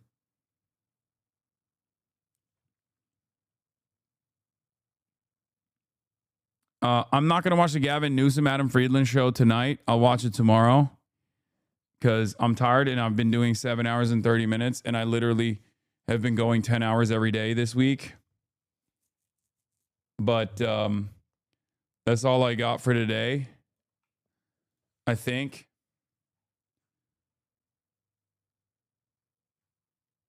I love you guys. No 10-hour stream today. Sorry. I'm too tired. Half day hostage strikes again. Anyway, I love you guys, and I will see you tomorrow. And then on Friday, all the chatter's trickling in. On Friday, I'm going to be in Chicago. I don't know if I have a guest tomorrow. Do I have a guest tomorrow? Okay, there's no one here. Do I have a guest tomorrow? No, no guest tomorrow. I will be in Chicago Friday, Saturday, and Sunday. I'll be speaking at Northwestern University. I'll be delivering a speech and then doing a Q&A with the students. Yeah, that's it. Love you guys and see you tomorrow. Peace. Again, Hasan is streaming. Hasan is streaming. Reviewing a Chinese train, telling Kaya place. Son and Asmin chatter loves, giving Grenin's grace. Zoran winning NYC, woke two back with the force. The Rogan of the left, to me a dumb himbo still of course. The Charlie Kirk assassination, the Fear and Online show. 8 full fucking years of this, and plenty more to go. Doing fun stuff tomorrow, throw PBS up on the screen. A man-made horror reaction brought to you by this life's dream. 'Cause there he is again, Hasan is streaming. Hasan is streaming. There he is again, Hasan is streaming. Hasan is streaming. Kicked out of the DNC, IRL with March the Goat. Combating the propaganda that shoved down people's throats. CBS Israeli news, a coup, a regime falls. A full-blown fascist takeover, and still the duty calls. Total radicalization coming out to see.